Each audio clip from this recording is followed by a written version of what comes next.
Let's begin. Marin and Misty stood before each other, both determined to win the festival. The announcer's voice rang out, "It's now come down to the final contestants. Who will win? Misty or Marin?"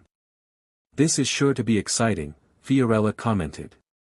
"Starmie, I choose you," Misty called, sending out her mysterious Pokémon. "Rose, let's go," Marin responded, releasing her thorn Pokémon, as her Ursa needed to rest. "Hiya!" Rose exclaimed. "Rose Rosalia," the Pokémon added. Ash scanned Misty's Pokémon. Starmie, the mysterious Pokémon. Its central core glows with 7 colors of the rainbow. Some people value the core as a gem. "Rose, use Magical Leaf," Marin commanded. "Starmie, use Psychic to stop it and send those leaves back," Misty countered. Rose released Magical Leaf from her large rose hand, but it was stopped by Psychic. Before Marin could react, the leaves were sent back, hitting Rose directly. "Rapid spin," Misty ordered. "Use Petal Dance to surround yourself," Marin instructed. Starmie spun rapidly and flew toward Rose, who spun around, releasing appealing pink petals that protected her while also hitting Starmie. "No, Starmie!" Misty cried out. "What a appealing attack," the commentator exclaimed. "Yes, those petals are lovely," Fiorella agreed. "Now, use Magical Leaf," Marin commanded. Rose sent Magical Leaf toward Starmie, hitting it directly. Starmie collapsed on the ground, its core blinking, indicating it was unable to battle. "Starmie, return," Misty said, recalling her fallen Pokémon. "Swanna, go." She called out her swan-like bird Pokémon. "Swanna," it chirped as it landed gracefully. "How interesting," Ash remarked, scanning the Pokémon.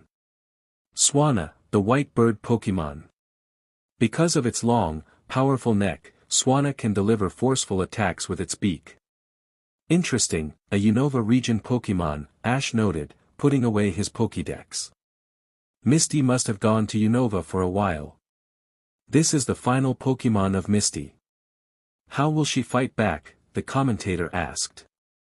"Swanna is a water and flying type, giving it a slight advantage over Rosalia, who is a grass and poison type," Faulkner commented. "Swanna, use agility and then wing attack," Misty ordered. Swanna flew upwards, increasing its speed, and swooped down to hit Rose directly before Marin could counter. "Rose, no!" Marin cried as her Pokémon collapsed. Takato blinked. "Fast." "Yeah, don't forget that Misty is a gym leader of Cerulean," Brock stated.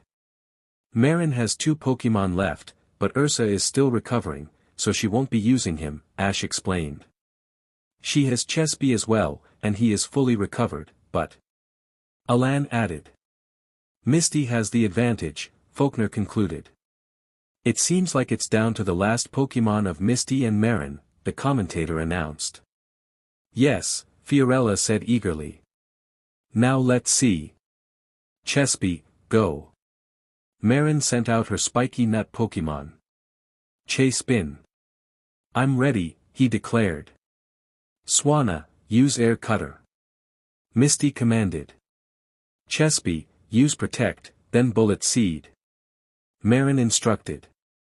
Swanna flapped her wings, releasing slashes toward Chespy, who created a green sphere shield and then fired seeds at Swanna, who dodged them.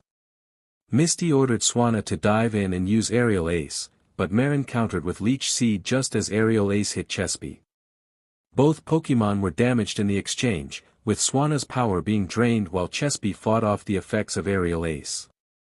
"Come on, Swanna, you can do this. Use Bubble Beam," Misty urged. "Seed Bomb," Marin shouted. Both attacks collided, causing a small explosion that made both Pokémon slide back. The crowd watched in silence, captivated by the intense battle. As both Pokémon stared each other down, Chespy smiled before collapsing face-first onto the ground. Marin gasped and then smiled, running up to her fallen Pokémon. "Thank you," she said, recalling Chespy. "And that's it. Misty has become our new Princess Festival Queen," the commentator announced. "Misty is magnificent," Fiorella beamed. "Congratulations, Misty," Marin said with a smile. Misty returned the sentiment. "Thank you, Marin, and thanks for the great match." "You're welcome," Marin replied. "Congratulations, Misty," Ash added. "That was an amazing battle from both of you." "Marin, Misty, that was awesome," Takato exclaimed. "Great battle, you too," Brock complimented. "Yeah, it was totally awesome, especially Marin, who is young and able to keep up with a gym leader," Flint noted. Faulkner nodded in agreement. "That's true." Alan smiled at his little sister.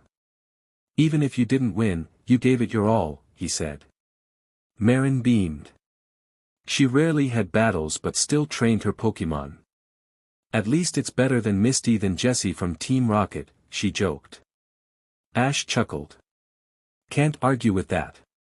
At the end of the Princess Festival, the boys were relieved and joyful that it was over, while the girls tearfully acknowledged the day's conclusion. Misty placed the poster address on the box. "There we go. It's set to go straight home. Hopefully, my sisters can pick it up. This will definitely make them jealous," she smirked.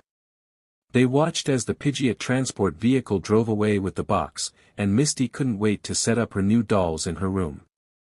A week after the Princess Festival, the gang, along with Faulkner and Flint, found themselves in a forest, having a little mock battle as they said goodbye to Misty, who had to leave to catch a boat. Brock was preparing a snack while the others battled. Takato and Marin played ball with their Pokémon, passing it back and forth. Ianthe and Sable rested together in a tree, and Ash discovered they were mates. Corinne and Yukimi played carefully with Rafa, who was chasing their tails. Ash and Faulkner engaged in a mock battle between Faulkner's strongest Pokémon, Raichu, and one of Ash's strongest Pokémon, Lightning.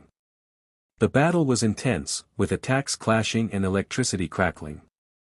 Faulkner was impressed that Ash's Pikachu could keep up with his Raichu, recalling when he was his starter.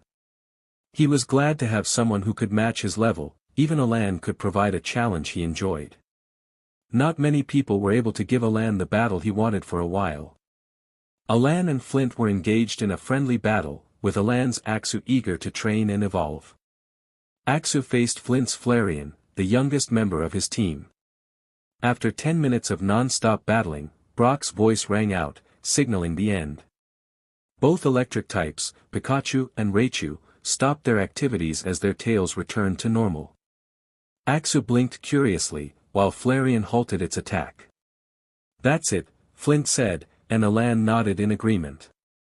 Axu began to glow, and as the light faded, it transformed into a bipedal, draconic Pokémon with long, gray tusks and dark red eyes. The newly evolved Pokémon let out a triumphant roar. "Fracture," it called out.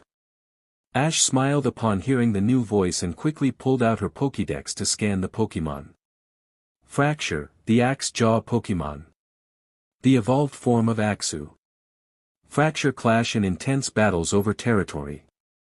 After a battle is over, they always remember to sharpen their tusks on smooth stones so they'll be ready for the next battle. Alan patted his Fracture, congratulating it on achieving its goal. "Now just one more, but we'll work on it," he said, and Fracture nodded in agreement. After the mock battle, the group enjoyed Brock's delicious rice ball, chatting happily about various topics that Takato and Marin brought up. Suddenly, they heard rustling nearby. Raichu perked up, and Faulkner asked, "What's wrong?" "Raichu?" Ash questioned her Pokémon, who pointed toward a bush. Raichu said that there is someone in the bush, Ash translated. Takato, curious, sent out his tiny turtle Pokémon, Hydro, and commanded it to use water gun on the bush. When the water hit, a teenager jumped out, startled. "Ah! What are you trying to do?" "Drown me," he exclaimed. Alan raised an eyebrow, responding, "Drown you?" That's highly impossible. But if it's a stream, he pointed at the nearby water, then that's possible. Brock chuckled, and Flint asked, "What are you doing in the bush anyway?" "Spying." The boy protested, introducing himself as Todd Snap, a passionate photographer. "I was trying to take pictures of your Pokémon." "Pikachu." "Pictures." Corinne blinked, while Rafa repeated, "Pictures of us."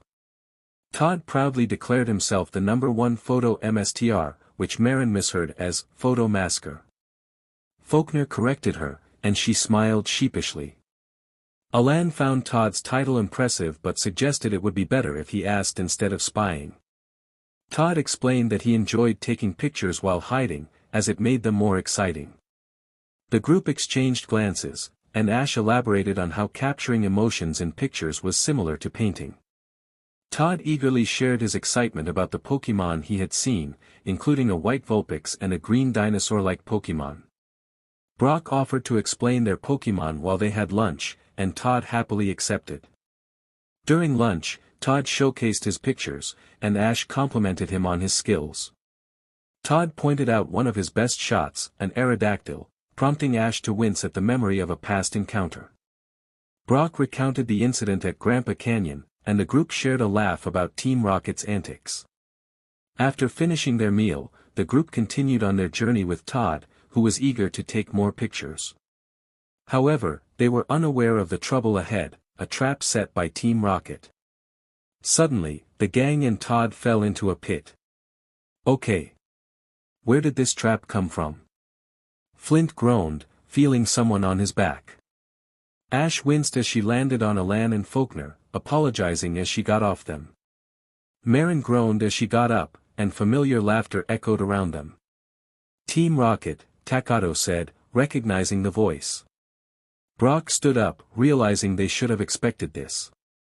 Alan demanded to know what they wanted, and Jesse pointed at Todd, claiming they wanted all his Pokémon. Confused, Todd clarified that he didn't have any Pokémon, only photographs. Meowth, having seen an article about Todd, insisted they wanted all his Pokémon based on the article's claims. Todd explained that he captures Pokémon with his camera, not in the traditional sense. James took a closer look at the article, confirming Todd's words. Todd was a photographer who captured Pokémon on film. As he read, Meowth had a sheepish expression and laughed, admitting he must have missed that part. Ash, shaking his head, called them idiots, prompting the group to chuckle in agreement. Suddenly, Meowth yelped in surprise as Jessie playfully whacked him on the head for his foolishness. "No matter," she said confidently. "We'll just go back to our old way of catching the twerp's Pokémon." With a sigh, Ash tossed a Pokeball into the air. "Yuki, Ice Beam," he called out, and his Alolan Vulpix appeared. Yukimi unleashed an Ice Beam at Team Rocket, freezing them in place. "Nice work," Flint said as he climbed out of a hole, followed by Brock. They helped free the others while Team Rocket remained encased in ice. "Light, Corinne, Thunderbolt them," Ash commanded. Both Pikachus released a Thunderbolt, shattering the ice and sending Team Rocket blasting off into the sky. "Team Rocket is blasting off again," they shouted as they disappeared. Chespy shook his head, commenting, "They will never learn." Yukimi, the Vulpix, looked pleased. Todd gazed at her in awe, marveling at the beauty of the Alolan Vulpix up close. "So appealing," he said, capturing the moment with his camera. Yukimi smiled and thanked him, and Ash chuckled, noting that she appreciated the compliment. Todd took a appealing photograph of Yukimi and then snapped a picture of himself with the gang, cherishing the memory of their friendship. One picture is worth 1,000 words, but a new friend is priceless. "All right. Time to eat." The gang, except for Faulkner and Alan, exclaimed. They began to enjoy some sandwiches that Brock and Ash made, while the Pokémon munched on Poke Puffs. "Hey Ash, I think you should take the Pokémon League admissions exam," Todd suggested to the oldest Ketchum. "Pika." Light chimed in. "Rai." Raichu added. To Jeffrey Rafa blinked, carefully nibbling on a small piece of Poke Puff. Ash blinked twice. Pokémon League admissions exam. What's that? She asked. I've heard of that. It's an exam trainers take, and if you pass, you'll be admitted into the Pokémon League, Flint explained thoughtfully. It's not really something to take interest in, Faulkner added. Sounds boring as well.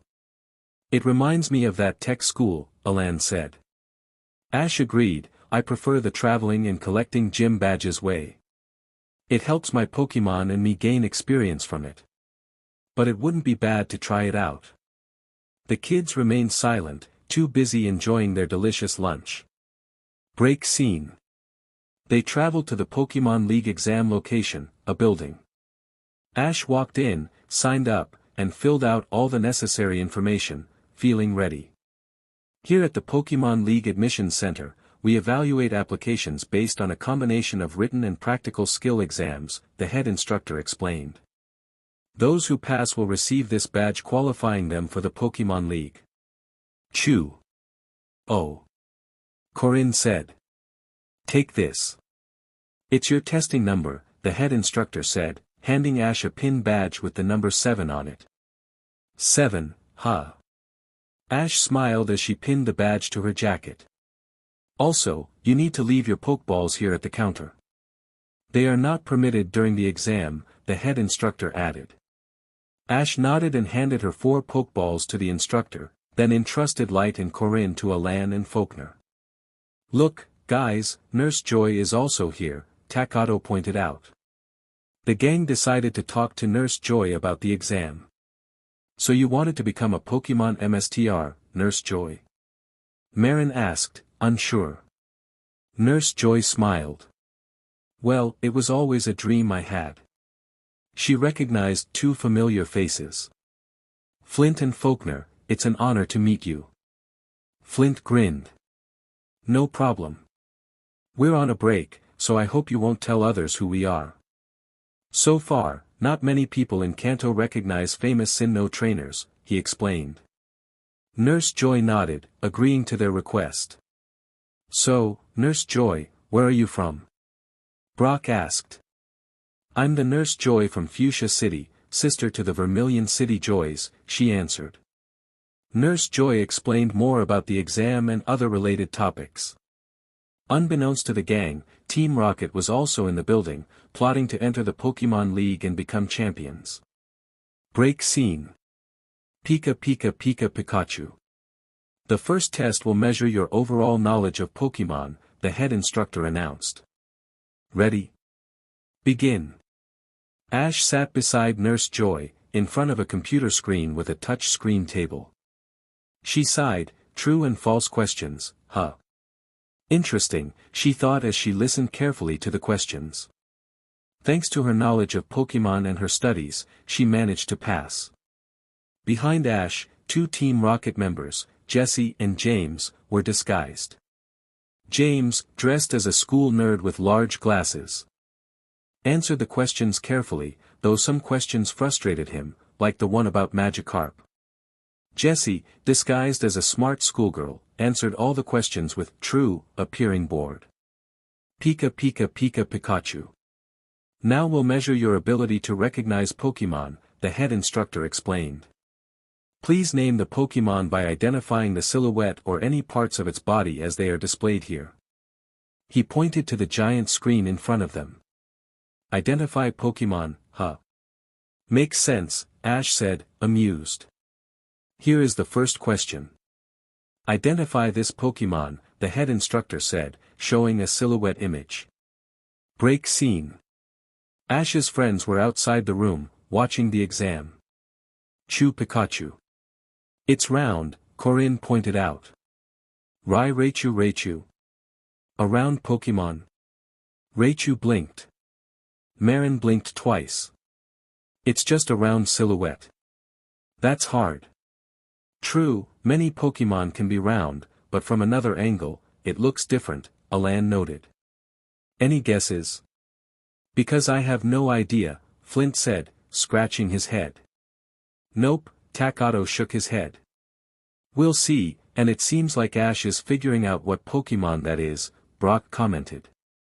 Faulkner watched intently. Break scene. Ash thought carefully, it can't be Voltorb or Electrode, that's too easy. A Jigglypuff. If I remember seeing it from a top view. Smart. She wrote her answer on the tablet, Jigglypuff. Disguised James confidently declared, it's simple. A Pokeball without a doubt. Obviously, it's an Electrode, Jessie stated. And the answer is a Jigglypuff, seen from above, the head instructor announced. Huh. Jessie and James exclaimed in disbelief. Next question, the screen displayed the next question. What Pokémon displays this pattern? Ash blinked. Swirl on its stomach. Takato. Poliwhirl. No, the swirl is wrong. So it has to be Poliwag, she wrote her answer. It must be an Omanite shell, James guessed.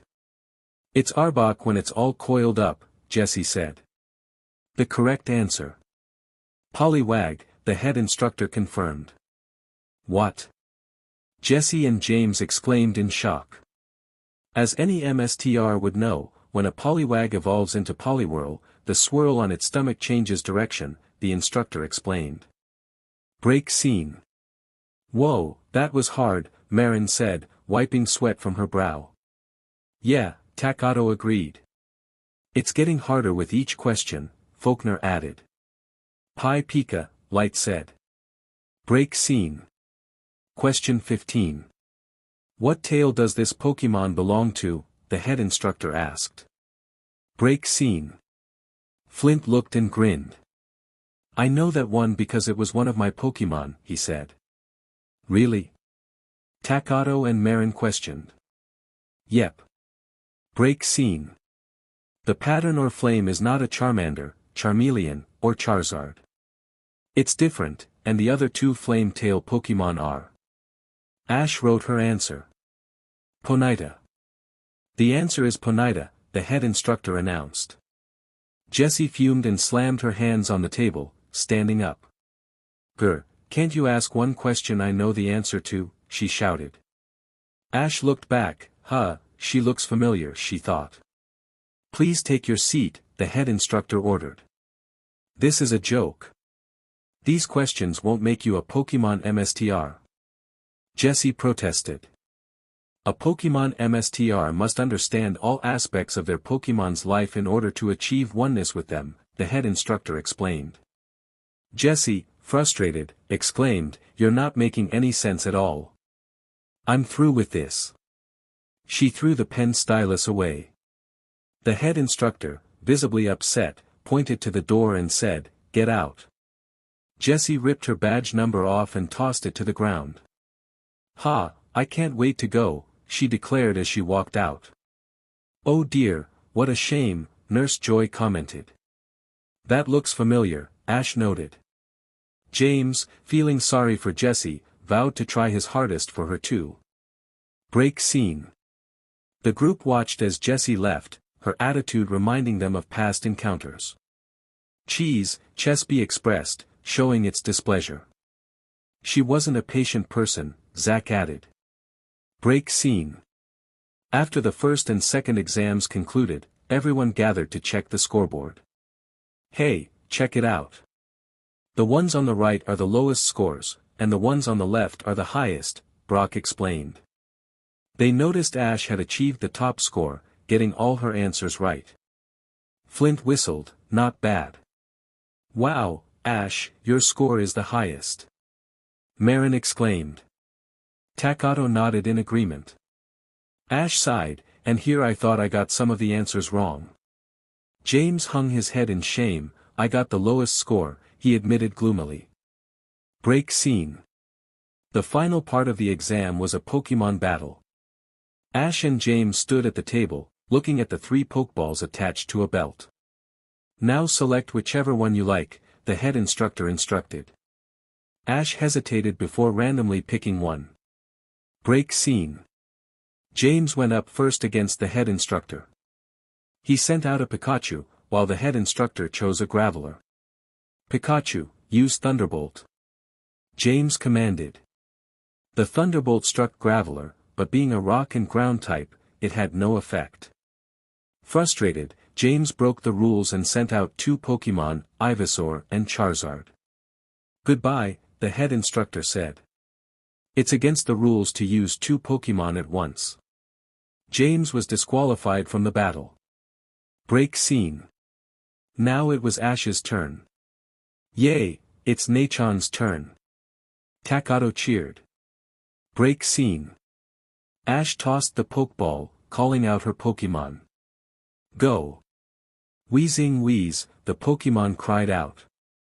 The head instructor sent out Flareon and ordered it to use Flamethrower. "Dodge it!" Ash instructed. Wheezing evaded the flame attack. Ash had an idea. That could work. Use Smog Attack. Wheezing released a cloud of smog, which exploded upon contact with the flamethrower, sending Flareon back.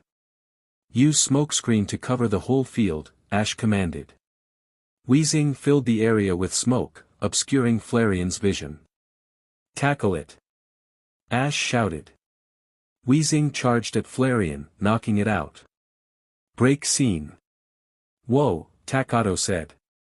"Wow, Ash is amazing when she battles with Pokémon," Todd remarked, impressed. Alan and Faulkner nodded in agreement. "I'll say. Even after traveling together, she still surprises me with her tactics," Brock added. "Go, go!" Marin cheered. "She battles with Wheezing much better than Team Rocket ever did," Brock noted. Break scene. Team Rocket watched from the background, taking notes on Ash's battle style. Break scene. Ash recalled Wheezing and sent out her next Pokémon, a familiar Cobra Pokémon, Arbok. The head instructor sent out Jolteon. "Jolteon, agility," he commanded. Ash quickly countered, stopped Jolteon in its tracks with Glare. Arbok's Glare paralyzed Jolteon, rendering it immobile. "Now use Poison Sting," Ash ordered.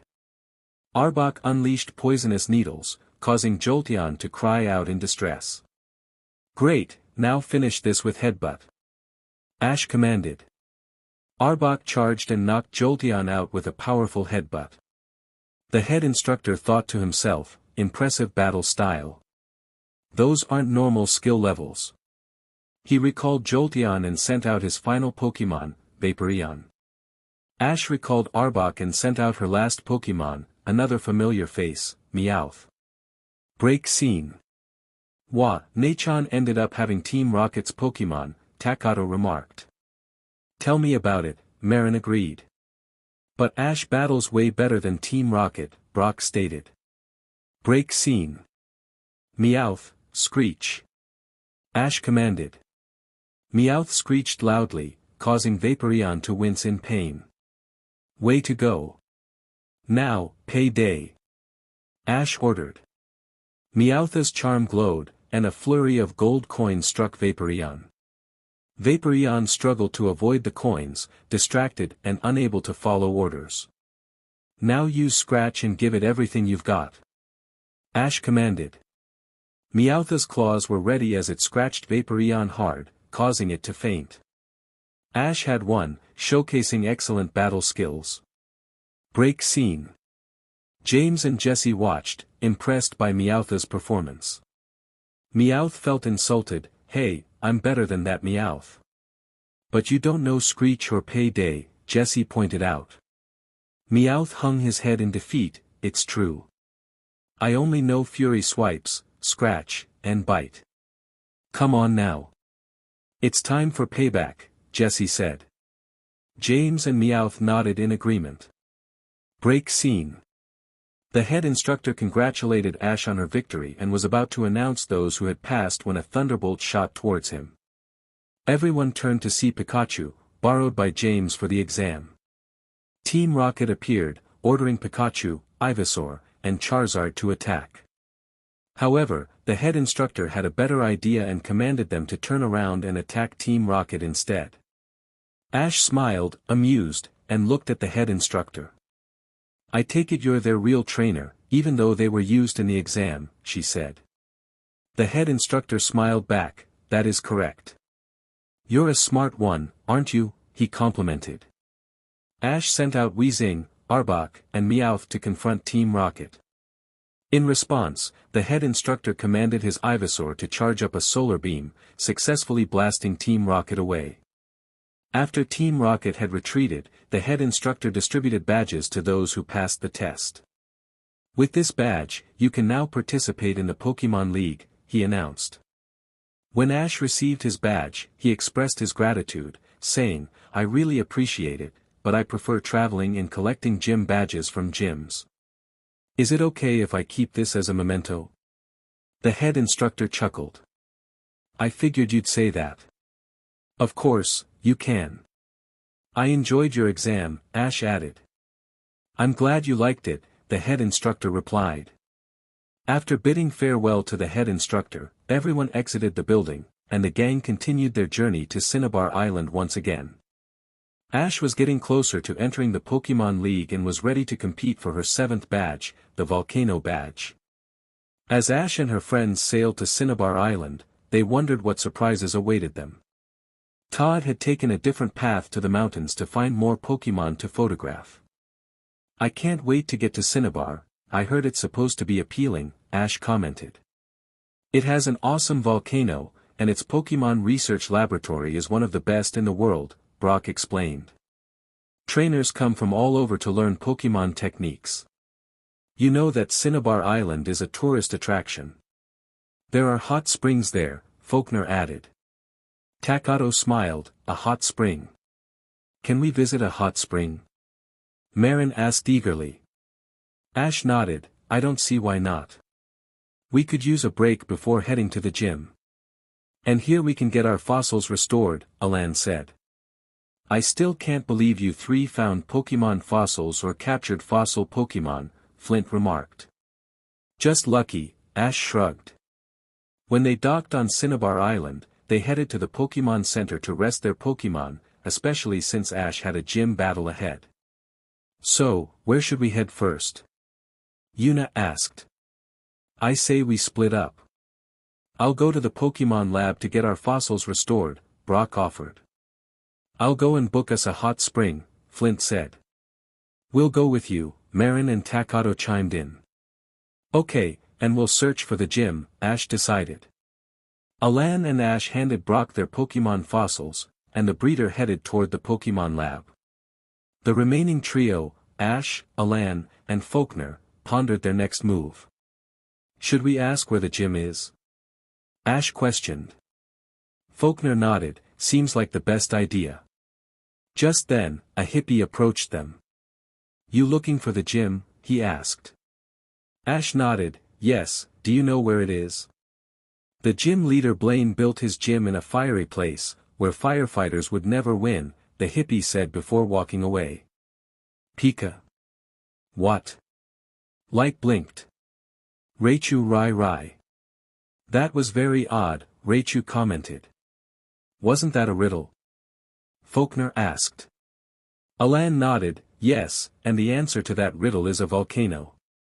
"A volcano," Ash grumbled. Faulkner and Alan chuckled. "We should go and meet up with the others," Faulkner suggested. Alan, Ash, and Faulkner met up with the others at the hot springs that Flint had booked, and soon they were all relaxing in the baths. "This is great," Marin sighed. Ash smiled as she leaned back against a rock, her hair pulled up in a messy bun. "Wow, we needed this." She held back a blush when she noticed Alan and Faulkner trying to keep their eyes elsewhere. "Pikapi," Light giggled as Rafa splashed her with water. "To Jeffrey Rafa squealed. "Rai Raichu," Raichu shook off the water. "Hey Brock, what did the scientists say about our fossils?" Alan asked. "Huh? Oh, the professor said we'll get our fossil Pokémon tomorrow," Brock replied. "Okay. We'll collect them after the gym battle," Ash said.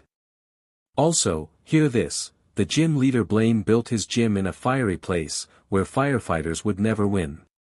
"What?" Takato blinked. "It's a riddle," Flint explained. "Isn't that a volcano?" Brock questioned. Yeah, a volcano's lava is something that a firefighter would never be able to put out, no matter how much water is used, Faulkner added. Isn't a volcano too much? Marin's sweat dropped. It's like an extremely burning sun. It's a gym. Gym leaders like to make theirs suitable for whatever type of Pokémon is used, Brock explained. My gym is full of rocks and boulders because we use rock-type Pokémon. That's right. Faulkner's gym is really bright for his electric-type Pokémon, Flint said. Ash agreed, recalling how Misty's gym resembled an aquarium for water types, while Lieutenant Surge's gym had a different vibe. After finishing their time at the hot springs, the gang found a room at an inn and fell asleep, resting up for the next day. The following day, the gang headed to the location of the Cinnabar Gym, which was situated at a volcano at the far end of Cinnabar Island. Upon arrival, they noticed something strange: there were no visible buildings. That's odd. We're at the volcano, but I don't see any buildings, Brock commented, confused. What about inside the volcano? Flint suggested. Only one way to find out, Ash said. Light spotted something. Pikapi Pikachu Pika. Look at that. She pointed. The gang turned and saw a cave at the base of the volcano. Just as they were about to check it out, the same hippie Ash had met the day before emerged from the cave. I see that you solved my riddle, but before you can battle Blaine, you must answer this riddle first, the hippie said. Ash nodded. What can keep your head dry in the rain but you can also wear it if you already lost? The hippie asked. Huh. A hair, no, that's not it. A wig then, Ash guessed. That's right. A wig can keep your head dry in the rain, but you can also wear it if you already lost your hair, Alan explained. You're a smart young man, the hippie smiled and pulled off his wig. I am Blaine, the gym leader of Cinnabar Island. Mr. Blaine. Flint smiled. Blaine returned the smile. Why hello there, Flint. Good to see you, Mr. Blaine. I see you're still telling people riddles. Of course. Flint explained to the others that Blaine was the gym leader who inspired him to become a fire-type trainer. Faulkner sighed. Flint, Ash has to ask something. Oh, that's right. Sorry, Flint apologized. Ash shook her head, no worries. Ashley from Pallet Town expressed her longing to battle for a badge. Blaine nodded and instructed her to follow him. The group trailed behind Blaine as he led them through a tunnel that grew increasingly hot. Marin fanned herself with her hand and asked if it was just her or if the temperature was rising. Takato removed his hat to use as a fan, confirming that it wasn't just her. Chesby and Zack returned to their pokeballs, sensing the heat. Ashley took off her jacket, and Alan and Faulkner followed suit. Upon reaching the battlefield, they found themselves inside a volcano, with lava flowing around them. Brock raised his hand and asked if the battle could potentially cause the volcano to erupt. Marin and Takato exchanged nervous glances. Blaine laughed and reassured them that he had ensured the volcano would not erupt. He then announced that it was time for a 3-on-3 Pokémon battle. Ashley nodded in agreement, ready for the challenge. As the gym battle commenced, Blaine sent out his Ninetales. Ninetales, go, he called. In response, Ashley sent out her ghost and water-type evolution, Mistion. Blaine was surprised to see one of the newly discovered evolutions and chuckled, reminding everyone to stay alert. Alan recalled that Professor Oak had updated the Pokédex with new information. He took it out and pointed it at Mistion, which revealed details about the Pokémon's abilities. Before arriving at Viridian City, the group visited their friend Misty, who had just returned to Cerulean Gym with a Togepi she had found.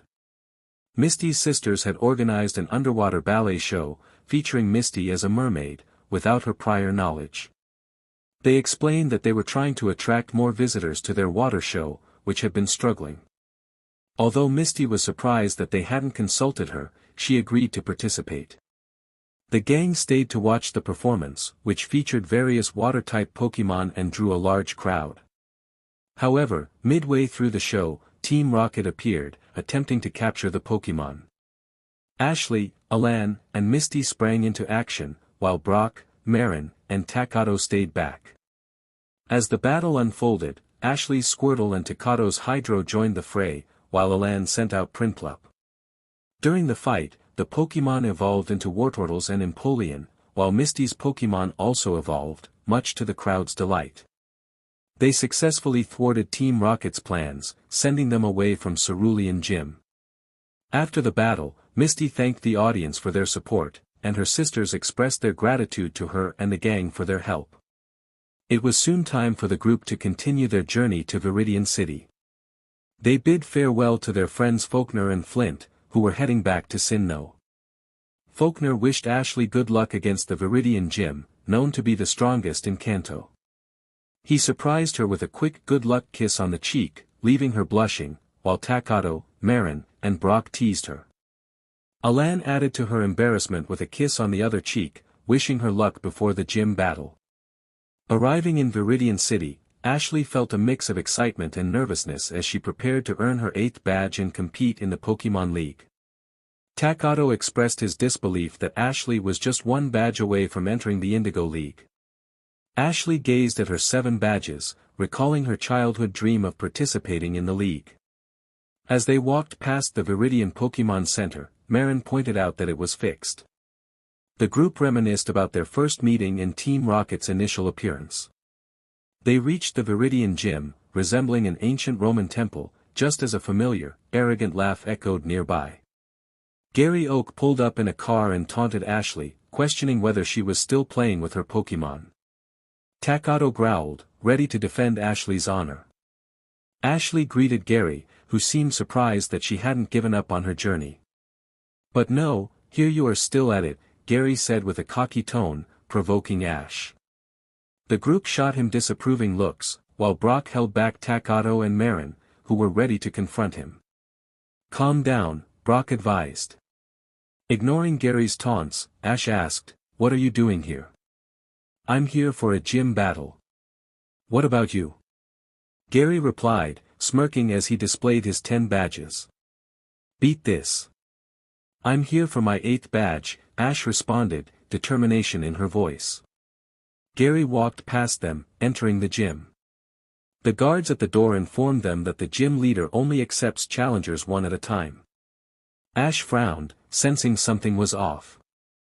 "Let's go to the Pokémon Center and wait there," she suggested to her friends. At the Pokémon Center, Nurse Joy greeted Ash, Alan, Takato, and Marin warmly. "Hey, guess what? It's been a whole year since you left Viridian City," Takato said, breaking the comfortable silence. Ash smiled, "It has, hasn't it? It's amazing how time flies when you're having fun." "That means it's been a year since we met, Ash Ne-chan," Marin added, her eyes sparkling. Brock chuckled, "It's easy to lose track of time when you're enjoying life." Alan nodded, sipping his drink, but Ash suddenly froze, sensing a disturbance in the air. "What was that?" she murmured, looking around. Alan noticed her expression. "What's wrong?" "I don't know, but I'm sensing psychic powers in the city," Ash replied, her voice laced with uncertainty. Brock frowned. "Is it a psychic Pokémon?" "I'm not sure. It feels like a psychic Pokémon, but stronger than anything I've encountered," Ash explained. Alan's eyes narrowed. "If you felt it, you should be careful. Remember what happened in Saffron City with Sabrina." Ash nodded, acknowledging the warning. Half an hour later, the group returned to Viridian Gym, only to find the guards missing and a sign that read, "Closed." "We need to get inside, fast," Brock urged. Takato noticed the door was unlocked. "The door isn't locked," he exclaimed. They rushed inside, navigating through the corridors until they reached the battle arena. What they saw shocked them. Gary Oak and his 2 Pokémon, Nidoking and Arcanine, were unconscious on the floor. Ash hurried over to Gary, gently shaking him. "Hey, Gary, are you alright? What happened?" Takato asked, concern etched on his face. Gary slowly regained consciousness. The gym leader used a Pokémon I've never seen before. It was so strong that my Pokémon never stood a chance, he explained weakly. Ash surveyed the arena, feeling the lingering psychic energy. Alan called out, "All right, come out." A laugh echoed in response, and Team Rocket appeared. Marin gasped. What? What are you doing here? Ash demanded. Our boss had something to attend to, so while he's away, we are the gym leaders now, Jesse explained with a smirk. The group exchanged shocked glances. No way, Brock said incredulously. I can't believe it, Marin added. Yeah, Takato agreed. The leader of Team Rocket is the gym leader of Viridian Gym, Alan stated. So Viridian Gym has been under Team Rocket's control all along, Ash concluded. Jessie held out a green badge. If you want this badge, you'll have to battle me first, she declared. Be careful, Ash. You know what Team Rocket is capable of, Alan warned. I know, Ash replied confidently, turning to face Team Rocket. I accept. Wait. James interrupted as two platforms appeared on the battlefield. The trainers will stand on these platforms. Takato frowned at the sight. Ash stepped onto the green platform while Jessie took her place on the red one. Macamp. Rhydon. Kingler. Jessie called out, sending her Pokémon into battle. Kamui, Vincent, Pidgeot. Ash summoned her Pokémon, ready for the fight. All three Pokémon cried out, eager to battle. Gary noticed Ash's Pokémon, intrigued by the ones he didn't recognize and the impressive size of Pidgeot. Macamp, attack that dog with Karate Chop. Jessie ordered. Kamui stood firm as the attack hit, barely flinching. Suddenly, Ash yelped, a shock coursing through her. Ashley! Nei-chan, her friends and Gary shouted in concern. Ash's Pokémon turned to her, alarmed by her cry. What was that? Brock gasped. Team Rocket laughed, reveling in their scheme. Meowth grinned. I rigged the platform so that trainers feel all the pain their Pokémon feel, he cackled. What? The group exclaimed in disbelief. Ash glared at Jessie, her eyes glowing with determination. You dirty crooks, she shouted. Never thought you could sink lower than this, playing unfairly, Alan added, anger evident in his voice. That's not fair. Cheaters. That's dirty play. Ash's expression hardened as she faced Jessie, her resolve strengthening. Fine. If you want to play that way, then it's war. Kamui snarled, Vincent growled, and Pidgeot screeched, all reacting to Ash's fierce emotions. They would not let Team Rocket's trickery go unchallenged. Anyone praying? Brock asked humorously, despite the tension. Pikachu, Light shook her head in response. Alan also shook his head. I feel for the Pokémon, but not for Team Rocket. No way, Takato said flatly. Kick their butts, Ash Nei-chan. Marin cheered. Chase-bin. Chesby added enthusiastically. Zack barked loudly, joining in the encouragement. Kamui, Lightning Claw. Vincent, Three-Element Combat. Pidgeot, Brave Aerial. Ash commanded, ready to turn the tide of battle. Attack them. Ash shouted, clearly frustrated. Kamui charged across the field, combining Metal Claw and Thunder Punch in his fists. He landed a powerful punch on Kingler, sending it crashing into the wall behind Team Rocket. Vincent stepped forward, unleashing a series of punches on Rhydon, finishing with a Thunder Punch that sent it crashing into another wall. Pidgeot took to the skies, using Brave Bird combined with Aerial Ace. She disappeared for a moment before reappearing and striking Macamp in the stomach, causing it to crash into the back wall as well. All three Pokémon were knocked out cold in just a few swift moves. The gang winced at the sight, except for Alan, who simply observed the fallen Pokémon. Team Rocket and Gary were left speechless, staring at their defeated Pokémon. Takato seized the opportunity and quietly motioned for Zack to help him. They dashed to the other side, where Takato instructed Zack to use Bite on Meowth to free the remote. Meowth yelped in surprise and dropped the remote, which Takato quickly caught. "Oh no," Meowth gasped. Takato smirked, "This is payback for what you did to my sister. What goes around, comes around." He chuckled as he turned the shocker on Jessie's side and hurried back to his sister. Suddenly, Jessie cried out, "Bitch! What are you doing to me?" She glared at Meowth, who was still confused. "I don't have the controller anymore," Meowth protested. "What?" Jessie exclaimed. "The little twerp stole it while we were distracted," Meowth explained. Takato chuckled again. "Nice work," Alan complimented. "Thanks," Takato replied. Frustrated, Jessie sent out Arbok and Weezing from their Pokeball. "Carbok!" Arbok hissed. "Weezing!" Weezing added. As both poison types entered the battlefield, Brock shouted, "You can't use new Pokémon. That's against the rules." Jessie smirked confidently, "I'm the gym leader, so I make the rules." Ash frowned, "Lightning, let's go. We'll show Team Rocket that it's not nice to mess with the rules." Kamui, Vincent, and Pidgeot moved aside as the electric mouse Pokémon entered the field. Pika. Light appeared, sparks dancing on her cheeks. "Light, Thunder Tail," Ash commanded. Pikachu. Light channeled electricity into her tail, coating it with Iron Tail for added power. With a burst of speed, she struck the two poison types, causing them to cry out in pain as they collapsed. Chew! Light hissed triumphantly. "So fast," Gary marveled. "How fast is that Pikachu? And how fast are all of Ash's Pokémon?" "Eh!" Jessie screamed as the electricity shocked her. James and Meowth checked on their partner, who was clearly frustrated after losing twice.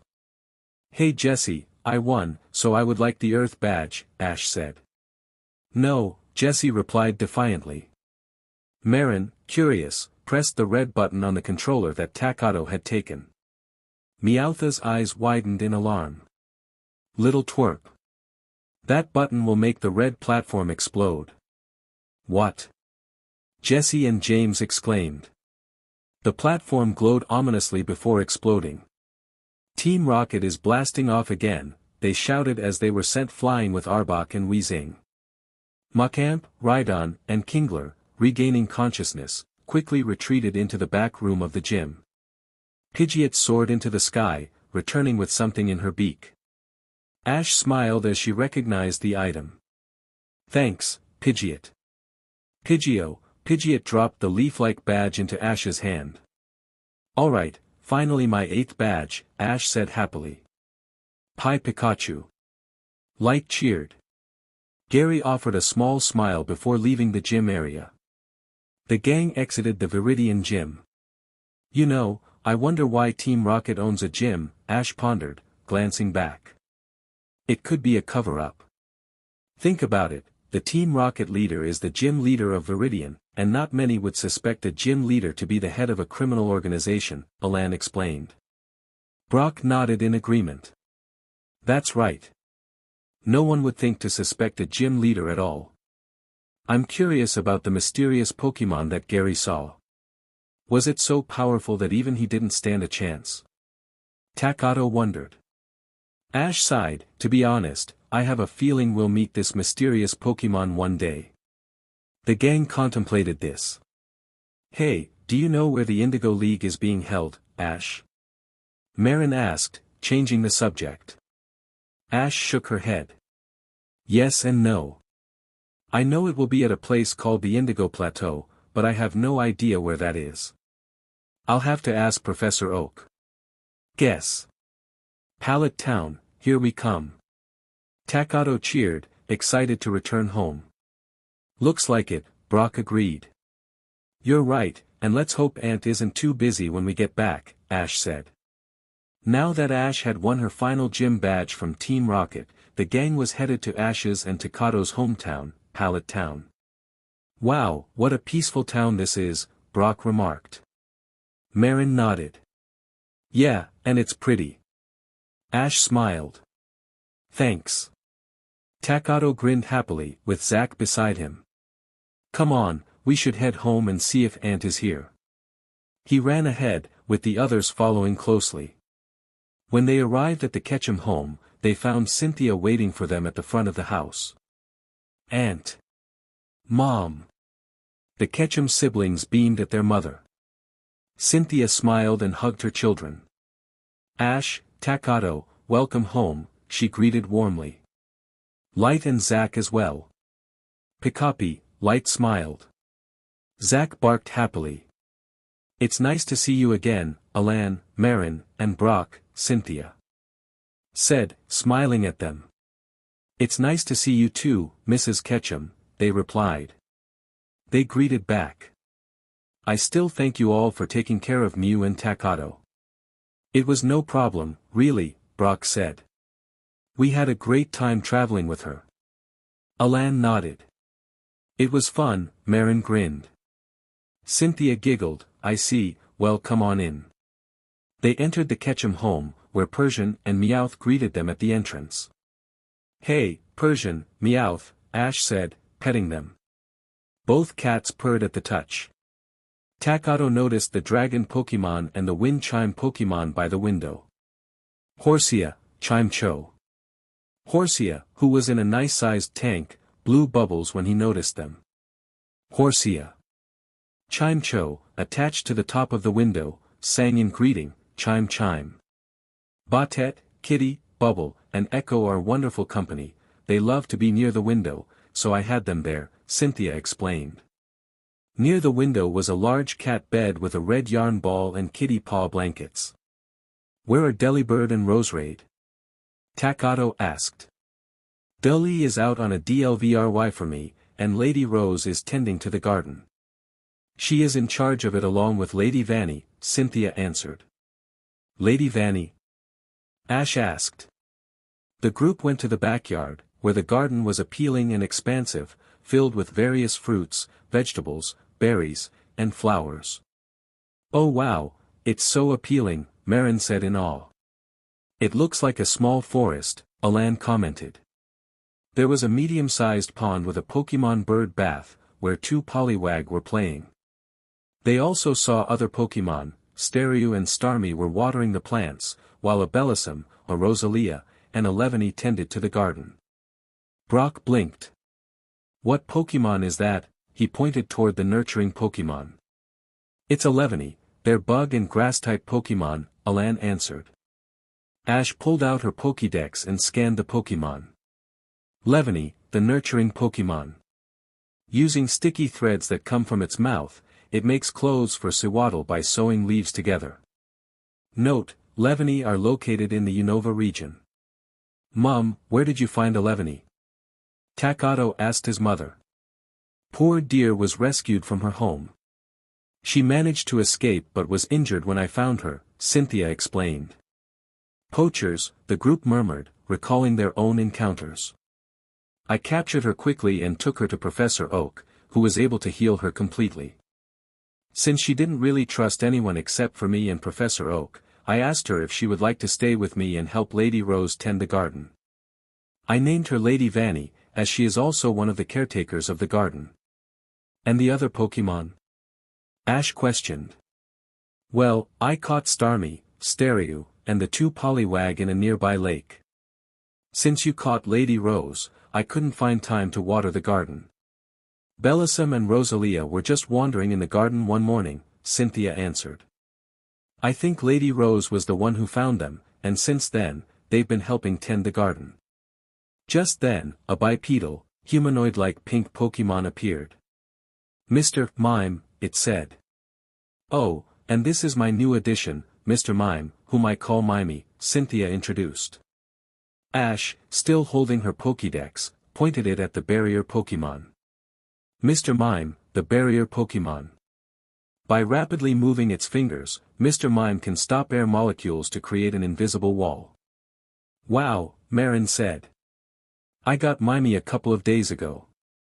I was coming home from shopping when I noticed a hurt wild Mr. Mime lying on the path. Cynthia explained how she met the barrier Pokémon. I took him home and helped him recover with the help of Lady Rose and Lady Vanny. Once he was fit enough to leave, he didn't want to go, so I kept him as my 15th Pokémon. Mr. Mimey smiled at them. Cynthia clapped her hands. Now then, how about some lunch? I know you're all hungry, she said. 2 loud stomach growls were heard. Alan and Ash looked at their younger siblings, who had sheepish smiles, and then chuckled nervously. He guess we're hungry, Takato and Marin said with smiles. Cynthia giggled. Some things never change, Takato is always hungry. But Mum, your food is the food of the gods. Takato said dramatically. Including Nachon and Brock. You said that at the last second, Brock said, amused. It's ant food, so I'm not at her level yet, Yuna added. Everyone chuckled and went to sit down in the lounge while Cynthia cooked a huge lunch. She joined in the kitchen to bake some poke puffs and poffins for the Pokémon. After 10 minutes, lunch was ready, and everyone, along with the Pokémon, dug in. Man, I miss your cooking, Ash said. This is delicious, Mrs. Cynthia, Alan complimented. Marin would say something, but she was busy eating, along with Takato. Yeah, this is absolutely delicious, Brock agreed. Cynthia smiled. Why, thank you. Alan and Brock, you two can stay in the guest room. Marin can stay in the other guest room beside yours, she said.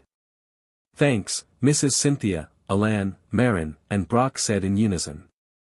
As they were halfway through lunch, Cynthia asked, So Ash, what are you planning on doing now? Ash took a sip of her water. Well, first I need to ask Professor Oak where the Indigo Plateau is, she answered. And since I have a few more months until the Indigo League, I'll use that time to train my Pokémon. How exactly are you planning on training them? Brock asked, knowing all her Pokémon were at high levels. I've been making a plan for my Pokémon. The idea is to train them in their habitats. You know, like my grass and bug types in the forests, water types in the ocean, flying types in air battles, and all that. Alan nodded. That's a great idea.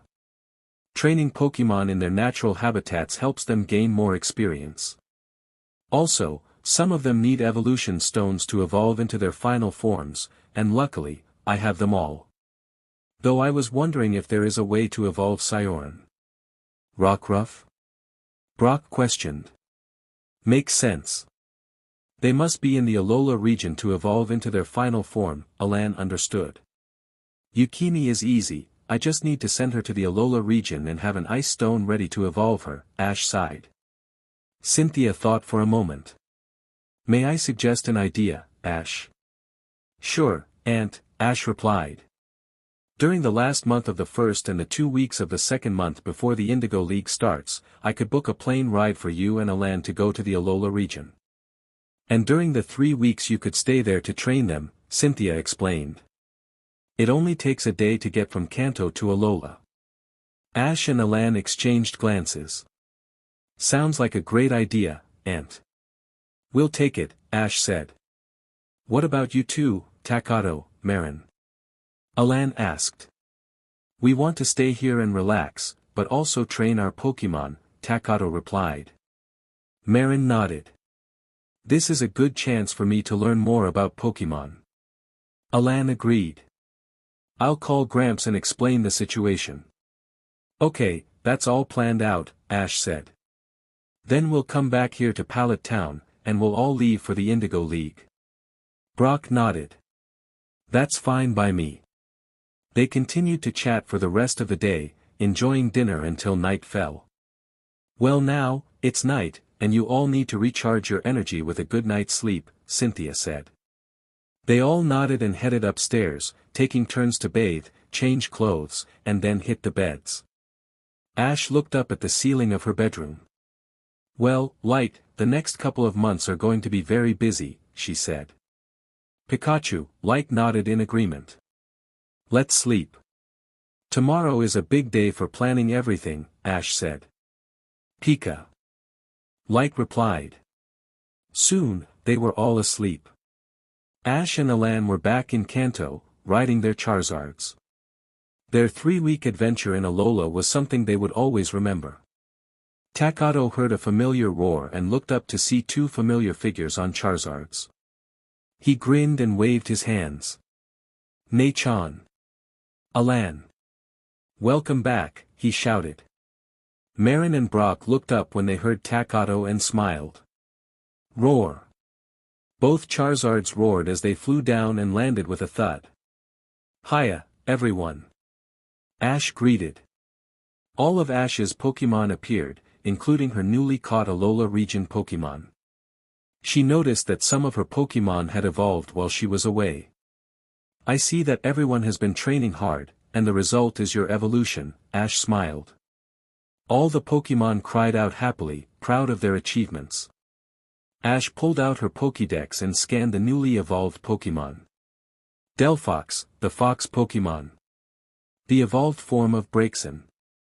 When Delphox focuses on the flame atop its branch, it creates a bright spiral of fire with its psychic power. Gothitelle, the astral body Pokémon. The evolved form of Gothorita. Gothitelle's psychic power is so great that it is said to warp space around it.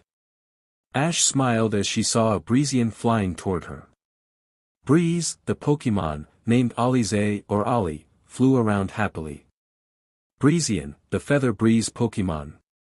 Breezian is a newly discovered evolution of Eevee, known for its ability to control wind currents. Lampent, the Lamp Pokémon. The evolved form of Lickwick.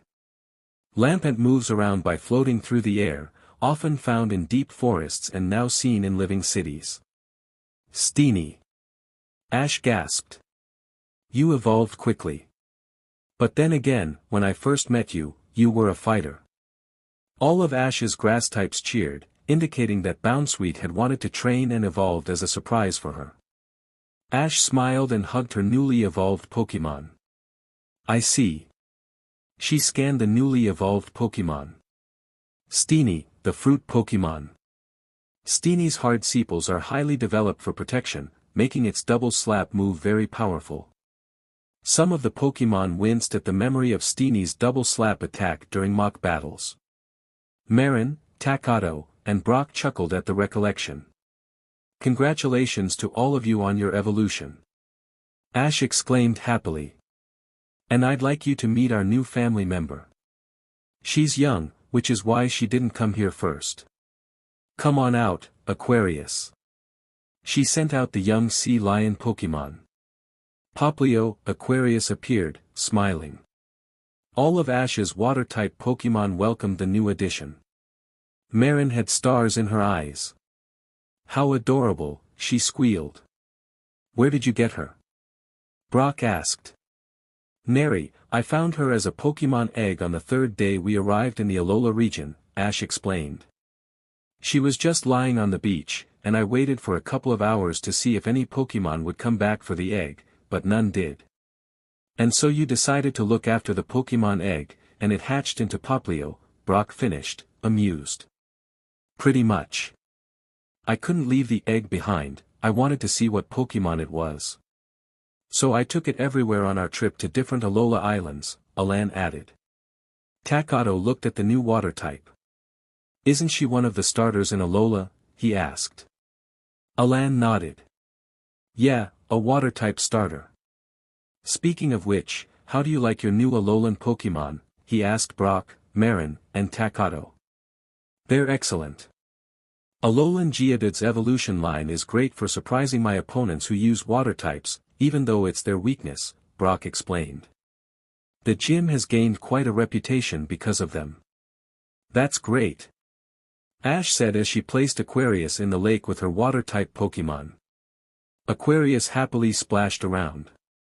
That's not all, my Geodude evolved into a Graveler, Zubat evolved into a Golbat, Baltoy evolved into a Claydol, Diglett evolved into Dugtrio, Aipom evolved into Ambipom after learning Double Hit, and I used a Leaf Stone to evolve Weepinbell into a Victorybell. Congrats on their evolution, Ash and Elan said in unison. Brock nodded. Marin smiled. My grass types got along with Aina and Lura, Bounsweet and Fomantis. I love them. Takato grinned. When I first saw the Alolan Rattata and Raticate in your Pokédex, I instantly fell in love with them because they are part Dark type. Thanks for capturing them for me. You're going for a Dark type trainer? I'm not surprised, considering Zachary was your first Pokémon and most of your Pokémon are Dark types, Ash noted. Takato nodded. Though I'm going to try and get a Zorua. They're rare in the wild, and you and Elan got really lucky finding them. That reminds us. We got saddles for Pokémon so you can ride them. Apparently, in Alola, you can ride your Pokémon, and it's quite popular, so we brought a couple. It was soon delivered to Ash's house. Elan informed the others, excitedly sharing the news. Riding a Pokémon. Takato exclaimed, his eyes sparkling with enthusiasm. I have Rapidash and Arcanine for that. Rapidash neighed in agreement, while Arcanine barked happily. Brock smiled, thinking about how he could ride his Tauros with some practice, as they were helpful with heavy tasks at home. Marin looked at her Pokémon with a frown. None of my Pokémon are right for that, she lamented. Her smaller Pokémon looked up at her, puzzled, while the older ones shook their heads, encouraging the younger ones to keep playing. Don't worry, you'll find or get one in the future, Ash reassured her. Marin brightened up at this. Yeah.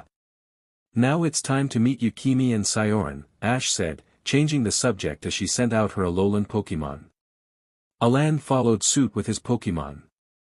9 Alolan Ninetales appeared gracefully. Rarf. Dusk and Midday Lycanroc joined in, barking happily. Wow. Yukimi looks so pretty. Marin squealed. Yeah. Sioran and Lycanroc look awesome. Takato added with a smile. Ninetales, Yukimi greeted them with a smile. Ash's Kanto Ninetales approached the young Alolan Vulpix, now an Alolan Ninetales, and they exchanged friendly calls. So this is the new form of Lycanroc known as the Dusk form, huh? Professor Oak suddenly appeared, surprising everyone, including some Pokémon. He examined the new form closely. Ash, recovering from the shock, nodded. Yeah. Professor Kukui said that the Green Flash caused Sioran to evolve into this new form. Green Flash. Brock, Marin, and Takato asked in unison. What's that? When Elan and I were on Akala Island for training, we went to the Ruins of Life. I took off Sioran's Everstone collar and trained there until sunset against Elan's Lycanroc. As the sun was setting, Sioran suddenly began to howl loudly. Wild Midday and Midnight Lycanroc appeared, howling along with him. While Sioran was staring at the setting sun, the glow turned a luminous green, and he evolved into this form. We were confused, but when we returned to Professor Kukui's home, we explained what happened, and he said that the green flash is very rare and can only be seen during sunrise or sunset. Professor Oak nodded, understanding. So that's how you caught the other two forms of Lycanroc. Ash shrugged. They wanted to come with me, and who am I to say no? They're mates as well. Brock chuckled. Only you, Ash, could catch Pokémon like that. Also, when we looked at Sioran's eye color, it has the same shade as the green flash, Elan added. Everyone stared at Sioran's bright green eyes, which were different from Subaru's gem-like eyes. The color is really pretty, Professor Oak remarked, leaning in closer. Sioran began to sweat a little under the professor's scrutiny, feeling a bit uncomfortable. Professor Oak. Sioran is getting uncomfortable. Ash pointed out. Professor Oak blinked and laughed. Oh, sorry Sioran. He gently patted the dusk form Pokémon as an apology. You are a newly discovered form after all. Sioran nodded, relieved. As they continued to chat and catch up on the days they missed, Professor Oak mentioned, "Oh, that's right, Ash. I built a medium-sized building for Ice-type Pokémon. You'll find your 2 Amora, 2 Snorant, 2 Alolan Vulpix, and all the Alolan Sandslash and Sandshrew in there, playing around in the snow," he explained. Ash was shocked. "Really?" "Yes, I planned to build it for a while, ever since you got the Alolan Vulpix." "You didn't see it because it was still under construction," Professor Oak replied. Takato and Marin nodded enthusiastically. "It's true. We even played around in the snow. It was fun. There are snow coats there too, so you have to dress appropriately to enter," Brock added. Alan nodded in agreement. At Ketchum's home, Synthai was thrilled to see all the Pokémon from the Alola region. They were appealing and helpful in the garden, and she carefully placed the water-type Pokémon in the pond. She had also received plants from Alola, which she immediately planted in her garden with the help of her Pokémon. The garden looked even more appealing than before. However, she had more important things to do, as her daughter's birthday was coming up in 2 days. There was much planning, organizing, and calling to be done to invite family and friends like Lance, Claire, and Riley. She also heard from Takato that Flint and Faulkner had taken a liking to her daughter, just like Alan. "Oh dear, my daughter is a blue-eyed magnet," she thought, amused. 2 days later, in the morning, the party preparations were in full swing. It was Ash's 11th birthday. The staff and residents of Pallet were busy cooking and decorating the restaurant. At Professor Oak's lab, Ash continued to train all her Pokémon while Alan ensured Absol was at full strength. Ash taught her Pokémon new combined moves and code words, making them even more unpredictable. Lance, Riley, Claire, Flint, and Faulkner were all present, chatting with each other when Ash approached to greet them. Claire, Lance's cousin, had long light blue hair in a high ponytail and blue eyes. Riley, Ash's cousin on her father's side, had spiky black hair and dark blue eyes. Takato and Marin were eyeing the delicious food on the tables, while their Pokémon wandered around the restaurant, enjoying some Pokémon food, Poke Puffs, and Poffins. "Happy birthday Ashley," everyone cheered joyfully. Ash smiled and blew out the candles on her cake. Everyone clapped and pulled party poppers, streamers falling around the birthday girl. Ash shook her head, laughing as the streamers fell off her. Synthai smiled happily as she cut the cake into pieces for everyone. Pika Pikapi. Light munched on some Poke Puffs. "Wow, look at all the presents!" Marin exclaimed in awe. "I can't wait for my birthday to come." Brock chuckled at her excitement. Ash looked at the pile of presents on the table. "That's a lot," she muttered. "Happy birthday, Ashley." Claire hugged her cousin tightly. "Thanks, Claire," Ash replied, smiling. Claire noticed Lance and Riley approaching and rolled her eyes, amused by their interest in her cousin. In her opinion, they were nice guys, and she didn't have a problem with them both dating Ashley. However, boys would be boys, and there weren't many guys out there willing to share a single girl. Lance and Riley approached Alan and Faulkner, who were engaged in conversation. Lance crossed his arms and said, "All right, you two talk. What is your relationship with Ashley exactly?" Riley inquired. "Nothing really, except for friends," Alan replied casually.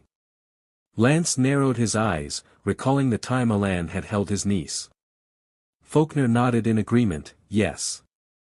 Unless you want the blunt truth." "Blunt truth is actually helpful," Riley stated. "All right. Don't be surprised then, because the way you spoke to us, we want to ask Ashley to be our girlfriend," Alan said bluntly. Lance and Riley exchanged incredulous looks. "You both serious?" Lance asked. "We thought it was only one of you," Riley added. "Pretty much. But not you two," Lance continued. The Sunnyshoregym leader affirmed, very serious. "Ashley is different from any other girl we've met. Most girls around her age and ours are only interested in our looks, ranks, and abilities. Lance and Riley nodded, encouraging them to continue. When I first met Ashley, Alan began, how should I put this?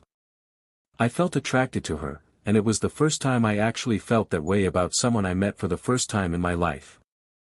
I'm 14, and I never felt this way about a girl before. Same thing happened to me, Faulkner chimed in. I'm mostly isolated from everyone except for Flint and Proprietor, a small restaurant owner. Why? Because no one could give me a battle I wanted. You wanted? Riley questioned. Yes. Think about it. Trainers challenge me for a beacon badge without any preparation or training. Some trainers who started their journey and have 4 badges come to my gym and battle me, but I never felt a spark of life when I battled. I'm Faulkner Dempsey, the Sinnoh region's strongest gym leader. The title says it all, and no one gets it. Faulkner sighed, tiredly.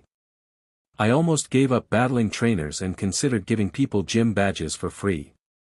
But Flint, being Flint, didn't allow that to happen and dragged me to Kanto. Lance understood what Faulkner was saying. As the Johto champion and holder of the Kanto champion title until a new champion was chosen, he faced a similar lack of challenge these days. Even if I didn't know her and just met her, like Alan, I felt attracted to her. Flint, Alan, Brock, and even her little brother Takato noticed the look when I looked at Ashley. So Alan and I exchanged numbers to chat from time to time, and we came to the conclusion that we could share Ashley. Flint and I met with them a couple of times after that. But being a gym leader, I can't leave the gym for too long, so about 3 days or a week is my limit. During those days, my feelings grew.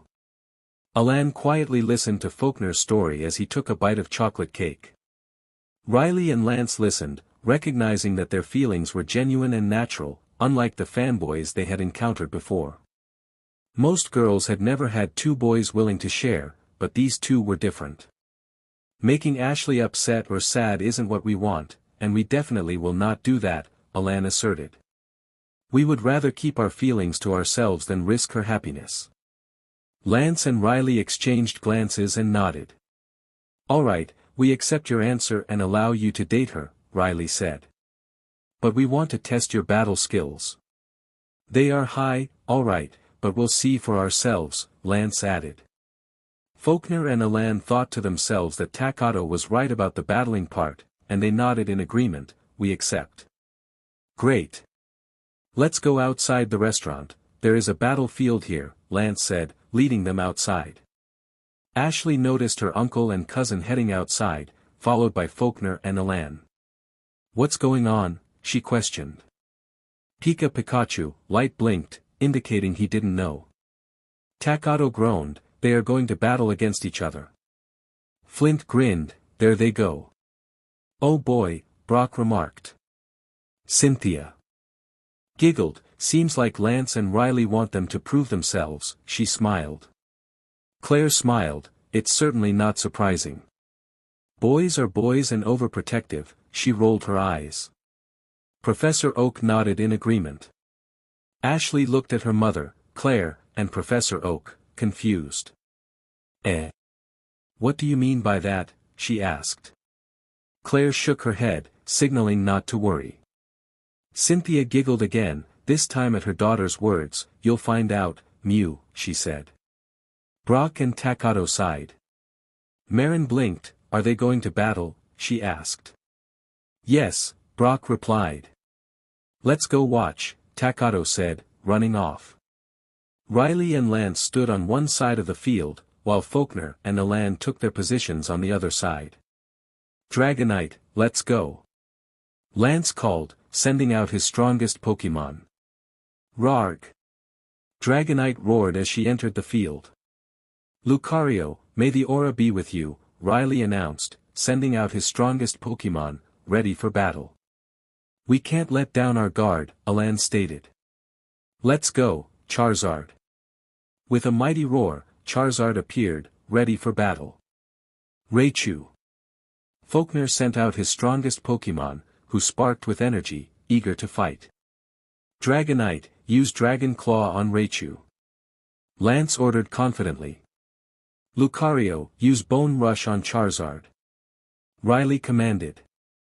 Raichu, defend with Iron Tail and keep attacking. Faulkner countered.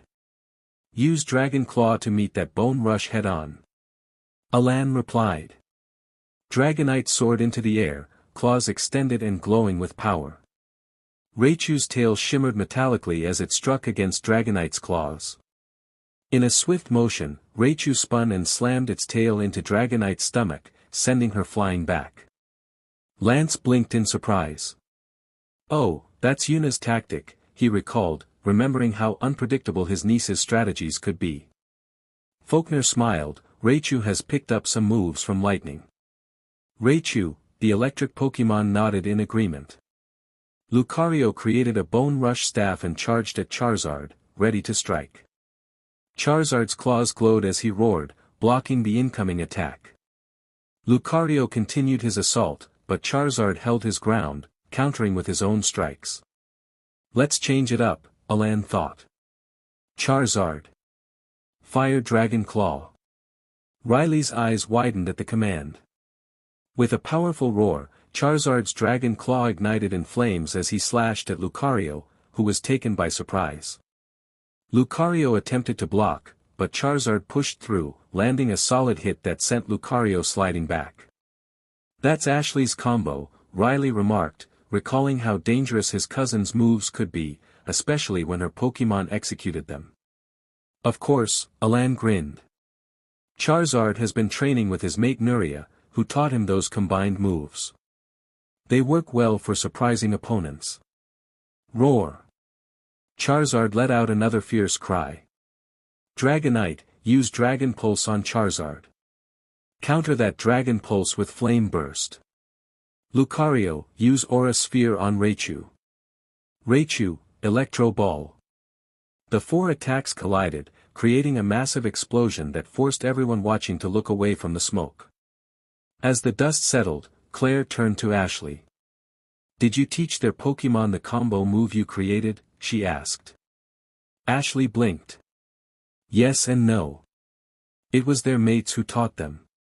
Alan's Charizard is with Nuria, and I think Faulkner's Raichu and Lightning are starting to like each other. She glanced at her Pokémon, who had a faint blush on her cheeks. Pikachu. Lightning seemed a bit shy. Claire laughed, petting Lightning. How cute. Marin joined in. Lightning, you and Raichu have been spending a lot of time together since Faulkner introduced his partner. Lightning looked away, embarrassed. Chew Pikachu. Brock and Takato chuckled. Cousin Claire, you should know that some of Nachon's Pokémon are actually mates with Alan's Pokémon, Takato mentioned. Claire raised an amused eyebrow. Oh really? Brock nodded. Pretty much. Brick Break. Brick Break. Dragon Tail. Faulkner and Alan shouted, impressed by Ashley's strategic use of smoke and explosions. Raichu.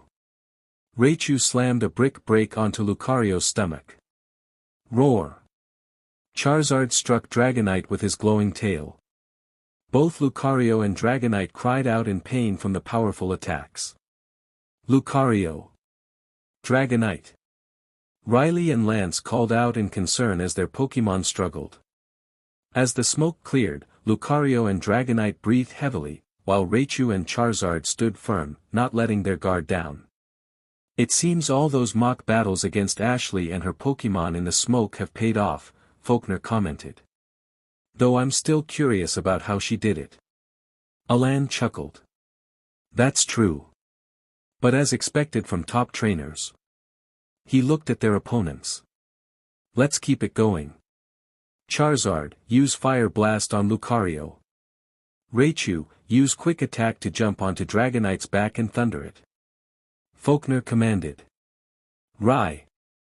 Raichu sped towards Dragonite, dodging a Dragon Tail and leaping onto its back to unleash a thunder attack. Dragonite shook violently, trying to dislodge the electric mouse. Focus Punch. Faulkner shouted. Our Raichu. Raichu's paw glowed as he struck Dragonite's head. Dragonite cried out in pain from the hit. Lance urged, come on, Dragonite. Shake that Raichu off. Charizard charged at Lucario, unleashing a fiery attack. Dodge and then Drain Punch. Riley countered. Lucario evaded the fire blast and lunged at Charizard, but Charizard countered with Fire Fang, biting down on Lucario's hand and interrupting the Drain Punch. Riley called out, Aura Sphere at Raichu. Faulkner saw the attack heading for Raichu. Raichu, dodge. Raichu leaped off Dragonite just in time, avoiding the Aura Sphere. Dragonite retaliated with Aqua Tail, but Charizard soared into the air, evading the attack. Man, those two are really going at it. It's been 10 minutes since the battle started, Brock noted, glancing at the time. Ashley watched her family and friends with concern as they battled fiercely. Pikachu. Lightning looked at Raichu, sensing the intensity of the fight. The four Pokémon stood in front of their trainers, staring each other down, ready for the next round. I haven't had this much excitement in a Pokémon battle for a while now, Lance said with a smirk. Dragon Rush. Intercept that Dragon Rush with Wild Charge, Raichu. Faulkner countered. Lucario, Giga Impact. Riley ordered. Flare Blitz. Alan called out. All four Pokémon charged at each other with incredible speed. As the dust settled, Claire and Ash exchanged wide-eyed glances. This is going to be a huge impact, they said in unison. Brock nodded in agreement. The impact was indeed massive, causing everyone to take cover. When the dust cloud began to clear, all four Pokémon were still standing, though Raichu and Charizard showed some signs of injury, while Lucario and Dragonite were more affected. The Pokémon exchanged glances and nodded before turning back to their trainers. Alright, you've proven yourself, Lance said with a sigh as he returned his dragon Pokémon to its Pokeball for a rest. Riley nodded. Yeah, excellent work on keeping up, he said, returning Lucario as well. Faulkner and Alan both expressed their gratitude as they returned their Pokémon. That was awesome. Takato and Marin shouted excitedly. That was super awesome. Takato added enthusiastically. Ash approached them, saying, it was a great battle, even with the advantages and disadvantages on the field. Claire agreed, true. I can't believe that Takato was right about this, Brock said with a groan. Flint nodded in agreement. Ash blinked and looked at her family members.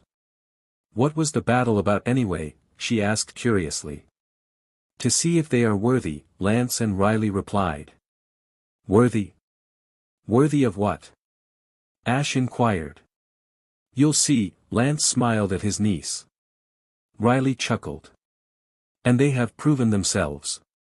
Though Ashley, your techniques are still a bit dangerous. Ash pouted. It's not my fault that you guys can't predict them. Exactly, and that's why it's dangerous, Lance said with a serious expression. We can barely avoid those combos and movements. Ash pouted even more and walked over to Faulkner and Alan to talk to them. As it was getting late, people began to leave, and Cynthia thanked everyone for coming. After everyone departed, Ash opened her presents. She received a book on Pokémon contests from her mother, a book on Pokémon gym leaders from Lance, a guide on Pokémon from Professor Oak, a crafting book from Claire, a versus recorder from Riley, and a book about Pokémon regions from Brock, Marin, and Takato. She was extremely happy with all the books and small gifts, including jewelry and hair accessories. Ashley, Alan called out. Yes, she replied. Can we talk to you for a few minutes? Faulkner asked. Ash blinked and nodded. Sure. Riley and Lance exchanged wary glances as Claire rolled her eyes and playfully smacked their heads. Ow, they both winced. Cynthia giggled as she helped clean up with Brock, Marin, and Takato. Calm down and don't be overprotective now, you both approved of them, Claire scolded. Lance and Riley sighed in defeat. What's up? Ash asked. Well, we want to ask you if. Will you be our girlfriend? Alan said. Ash blinked in surprise, her mind racing. Huh? GG girlfriend? Me? She blushed bright red. Faulkner chuckled at her reaction. Yes, to both of us, he added. Ash looked at them in shock. She had developed feelings for Alan, and now, with Faulkner, those feelings had grown even more complicated. Her heart raced for both of them, and she felt a mix of excitement and confusion. Ash struggled to find her words, her face still flushed. Are you sure you two want to be with me? Because I don't know the first thing about relationships. She bit her lip and looked down. Also, aren't I just a kid? Faulkner gently lifted her chin to meet his gaze. We're sure. We don't mind, and we don't care about your age, he said seriously. To be honest, you're our first choice for a relationship if you say yes. Neither of us has gone out with anyone before. Alan nodded, looking at her with warmth. Even if we're older than you, we don't care. We care about you, Ashley. You are you, and we love you for that, Faulkner added. Who cares about age? Love is love. Ash's heart raced even faster as they expressed their feelings for her. What do you say? They both asked. Ash looked directly at them, and as Faulkner let go of her chin, she smiled sweetly. I accept. I would love to be your girlfriend. Cynthia cooed from the side as she snapped a picture of the moment. A memory photo, she smiled. Riley and Lance sulked in the background. Flint laughed. They got their dream girl. Claire chuckled. And Ashley got her dream boys. But seriously, both of them? I tell ya. Cynthia beamed at her cousin. That's what I thought too, my daughter is a magnet for blue eyes. Flint laughed even harder. That's so true, and both of them are the cool, quiet types, while Ashley is a bright, happy girl. Two cool types and a warm type, opposites attract, Claire joked. Cynthia laughed along. Meanwhile, Lance and Riley continued to sulk as they listened to the playful banter. Faulkner and Alan hugged Ash from either side, kissing her cheeks, causing her to blush even more. Ash noticed something slipping around her neck and wrist. Huh? Alan smirked. It suits you. I agree, Faulkner added. Ash looked at the silver necklace and bracelet they had given her. That's our birthday gift to you, Alan said. The start of our relationship. Faulkner revealed his piece of the heart-shaped necklace. We have the other pieces, it's a full heart shape. Alan joined in, pulling out his own piece. And that bracelet was something we put together. Ash gazed in awe at the appealing jewelry, turning her piece over to see a date inscribed on the back, 04 foot. The date is 22, which is the one I have, and yours is 04 for the month. Faulkner's is 1998 for the year. It's the day we asked you out, Alan explained. Also, the date is a remembrance, Faulkner added. Ash's eyes widened, realizing how much thought they had put into this. Overwhelmed with emotion, she hugged both of them tightly and gave them a quick kiss on the lips, her cheeks flushed with color. Alan and Faulkner were taken aback by the kiss, knowing they would never forget this moment. Break scene. Wow, my dear cousin is so bold, Claire exclaimed, her eyes wide. My daughter just got her first kiss, even if she was the one who gave it, Cynthia gushed. Flint pretended to GG in mock disgust, laughing, all right. Brock, Takato, and Marin returned from cleaning the dishes. Did they get their wishes? Takato asked. Marin squealed upon seeing them, it's about time. Brock chuckled, they were waiting for the right moment. Cynthia nodded happily, I'm so happy for them all. As the new couple approached, Claire, Cynthia, and Marin hugged Ash tightly, congratulating her on her new relationship. Takato, Flint, and Brock offered their congratulations with pats on the shoulder and nods. Ash suddenly remembered something. Oh, I forgot. We got you and Flint something. She pulled out 2 Pokeballs and handed them to Faulkner and Flint. Right, I forgot about that with all the party excitement. Ashley and I caught you a Pokémon while we were in the Alola region, Alan explained.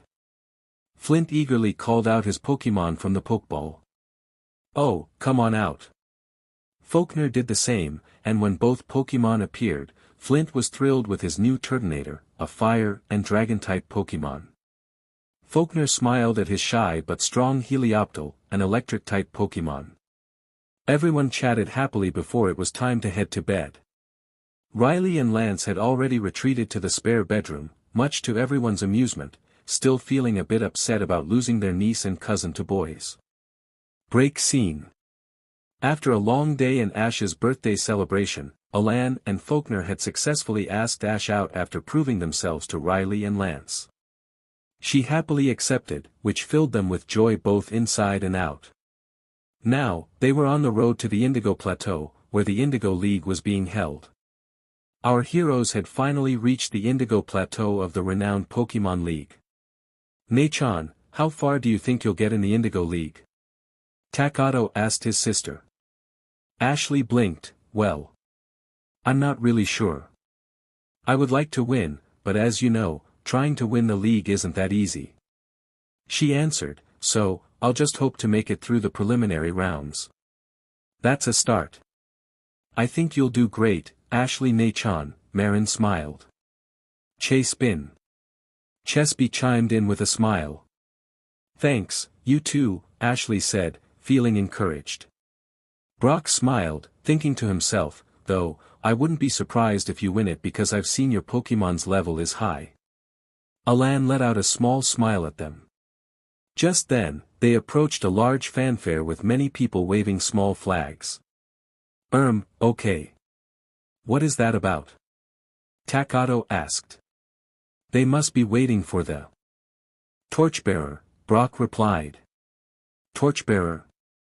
Ashley blinked, oh wait, isn't that someone who runs to the Indigo League Stadium with a flaming torch and lights a huge flame that burns during the entire Pokémon League competition?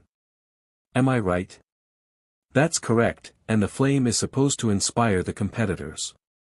They say it's meant to represent a Moltres, Brock explained. Moltres? Marin asked. The legendary bird of fire, Moltres, Alan answered, also known as one of the legendary birds of Kanto. Brock nodded in agreement. Ashley became really curious and pulled out her Pokédex to look up the Pokémon. Moltres, the flame Pokémon. When Moltres gets hurt, some say it dives into an active volcano and heals itself by bathing in lava. This legendary Pokémon can give off flames and control fire. Note, Moltres is one of the 3 legendary birds of Kanto.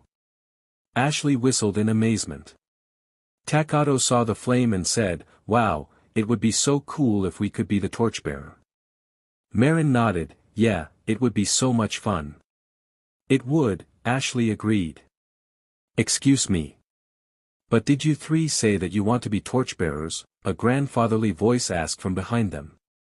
The gang turned around and saw an old man with a long beard, a red jacket, green shorts, white socks, and sneakers, with a purple cap pulled back on his head. I'm sorry, but who are you? Ash asked. This is the Honorable Charles Goodshow, President of the Pokémon League in all the regions, an officer Jenny spoke up. Nice to meet you, the gang greeted the President of the Pokémon League. Ho ho ho, I heard you would like to be torchbearers, Mr. Goodshow said. Takato and Marin nodded.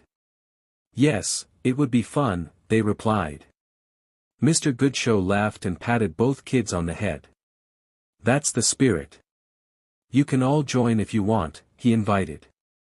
I'm up for it, Ash smiled. Pikapi. Me too. Light chimed in. It's a once-in-a-lifetime opportunity, Brock added. Alan nodded. That's true. So the gang all agreed to be torchbearer runners. Nei-chan is up first, Takato declared. Following his lead, Ash went first with Light. Second was Alan with his EV, who wanted to run with him. Third was Marin with Chesby. Fourth was Takato with Zack. Fifth and last was Brock with Vulpix. They all made their way to the stadium. Brock handed the torch to Mr. Goodshow, who invited the gang to the opening ceremony of the Pokémon League the next day. The gang thanked Mr. Goodshow and nodded in agreement, except for Ash, who would be with the other trainers entering the league. As the gang walked through the Pokémon League village, Brock commented, "Wow, so this is the Pokémon League village." "This is great," Ash said. Alan held Ash's hand. So this is where all the Pokémon trainers who are entering the league stay," he explained. "We should go and get you checked in, Ash," Brock suggested. The gang headed to the Pokémon Center, which was packed with trainers and Pokémon, with Nurse Joy and Chansey both very busy. "Welcome," Nurse Joy greeted. "Hello, Nurse Joy. I'd like to register for the Pokémon League," Ash said. Nurse Joy smiled. "Of course. I just need your 8 badges and Pokédex," she replied. Ash handed Nurse Joy her Pokédex and the 8 badges in a case. Nurse Joy took them and noticed that Ash's Pokédex was from the Kalos region. She quickly placed the Pokédex into the slot, gathering information and scanning each badge. After Nurse Joy was done, she handed Ash back her Pokédex and badges. "Okay, you're all set to enter the Pokémon League. Also, here," she said, giving Ash a key with a number on it. "This key is for a house where trainers entering the league will stay while they are here." Ash took back her Pokédex, badges, and key. "Thank you very much," she said. Nurse Joy smiled. "You're welcome, and good luck in the upcoming battles." Ash nodded and walked back to the gang. "All set." Takato silently glared at someone who was casually sipping tea with cheerleaders around him. "Humph, Gary no Baka." Gary Oak was there with his cheerleaders cheering for him. Brock's sweat dropped. "Maybe we should leave this area before Takato snaps." Marin nodded in agreement. The gang headed to the house corresponding to the key they received. That night, while everyone was asleep except for Ash, who was deep in thought about her journey, meeting new people, catching Pokémon, training them, collecting all 8 gym badges, and visiting various places, she smiled and closed her eyes. "This has been an excellent journey for me," she murmured as she began to doze off. The next day, everyone gathered at the Pokémon Stadium, where it was almost time for the opening ceremony of the Indigo League. The stadium seats were filled with people who came to watch, and trainers who had earned 8 badges were waiting for the tournament to begin. "And the opening ceremony of the Pokémon League competition is officially underway," a male announcer declared. "This is where the top Pokémon trainers and their Pokémon come to prove their skills, strength, and spirit." Alan, Brock, Marin, and Takato sat with Mr. Goodshow. These hopeful competitors will battle one another as they strive for excellence and victory, the victory they need to enter the ranks of Pokémon MSTRS. The trainers entered the stadium from the hallway. And here they come. The competitors are proudly entering the stadium, each having proven their worthiness by earning a minimum of 8 gym badges. Marin exclaimed, "Wow, look at them all." "I know, that's a lot." "I wonder where Nachan is," Takato said. Brock chuckled. "That's easy. Look for Light, and you'll see her." Alan spotted Ash with Light on her head. "There she is," he pointed out. "Wow, Ash looks nervous," Marin observed, noticing Ash's anxious expression and Light trying to comfort her. "Can you blame her? This is her first big competition," Brock said. "Yeah," Takato said, spotting someone else. "I found Gary Nobaka," he remarked, and he has a smug smile on his face as well. And now the trainer bearing the flame of Moltres has entered the stadium for the official lighting of the central torch, which will burn throughout the Pokémon League competition. Marin blinked. "The central torch? Where is that, Mr. Goodshow?" she asked. "At the top of those steps," Mr. Goodshow replied. "Oh," Takato said. As the female torchbearer reached the top of the stairs, 2 robed figures were waiting. Ash noticed something was off today, Team Rocket hadn't shown up, and they wouldn't pass up this chance to. "Oh no. She ran out of the crowd and toward the stairs immediately. This is a surprise. Looks like two figures who respect the League are about to accept the flame. I'll take that torch, little girl, a familiar female voice said. Light's ears twitched. Pika. Jessie, she exclaimed. Ash nodded and ran faster until she was near the top. Wait. Don't let them have the torch, she shouted. But it was too late, the flames were snatched from the female torchbearer's hand by Jessie. Team Rocket wanted the flame of Moltres to sell for money. Ash reached the top of the stairs.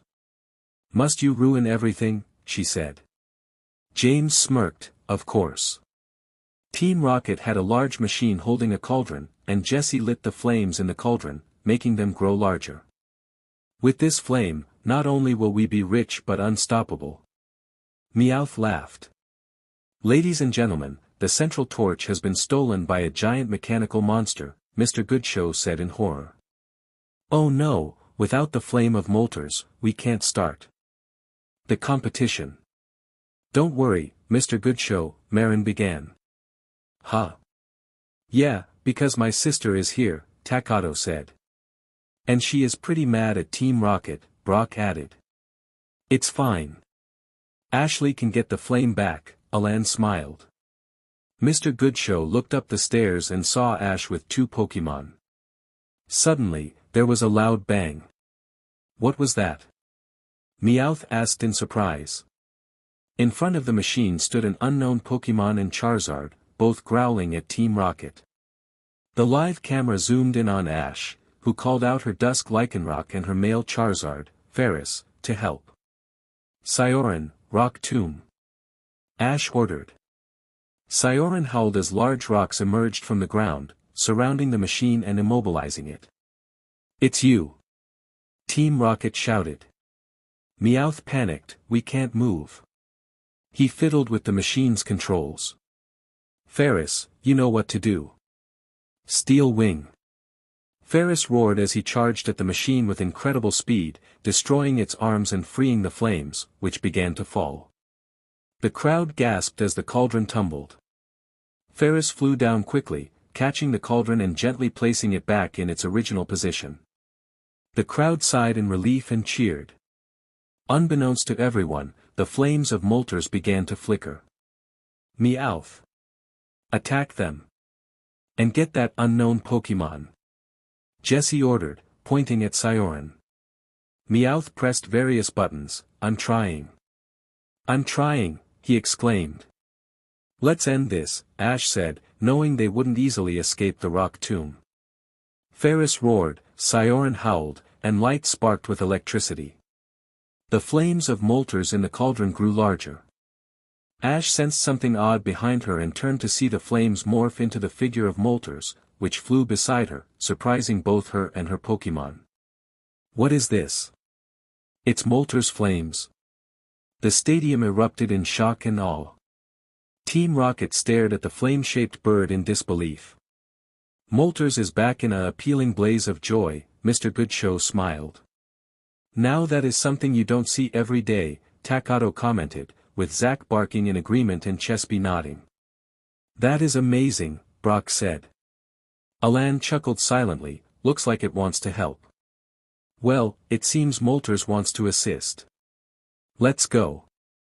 Sioran, Rock Slide. Ferris, Dragon Pulse. Light, Electro Ball, Ash commanded. Sioran jumped and summoned rocks, hurling them toward the machine. Ferris launched a large blue-green orb next. Light generated a massive electric ball at the tip of her tail. The flame Moltres dove down at Team Rocket. They paled, oh no. All four attacks struck the machine, causing it to explode. Ah! Team Rocket is blasting off again, they cried out. Ash sighed in relief along with her Pokémon. That was close, she said. The Moltres flame flew back to the cauldron, completing its task, and the flame of Moltres was restored. Pikachu, Light said from atop Sioran. Roar, Ferris nodded. Rarf, Sioran barked. Ash smiled at her 3 Pokémon and returned Ferris and Sioran to their Pokeballs. Ladies and gentlemen, the opening ceremony will now continue. Here is President Goodshow to greet our competitors, Mr. Goodshow announced. Welcome one and all. This stadium is a very special place, where those who truly love Pokémon come to compete. Here is the cauldron of the flame of Moltres, burning brightly to light their hearts and spirits. Keep that fire alive in your heart and spirit. The crowd and trainers cheered. Ash smiled, looking at the flame of Moltres with determination. Pikachu, Light said. Yeah, thank you, Ash replied, glancing at her partner. This is it. We made it to the Pokémon League, she said. The real battle starts tomorrow. Pikachu, Light nodded. Yes, but will Ash discover that the Pokémon League isn't easy? She has to be in it to win it. Last time, Team Rocket tried to steal the central flame of the Pokémon League. Ash battled against Team Rocket and managed to return the flames to their original place with the help of her Pokémon. But that's not all, the flame of Moltres transformed into Moltres and helped take Team Rocket down. With Team Rocket defeated and the central flame burning brightly at the top of Indigo Stadium, trainers from around the world are now ready to compete in the Pokémon League competition. In Pallet Town, residents gathered in the Nox Cielo restaurant, in a corner reserved for them, watching the television for news about the Pokémon League. Welcome Pokémon fans to a live coverage of the Pokémon League competition, a news reporter announced. Right now, the trainers are about to learn where they will compete in their first round battles and who their first opponent is. The gang walked past the news reporter to their location. Professor Oak smiled. Oh, there's Ashley and Takato, Cynthia said, noticing them. Oi, Faulkner, Flint entered the gym of Sunnyshore City. How are you? Faulkner asked, looking at Flint, the fire elite who had entered his gym with Helioptile and Raichu by his side. What's with that attitude, dude? Flint replied, noticing Faulkner's boredom. Faulkner sighed, and Helioptile hid behind his trainer's leg. Flint smiled at the generator Pokémon. Still a little shy, I see, he said. Helioptile, the Pokémon blinked in response. Why are you here, Flint? Faulkner inquired. Flint mock pouted. How rude. The Indigo League is about to start, and Ashley is battling today in one of the fields, so I came to watch, he explained. Faulkner nodded but was about to leave when a challenger appeared, prompting a groan from him. I'll see you at the cafe. Raichu, Helioptile, let's go, he said as he walked toward the battlefield. Flint shook his head. It's fine, I'll wait, he replied. I swear he loves that Helioptile. It's shy, but in battle, it's dangerous. He winced as Helioptile used Surf on the opponent's Hippowdon, knocking it out in one move. Seriously, knowing Surf and catching up. The challenger groaned as his first Pokémon was down already. Raichu cheered for Helioptile's quick victory. Welcome to Pokémon Village, the assistant greeted. I need your identification to check you in, please. Ashley handed the assistant her Pokédex. The assistant blinked at the device but continued her task. Is this your first time at the Pokémon League? She asked, placing the Pokédex onto a machine.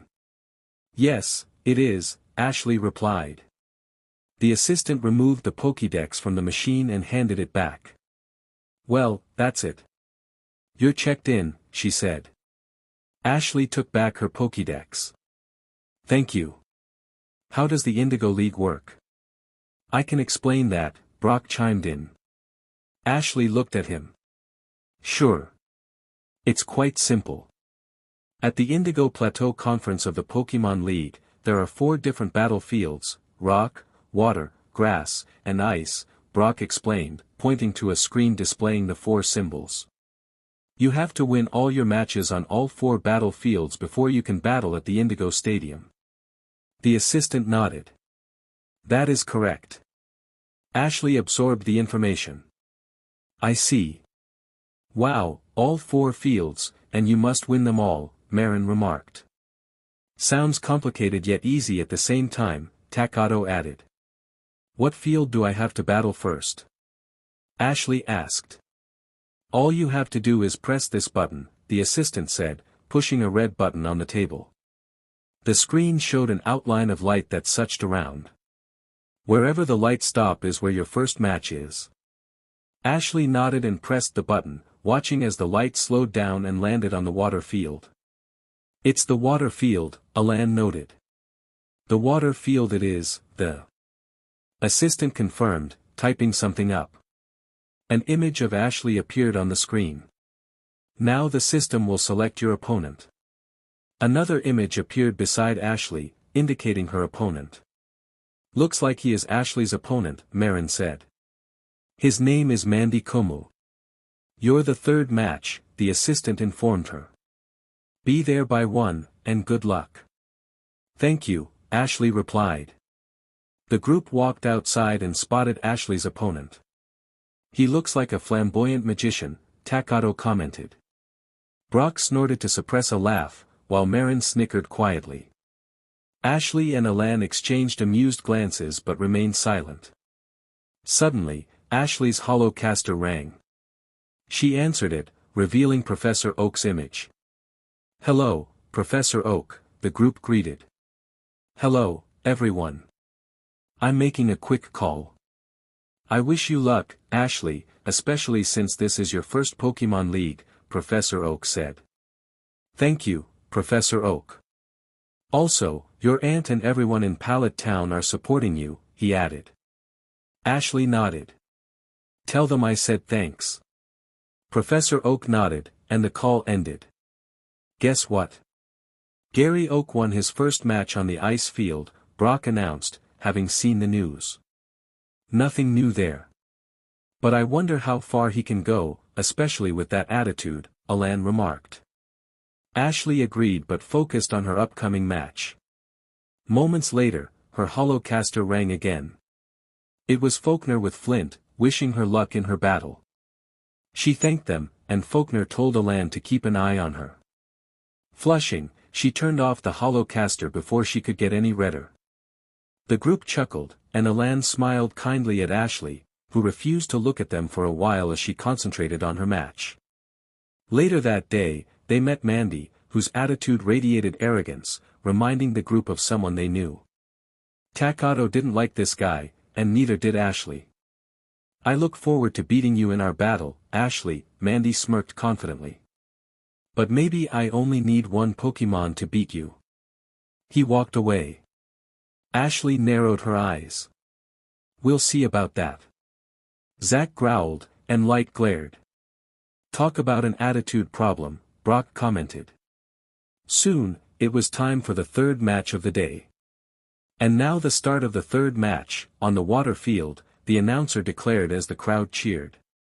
On the green side is Ashley Mew Ketchum from Pallet Town. Ashley stood on the green platform with Light beside her, while Alan, Brock, Marin, and Takato took their seats behind her. And on the red side is Pokémon League favorite, the astounding Mandy Komu from Cerulean City. Mandy stood on the red platform, exuding confidence and arrogance. Pikachu. Astounding? Light questioned. Astounding, huh? Brock said. Must be a title given to him when he first entered the Pokémon League, Alan added. Ketchum faces one of the most popular Pokémon trainers, known for his exciting battle style, the announcer continued. Exciting battle style, huh? Ashley said. This is going to be interesting. Chew, Light agreed. Each trainer is only allowed 3 Pokémon, the announcer explained. If a trainer recalls their Pokémon, or if the Pokémon is knocked out, asleep, or refuses to battle, those count as losses. Now let the battle begin. Ding! Go, Executor! Mandy sent out the coconut Pokémon. Executor, it said as it appeared on the platform. Alright then, Kosame, go. Ashley called, sending out her Bubble Jet Pokémon. Vaporeon, Kosame said as she landed on the platform. What's this? Ketchum had sent out a Vaporeon, a water-type Pokémon, while Mandy chose Executor, a grass and psychic type, which had an advantage over it. Mandy smirked, acknowledging the type advantage, but Ash remained unfazed, stating that types weren't everything. Executor, use Razor Leaf, Mandy commanded. Icy Wind, Ash countered. Executor launched leaves toward the Bubble Jet Pokémon, but Vaporeon countered with Icy Wind, freezing the leaves in midair. Agility and then Iron Tail. Kosame, the Vaporeon, sped up, and before anyone could react, she reappeared and struck Executor with her Iron Tail, sending it crashing into the water. Splash! What? Mandy exclaimed, astonished by the speed of Vaporeon. As Executor resurfaced, its eyes were swirling, indicating it had fainted. Victory for the green, the judge announced, raising the green flag. Mandy had to decide which two remaining Pokémon he would use against Ash's Vaporeon. Ha, the kid has some beginner's luck, Mandy said as he selected a Pokeball. But her luck has run out. Go, Seadra. He sent out his dragon Pokémon. Do. Seadra called out as it entered the water. Kosame eyed the Seadra. Ash pulled out her Pokédex and scanned the dragon Pokémon. Seadra, the dragon Pokémon. The evolved form of Horsia. Seadra has a violent temperament, and the quills that cover its body can render its victim unconscious. Let's see who is faster. Your Vaporeon or my speedy Seadra, Mandy said. Seadra, use agility. Seadra swam quickly, increasing its speed. Ash raised an eyebrow. Kosame, freeze the field, she instructed. Vaporeon. Kosame responded, firing Ice Beam at the water, instantly freezing the entire field. Do. Seadra panicked as it realized it couldn't move. Seadra. Mandy cried out. Incredible. Ash's Vaporeon has frozen the water field in seconds, turning it into an ice field. Seadra, don't panic. Use Dragon Pulse, Mandy ordered. Ice Beam again, Ash countered. Seadra launched a Dragon Pulse, but Kosame's Ice Beam collided with it, continuing the attack until it hit Seadra directly. Do. Seadra cried out in pain as it was struck by the super effective attack. Aurora Beam. Kosame fired a multicolored beam, hitting Seadra again, causing it to collapse with swirling eyes. Seadra has been defeated. The victory goes to Vaporeon. The judge announced, raising the green flag as the crowd cheered for Ash. Now Mandy is just one Pokémon away from defeat. Can he stage a comeback? The answer is yes, and he will, Mandy declared, holding up a Pokeball. Let's see if your Vaporeon can handle this. Ash and Vaporeon watched carefully. And now, Pokémon fans, may I present Golbat. Go. Mandy sent out his last Pokémon. The bat Pokémon appeared, and Ash felt a sense of familiarity. Underestimating my Kosame here, Ash chuckled. Brock has a Golbat too. She scanned the Pokémon. Golbat, the bat Pokémon. The evolved form of Zubat. It has 4 sharp fangs and emits supersonic waves more powerful than Zubat's. Golbat, use supersonic, Mandy commanded. Dodge it and use Icy Wind, Ash countered. Kosame dodged the supersonic attack and unleashed Icy Wind toward Golbat, who managed to evade it. Air Cutter. Mandy ordered, and Golbat flapped its wings, releasing sharp winds toward Vaporeon. Hail. Kosame summoned a blizzard, stopping the Air Cutter attack. Now, Ice Beam. As Golbat was distracted by the hail, it didn't notice Kosame. Golbat, dodge. Mandy panicked, but it was too late. Vaporeon fired an Ice Beam, freezing Golbat solid and then striking it with Iron Tail. Golbat crashed through the ice and into the water, resurfacing with swirling eyes. Golbat is unable to battle, the judge announced. The victory goes to Ash and Vaporeon. The crowd erupted in cheers. It's all over, and what a finish. Pokémon League trainer Ash Ketchum has scored a stunning victory in her first match without changing Pokémon. Kosame smiled and ran to her trainer. Ash hugged her water-type evolution. "Thank you, Kosame," she said with a smile. Vaporeon, Kosame nuzzled her cheek. Pikachu, Light said, congratulating her. Marin jumped up and down with Takato. "Wahoo! She won," they shouted. Mandy collapsed to his knees, bewildered. "But I'm Mandy Komu, the astounding. How could I lose?" "You did it, Ash," Brock said. "Great job showing them you're not someone to mess around with," Alan added. Ash nodded, "Thank you, guys." The people of Pallet Town cheered and celebrated Ash's first win. "My daughter won." Cynthia cheered as she heard the announcement on television. She finished up the dishes and instructed the waiters to pick them up. Professor Oak nodded. "Excellent work, Ash." Her opponent underestimated her greatly, he remarked. Later that night, the group sat at a restaurant on the top floor of a multi-story building, where Cynthia was borrowing the kitchen to cook their meal. The chefs watched in awe as Cynthia whizzed around the kitchen, seemingly doing 3 things at once. "Our customers do not come here to cook," the head chef said, confused. "Well, maybe they should try it," Cynthia responded cheerfully. "Ashley, Takato, dinner is almost ready." Ash and Takato exchanged amused glances. "Okay," they replied. Soon, they gathered around the table, filled with incredible dishes. "Well, how does it look?" Cynthia asked, smiling. "It looks great," the 2 kids cheered in unison. The teens joined in, while the Pokémon added their own gleeful opinions. "These croquettes are excellent as always," Brock complimented. "These are so good. Nobody cooks like you do," Takato said to his mother. "You know, if you win your next battle, you'll be allowed to use up to 6 Pokémon per match," Professor Oak explained to Ash. "Have you decided which Pokémon you'll choose?" Ash looked up from her food. "Not really, but I have an idea for which Pokémon I want to use."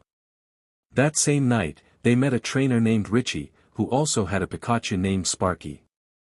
They became great friends and enjoyed chatting together. The next morning, Ash was about to find out who she would be fighting in the next round. The group arrived at the reception where Ash met Richie again, who had already been assigned a battle but had no opponent yet. All Ash had to do was fish a Magikarp out of a small tank, and the letters and numbers on its side would reveal her opponent. Using a small fishing rod, Ash quickly hooked something and pulled it out of the water. It was a Magikarp with A3 painted on its side. The assistant pointed to a screen that displayed Ash's picture next to another, revealing that her next opponent was Richie. Everyone froze in shock at this development, but soon the 2 trainers overcame it and approached each other. "Well, Ashley, as friends, let's promise to make this battle the best we've ever had," Richie said. "Deal, see you on the battlefield then," Ash replied, and they shook hands in agreement. "Ladies and gentlemen, we will have our 5th round battle. On the green side, we have a trainer from Pallet Town, Ashley Mew Ketchum." The crowd cheered loudly, remembering all her battles. "And on the red side, we have Richie Hiroshi from Frodomar City." The crowd cheered again. "Let the battle begin. I choose Happy." Richie sent out the Kanto Butterfly Pokémon. "Free." Happy appeared. "Then I'll go with Beautifly." Ash sent out the Hoenn Butterfly Pokémon. Beautifly, Beautifly said. "Everyone. For an update, that Pokémon is a Beautifly from the Hoenn region, it's a bug and flying type Pokémon," the announcer explained.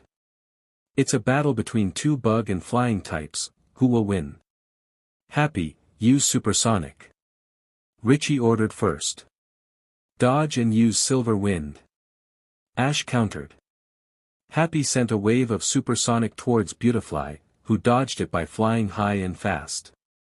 She swooped down, her wings glowing, and released a silvery, glittering wind towards Happy. Happy. Use safeguard quickly. Richie shouted. Free. Happy created a green shield, protecting itself from the silver wind attack. Ash narrowed her eyes. Aerial Ace once that safeguard is down, she said. Beautifly nodded. When the shield went down, Beautifly quickly flew down, disappearing for a split second before reappearing and striking Happy on the stomach with an aerial ace. Happy. Richie called out, seeing his Pokémon was hit. Happy. Happy fell to the ground, fainting. The judge waited a few seconds before deciding, Butterfree is unable to battle. He raised the green flag. Beautifly is the winner. The crowd cheered. Happy, return, Richie recalled his fallen butterfly Pokémon. Zippo, go. He sent out the flame Pokémon. Charmeleon. Zippo said. Ash recalled Beautifly. Lampent, I choose you. She sent out the lamp Pokémon. Lampent lamp, he said, excited to battle. What? Richie was confused by the unknown Pokémon. I'll make another update. Lampent is a Pokémon from the Unova region. A ghost and fire type Pokémon. A ghost and fire type, huh? Zippo, flamethrower. Richie commanded. Shadow Ball, Ash countered. Zippo fired a flamethrower at Lampent, who countered with a Shadow Ball, and both attacks collided. Zippo, use Dragon Rage. Richie said. Dodge it and use Will-O-Wisp, Ash instructed, but use Psychic to control them. Zippo launched a Dragon Rage at Lampent, who flew up to dodge the attack and then summoned small purplish flames with a blue outline, throwing them at Zippo. Close them in and strike, Ash added. Lampent. Lampent controlled the Will-O-Wisp attacks, making them close in. Oh no. Zippo, use Rock Tomb to destroy them all. Richie ordered. Charmeleon. Zippo stomped its foot on the ground, summoning rocks that destroyed the Will-O-Wisp, creating a small smoke around him. Now, Lampent. Nightshade. Ash shouted. Lampent appeared beside Zippo, surprising him, and fired a nightshade from his eyes, hitting Zippo directly into the rock tombs. Char. Zippo cried out as he hit the ground and fainted. Charmeleon is unable to battle. The judge raised the green flag. Lampent takes the round. Wow, and that Lampent used to be the little Litwick that Ash adopted from the Chandelier couple, Marin commented. Brock chuckled. What do you expect? Kids grow up fast. Very fast, Cynthia agreed. Go. Way to go, Lampent. Takato cheered. Sparky, you're last, Richie sent out his electric mouse Pokémon. Pikapi. Sparky said. Ash looked at the Pokémon and smiled. Yule, you're up. She sent out her Alolan Sandshrew. Sandshrew. Yule said excitedly. A white Sandshrew? Richie questioned. Pika. Sparky wondered as well. Ahem. If you're all wondering why that Sandshrew is white, it's known as an Alolan form Sandshrew from the Alola region. Unlike the Sandshrew we usually see, they are ground types, but the Alolan Sandshrew is an ice-type Pokémon. The crowd marveled at the Pokémon's form. Richie groaned. Oh man. Sparky, this is going to be a problem. Pikapi, Sparky nodded in agreement. Shrew. Sandshrew. Yule said, excitedly. Yule, go play, Ash ordered simply. Yule rolled into a ball and started to roll toward Sparky. Pika. Sparky exclaimed, moving out of the way. Pika. Again. Sparky, use Iron Tail. Richie commanded. Pika. Sparky's tail turned metallic and struck the ground. Haze, Yule unrolled himself, turning the field into a deep mist. Oh dear, I can't see anything, Cynthia frowned, taking pictures of the battles. It's Haze. Ashley is using it to her advantage, Alan said with a small smile. Sparky, stay focused. We can't see anything in this mist. Richie warned. Pika. Sparky nodded. Maybe we can. Sparky, use hidden power and aim it everywhere. Sparky summoned lots of white energy orbs and sent them in all directions. You'll, earthquake, Ash's voice was heard. You'll stomped his feet, causing the ground to shake from the attack. Payika. Sparky cried out as the effective move hit. Now use Metal Claw. You'll charged in the direction of Sparky's cry, his claw turning metallic as he charged in further. Welcome, ladies and gentlemen, to the next round of the 6-on-6 Pokémon battle. The crowd cheered. Now let's meet our competitors. First, from the green side, the unstoppable trainer, Ashley Mew Ketchum from Pallet Town. The crowd cheered even louder as Ash stepped onto the field. On the red side, we have a power battler. Ken Jones from Vermilion City stepped onto the field, a teen with brown hair and brown eyes, dressed in a white shirt layered with a black undershirt and a gray coat. He wore black briefs and brown sneakers. The crowd cheered enthusiastically. Now let's see which of these two trainers will make it to the next round. Let the battle begin. Nidoking, go. Ken called out, sending forth his male drill Pokémon. Nido. Nidoking responded. Rin, let's battle, Ash said, sending out his female drill Pokémon. Nido. Rin roared. Nidoking, use Earthquake. Ken commanded. Use your tail to jump and freeze it. Ash countered. Nidoking stomped the ground, preparing for the earthquake, but Rin leaped with her tail and launched an ice beam at the ground, aiming for Nidoking. And Nido. Nidoking was encased in ice. Ken stared at his frozen Pokémon in disbelief. How fast, he exclaimed. Rin landed back on the ground, glaring at the frozen Nidoking. Rin, time for payback, Ash said. Rin stomped her feet, unleashing an earthquake attack towards Nidoking. The ice shattered as Nidoking roared in pain from the effective move, followed by a punch to the stomach. What? Ken gasped, noticing Nidoqueen's proximity. When did she get so close? Rin delivered an ice punch to Nidoking's stomach, sending him back before he collapsed, his eyes swirling. Nidoking is unable to battle. The judge raised the green flag. Nidoqueen wins. Ken recalled Nidoking. Gyarados, go, he shouted, sending out the formidable Pokémon. Grr. Gyarados roared as it entered the field. Ash looked at Gyarados. Rin, she said to her Pokémon. Rin roared in response, eager to continue battling. Gyarados, use Hydro Pump. Ken ordered. Thunder that Hydro Pump. Ash countered. Gyarados unleashed a powerful stream of water towards Rin, who countered with a thunder attack. The water conducted the electric attack, shocking Gyarados, who roared in pain. Seeing the Hydro Pump, Rin quickly used Protect, shielding herself from the water-type attack. Gyarados. Ken shouted, noticing the static around his Pokémon. Oh come on. Static now. Now Rin, once more. Ash commanded. Rin roared as she launched another thunder attack, hitting Gyarados directly. Gyarados roared in pain, unable to move, and soon collapsed with swirling eyes. Gyarados is unable to battle. The judge raised the green flag. Nidoqueen wins. Rin, return, Ash said, recalling her drill Pokémon. Venusaur, I choose you. She sent out the final evolution of the seed Pokémon. Venusaur, it exclaimed. Ken frowned, realizing he had only 4 Pokémon left and not the best options. Gengar, he called, sending out the shadow Pokémon. Gengar, it laughed as it appeared. Venusaur, the plant Pokémon said, ready for battle. Sunny day, Ash commanded. Use Hypnosis. Ken ordered. Venusaur brightened the sky with sunny day, and before Gengar could use Hypnosis, it was blinded by Flash. Gengar. Gengar held its eyes, feeling the effects of the bright light. No, Gengar.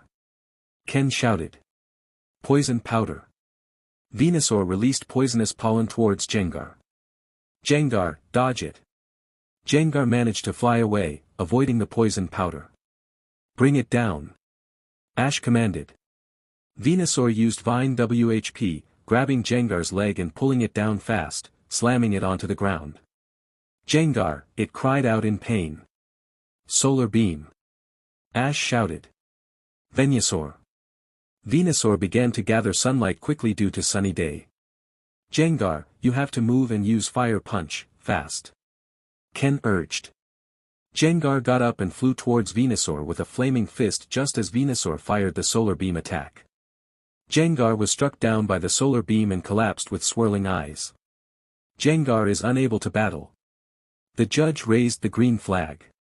Venusaur takes the match. There it is. Ken is down to his last 3 Pokémon. Can he make a comeback against Ash, who still has all hers? Ken recalled Jengar. Golem, go, he sent out the Megaton Pokémon. Golem, it said. I'll stay with Venusaur, Ash decided. Let the match begin. The judge raised both flags. Golem, use Stone Edge. Ken commanded. Knock them with Magical Leaf, Ash countered. Golem sent stones towards Venusaur, who blew them away with Magical Leaf. Grab it. Ash commanded as Venusaur used Vine WHP to grab Golem and throw it into the air. G-Golem. Golem, it panicked as it soared through the sky. G-Golem. Golem, defense curl. Ken shouted, needing his Pokémon to defend itself. Give it a close-range Leaf Storm, Ash ordered. Soar. Venusaur unleashed a flurry of storm leaves around Golem. Despite its defense, the attack was super effective against the rock and ground-type Pokémon. Golem. Golem roared in pain as it crashed to the ground, eyes swirling. Golem is unable to battle. The judge raised the green flag.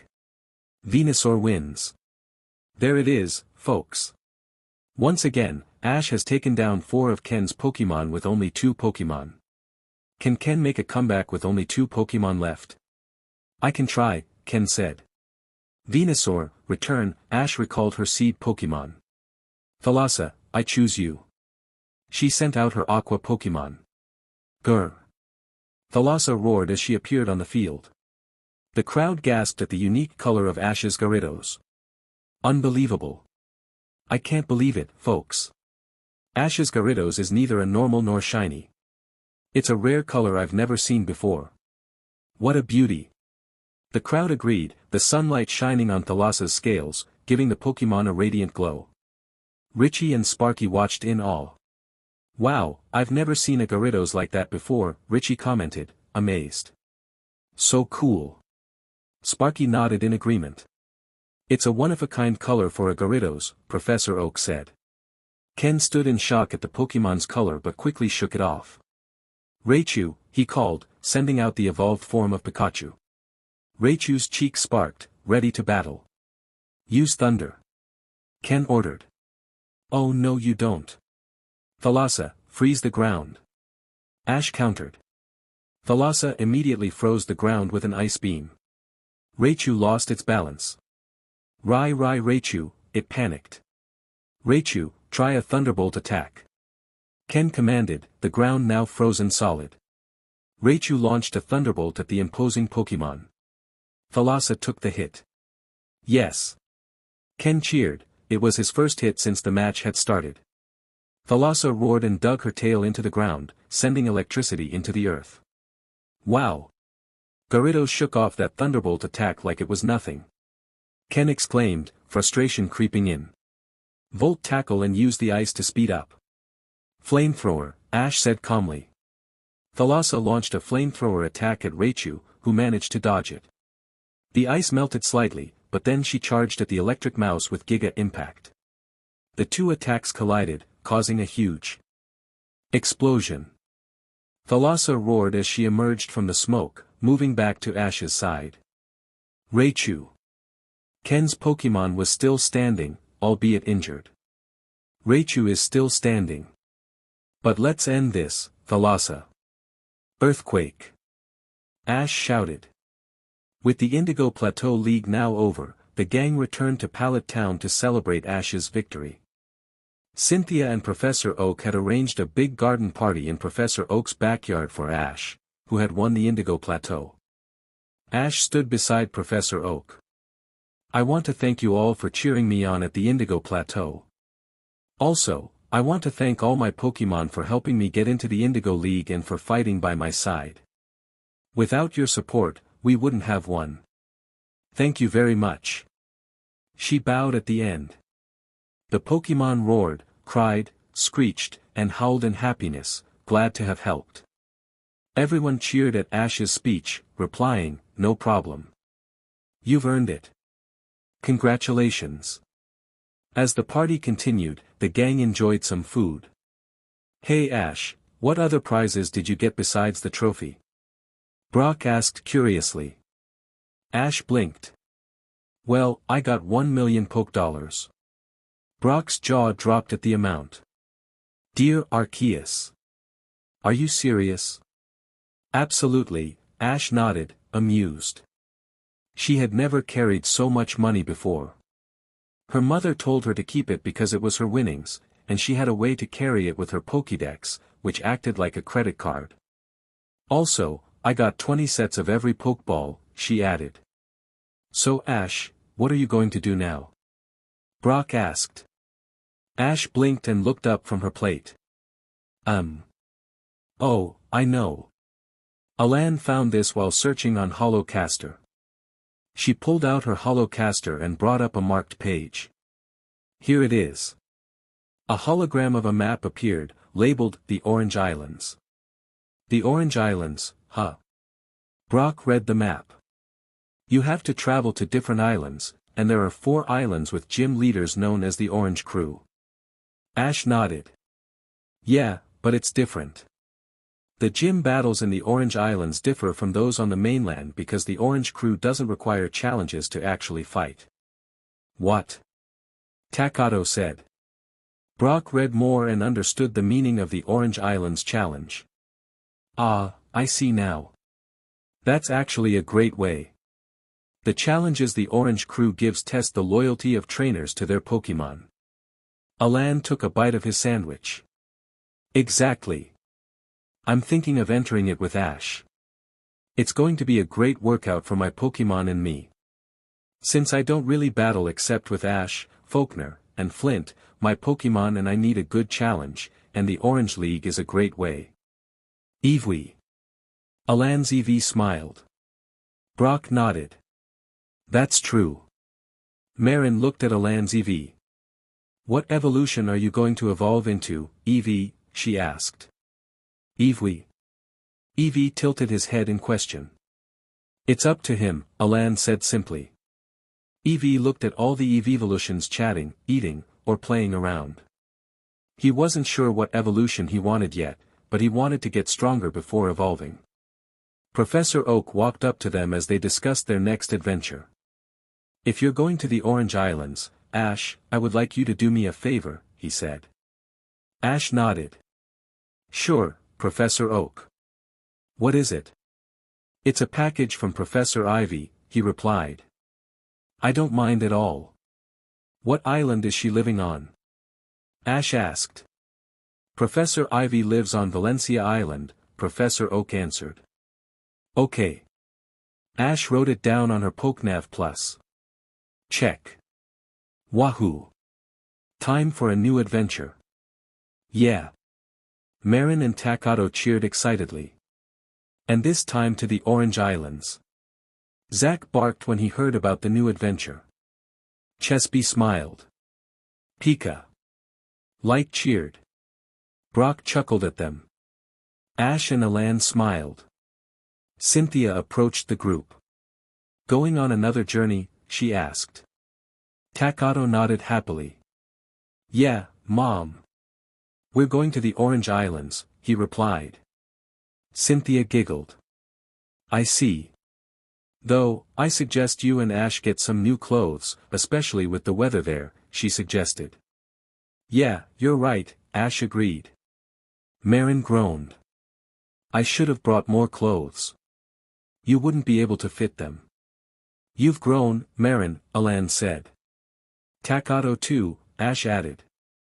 Takato looked at his shorts, realizing they were shorter now. You're right, he said, noting how they now reached just above his knees. I grew about 3 centimeters taller, he muttered. Marin looked at her shorts and realized the same. Ah! She was 2 centimeters shorter than Takato, making her 119 centimeters, while he was 121 centimeters. Ash hadn't grown much, except for her hair, which was now slightly past her waist. Cynthia giggled.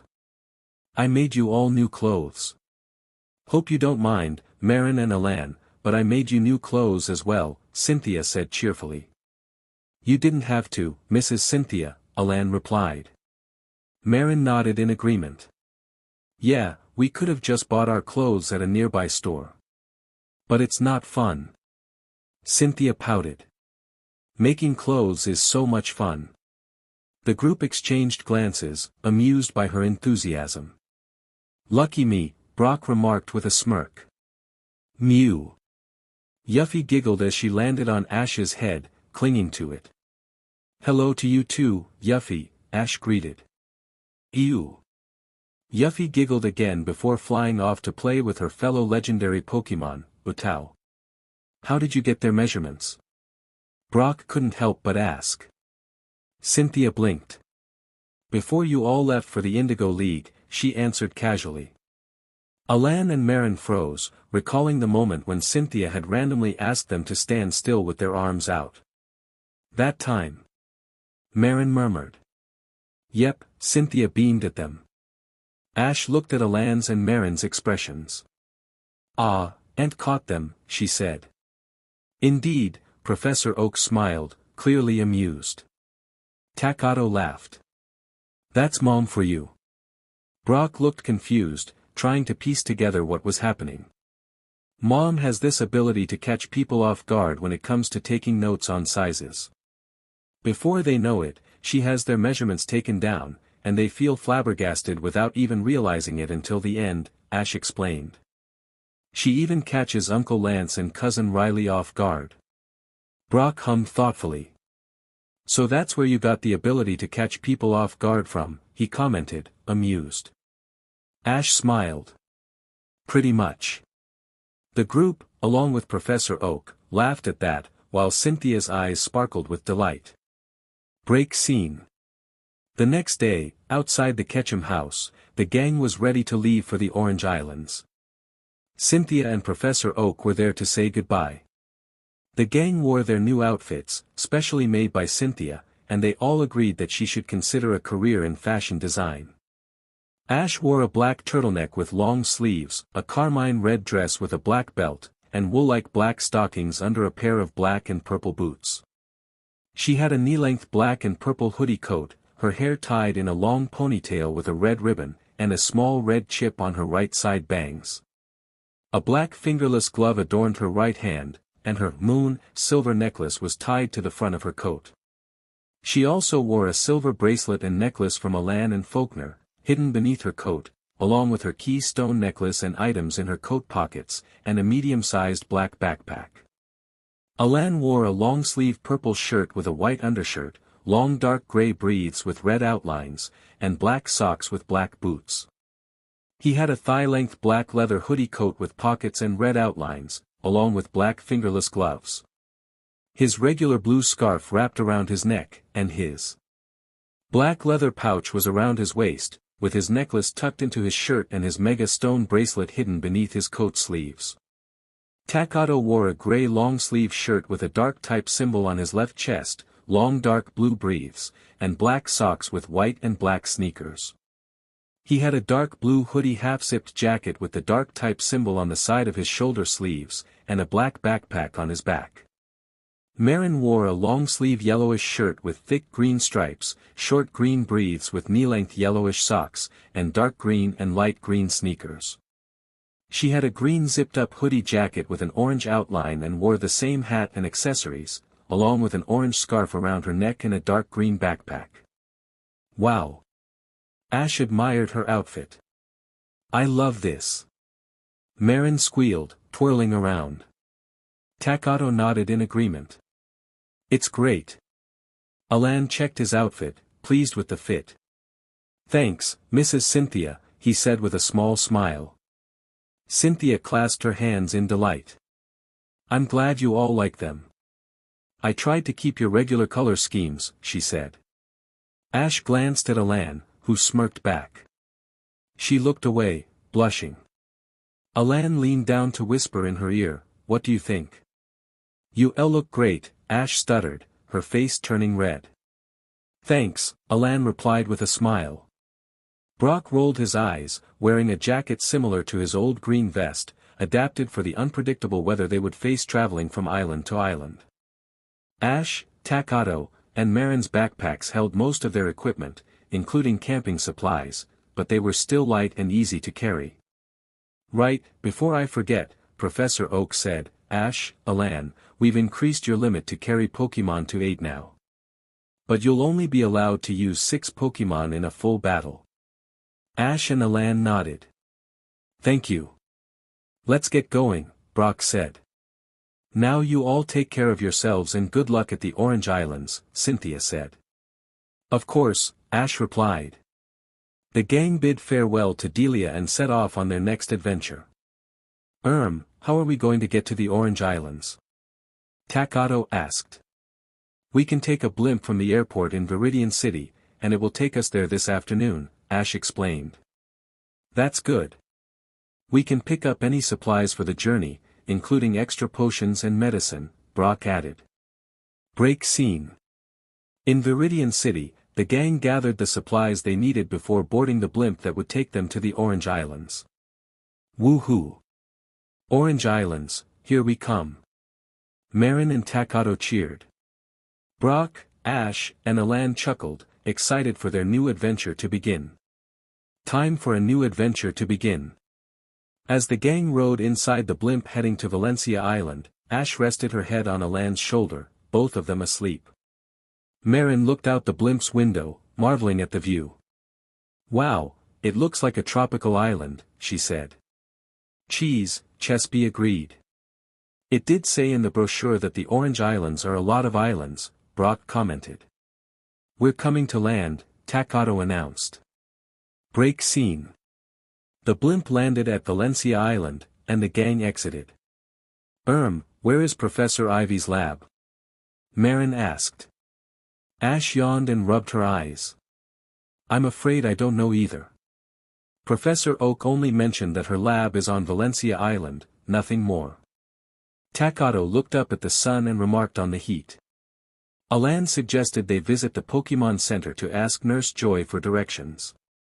The group agreed and made their way there. As they approached the Pokémon Center, Marin expressed her awe at its appearance. Brock commented that it suited the area. Upon entering, they were greeted by Nurse Joy and Chansey at the front desk. Hello, Nurse Joy said warmly. Hello, Nurse Joy, the gang replied in unison.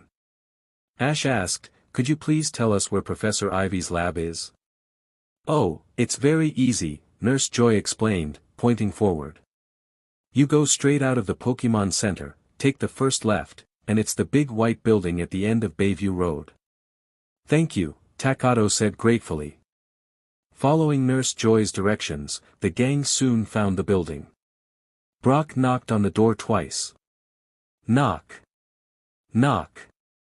The door opened to reveal 3 identical girls. Hello, all 3 triplets greeted. I'm Charity, said the girl in the pink shirt. I'm Faith, added the girl in green. And I'm Hope, finished the girl in orange. We're Professor Ivy's assistants. Marin blinked in surprise. Nice to meet you all, Ash said. We would like to see Professor Ivy, please. Of course, Charity nodded. Professor Ivy is working with the Pokémon.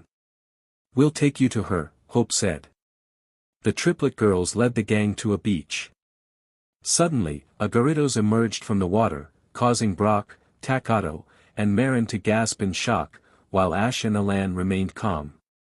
You did very well, Gyarados, a woman's voice praised the Pokémon. The gang approached the source of the voice and saw a woman with shoulder-length purple hair swimming with Gyarados, Cloyster, and Poliwhirl. I think you're all getting better and stronger every day, the woman smiled at them. Wow, look at how she trains the Gyarados, Brock remarked, amazed. So cool, Marin added. Professor, Hope called out. 3 friends are here, Faith continued. To see you. Charity finished. The woman turned toward the shore and smiled. The gang watched as she rode Gyarados towards them. After jumping off, Hope tossed her a lab coat, which she quickly put on. Pleasure to meet you, the woman said with a smile. I'm Professor Ivy. The gang introduced themselves, and Professor Ivy expressed her delight at meeting the owner of the Aqua Gyarados and the winner of the Indigo Plateau Conference. Ash nodded, while the triplets facepalmed for not recognizing him. Ash then mentioned, Professor Oak said you had something for him. Yes, I do. Please, follow me, Professor Ivy replied. Back at her lab, Professor Ivy led the gang to a corner where a unique Pokeball rested on the transporter. The gang stared at it in curiosity. The color is really interesting, Alan observed. Yeah, it's gold and silver, Ash added, with Pikachu nodding from his shoulder. I've never seen one like this before, Brock remarked. Why is it gold and silver? Marin and Takato wondered. I'm afraid we haven't been able to discover the reason for that or anything else about the Pokeball, Professor Ivy explained. Ash examined the Pokeball closely and noticed 2 engraved letters. G, S, H, she blinked. Yes, if you look closely enough, you can see GS on it. So we decided to call it the GS Ball, Professor Ivy clarified. We heard you tried to transport it, Brock stated. True. Would you demonstrate, please, Hope? Professor Ivy asked one of her assistants. Hope nodded and activated the transport machine, but the GS ball remained in place. Naturally, we tried to open it, Professor Ivy began. The triplets nodded in agreement. We've tried buzzsaws, hammers, crowbars, hacksaws, power drills, and lasers, she listed the various tools they had used. Ash and Pikachu exchanged glances, surprised by the number of attempts. Wow! Takato and Marin were amazed by the extent of their efforts. I'm surprised the GS ball isn't destroyed yet, Alan commented. I agree, Brock added. We've tried everything, but this Pokeball is a mystery, Professor Ivy concluded. Ash gazed back at the GS ball, sensing something mysterious about it. Did you try throwing it like a regular Pokeball? Alan asked. We did. But that didn't work either, Charity replied. Professor Ivy picked up the GS ball and said, I wish I could uncover the secret of this Pokeball myself, but if anyone can solve this mystery, it's your friend Professor Oak. Huh. Ash blinked as the GS ball was presented to her. Here it is, Ash, Professor Ivy said, handing it to her. Make sure you get it to him safely. Of course, Ash replied, placing the GS ball securely in her backpack. Later, Professor Ivy and her assistants took the gang to the back forest, where many Pokémon resided. So this is all part of your laboratory? Brock asked.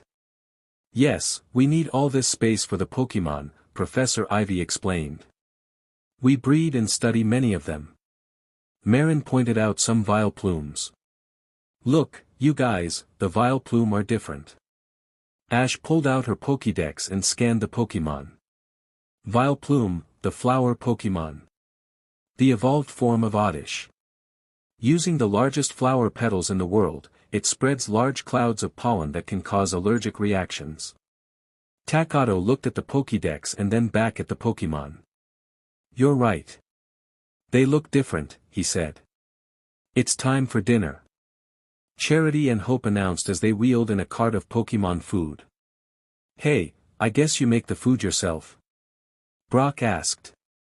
Yes, we created recipes for each type of Pokémon, Professor Ivy replied. One by one, Pokémon from the area began to emerge, including a Raticate with dark brown fur, a couple of Nidorans with darker colors, 2 red Paras, and a Weepinbell with a golden tan body. All these Pokémon colors are different. It must be the climate in the Orange Islands, Alan remarked. Professor Ivy smiled. That's correct. The tropical climates of this island and the other orange islands differ from those in Kanto. Naturally, the different environments create variations in the Pokémon we've raised here. I'm currently collecting data and studying how the environment influences these variations. Brock was even more impressed by this information. Faith placed a bowl of Pokémon food in front of Zack and Chespy. Here, there are plenty, she said. Zack and Chespy smiled and began to eat, with Light joining in for snack time. Professor Ivy, look. Hope pointed to a Butterfree clinging to a tree branch. Huh? Professor Ivy responded. Free. Free, the Butterfree chirped, its beige wings adorned with a red spot. We need to think of something, Professor Ivy said. What's the matter? Brock asked. Oh, that little Butterfree hasn't eaten anything in days, Professor Ivy explained, glancing at the Butterfree and then back at her assistants. The different nutrients didn't work. No, and we tried various combinations, Hope added. Professor Ivy examined her clipboard. The ingredients include all the essential nutrients. I just don't understand, she frowned. Brock took a look at the food, sniffed it, and then took a bite. Everyone stared at him in shock. Brock was munching on the Pokémon food meant for Butterfree. After swallowing, he said, I see the problem. He pulled out some sweet berries from his rucksack, crushed them, and sprinkled them on top of Butterfree's food. Free! Free! Butterfree's antennae perked up, and it immediately flew down to the food, devouring it quickly. Oh! Professor Ivy and the 3 assistants were amazed. That's incredible. What did you add to the food? Professor Ivy asked. Sweet flavors are what Butterfree prefers, Alan replied simply. That's right. I crushed some sweet berries. Some bug Pokémon, like Butterfree, enjoy their food sweet, and your food didn't have enough sweetness, which is why Butterfree refused to eat it, Brock explained. Oh, I'm embarrassed to call myself a researcher when you're the one who seems to know so much about Pokémon feeding habits, Professor Ivy admitted. That's Brock for you. Takato and Marin chimed in. Brock's dream is to become the, Takato began. World's greatest breeder and doctor, Marin finished. Well now, a breeder, Professor Ivy said. Brock nodded. Yes, and I realized that from Ash's and Marin's Butterfree, he said. I see, Professor Ivy smiled. Later that day, Professor Ivy invited the group to her house, but when they arrived, the sight was less than pleasant. The gang's sweat dropped at the state of the place.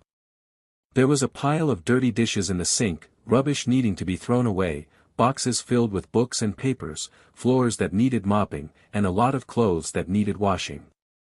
You can't even see the floor, Marin commented. We got so wrapped up in our Pokémon research that we stopped cleaning the house and started calling it, Professor Ivy smiled, admitting, our little dump. Brock's eyes sparkled, and he put on a green apron and RBB gloves. Leave this to me, he exclaimed, beginning to tidy up the house. Everyone watched as Brock did an amazing job cleaning, washing, and cooking. Brock is a great cleaner, Professor Ivy said. Polisher, Hope added. Vacuum, Faith chimed in. Duster, Charity said. Cooker, Marin concluded. And all for free, Takato remarked. Well, nothing should be surprising. Brock has lots of siblings, so cooking and cleaning are his specialties, Ash noted. Alan watched, amused. After the cleaning was done, the food was ready, and Professor Ivy, along with her assistants, thanked Brock before they all dug into the meal. That night, everyone except for Professor Ivy, her 3 assistants, and Brock were in bed, resting. The 3 were still awake, conducting research. The vile plumes were spreading their pollen, and Brock and Professor Ivy wanted to observe them. However, trouble arose when Eradicate wandered into the area. Oh no! Professor Ivy gasped, worried. The Vileplume's pollen is harmful to both people and Pokémon. She rushed over to the Raticate to guide it to safety but ended up getting sprayed by the poisonous pollen herself. Professor Ivy! Brock exclaimed, covering his mouth with a handkerchief as he helped her and the Raticate out of the area. Contact the Pokémon Center immediately, he instructed the assistants. Yes, sir, they replied, quickly reaching out to the Pokémon Center. Soon, Professor Ivy and the Raticate were at the Pokémon Center, where Nurse Joy helped them recover. Do be careful next time, Nurse Joy advised. Vileplume's poisonous pollen is highly dangerous. How is the Raticate? Professor Ivy inquired. Nurse Joy smiled. It's just fine because you got it out of the pollen quickly, so it's okay now, she replied. Professor Ivy sighed in relief. Thank you, and you too, Brock, she said. Brock, Charity, Faith, and Hope were relieved that Professor Ivy was okay. The next day, the gang, except for Brock, was preparing to leave. Brock shared what had happened the previous night, and they were glad everything was fine now. Brock was helping the assistants tidy up the house and lab with his Pokémon. Hey Brock, we're getting ready to leave. Ash called out. Brock turned to the group. I've decided to stay here with Professor Ivy. I could really learn a lot about Pokémon here, he explained. Yes, and he would be a great help to us, Professor Ivy agreed. Aha, the three assistants nodded in agreement. The gang understood, after all, Brock wanted to become a great Pokémon doctor. We'll meet again. Until next time, Brock said. Alan nodded. Till then. They shook hands. Good luck, Brock, Marin and Takato said, giving the breeder a goodbye hug. Chespin, Chespy smiled at him. Zack barked in agreement. Good luck with the Orange League, Ash, Alan, Brock said to the two older siblings. Thanks, Ash replied. Pika Pikapi. Light smiled. Brock waved at his friends. Bye. And make sure you don't forget about me. Ash called out as he waved goodbye. Goodbye. Brock replied, waving back. Bye-bye, Brock. Marin and Takato chimed in, also waving. Alan joined in the farewell as well. The group left Professor Ivy's lab, leaving Brock behind. It sure is going to be different without Brock around, Marin said, glancing at her friends. Takato nodded in agreement. Yeah, at least this will help him become a Pokémon doctor. So what should we do now? Takato asked. We need to sign up for the Orange League before we can start collecting badges, Alan replied. To do that, we need to go to Tangelo Island, Ash added. So, back to the blimp? Marin asked. Yep, Ash confirmed. The gang made their way back to the airport and took a blimp ride to Tangelo Island. After saying goodbye to their longtime friend Brock, the gang headed to Tangelo Island, where Ash and Alan could register for the Orange League. Upon arriving at Tangelo Island, the gang found themselves at the beach, taking a moment to relax. Wow, Marin exclaimed, taking in the scenery. What do we do first? Takato asked. We need to find the Pokémon Center, sign up for the Orange League, and then figure out a way to travel, Ash answered. We could have our water-type Pokémon surf on the water, or we could fly from island to island, Alan suggested. That's true, Ash nodded. Suddenly, a cry echoed across the beach. Lap. The Pokémon perked up at the sound. Pi. Arf. Che. All three Pokémon dashed toward the source of the cry. Chespy. Zachary. Lightning. The gang followed their Pokémon and soon discovered the cause of the commotion. Three male trainers, dressed like thugs, were mistreating a Lapras with a stick. Hey! Takato shouted. What do you think you're doing to that Pokémon? Leave that Lapras alone. The Lapras opened its eyes, noticing the trainers who were defending it. Who asked for your opinion, sweetheart? The first trainer, wearing a red open shirt, sneered. Alan narrowed his eyes, glaring at them. "Yeah, this is none of your business," said the second trainer, dressed in a purple shirt and white hat. "We don't need any brats like you telling us what to do with our Pokémon," the third trainer added, wearing an orange shirt. "Why are you even hitting that Lapras?" Marin asked. "If you must know, we're preparing to battle against the Orange Crew," the second trainer replied. "So get lost." "I can't believe you three are Pokémon trainers," Takato insulted them. "What did you say, punk?" The three trainers glared at Takato. Ignoring their threats, Ash commanded, "Elena, use Psychic to get them away from Lapras." He sent out his Gardevoir.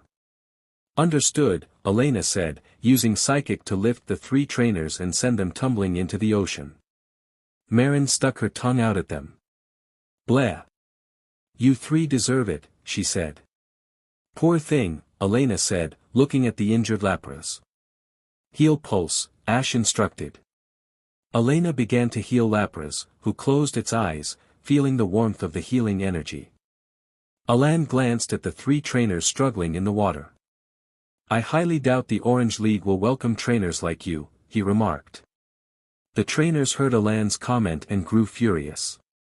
"This punkin sweetheart want to fight," the third trainer said angrily. "Then we'll give them one," the first trainer growled, sending out his Spearow.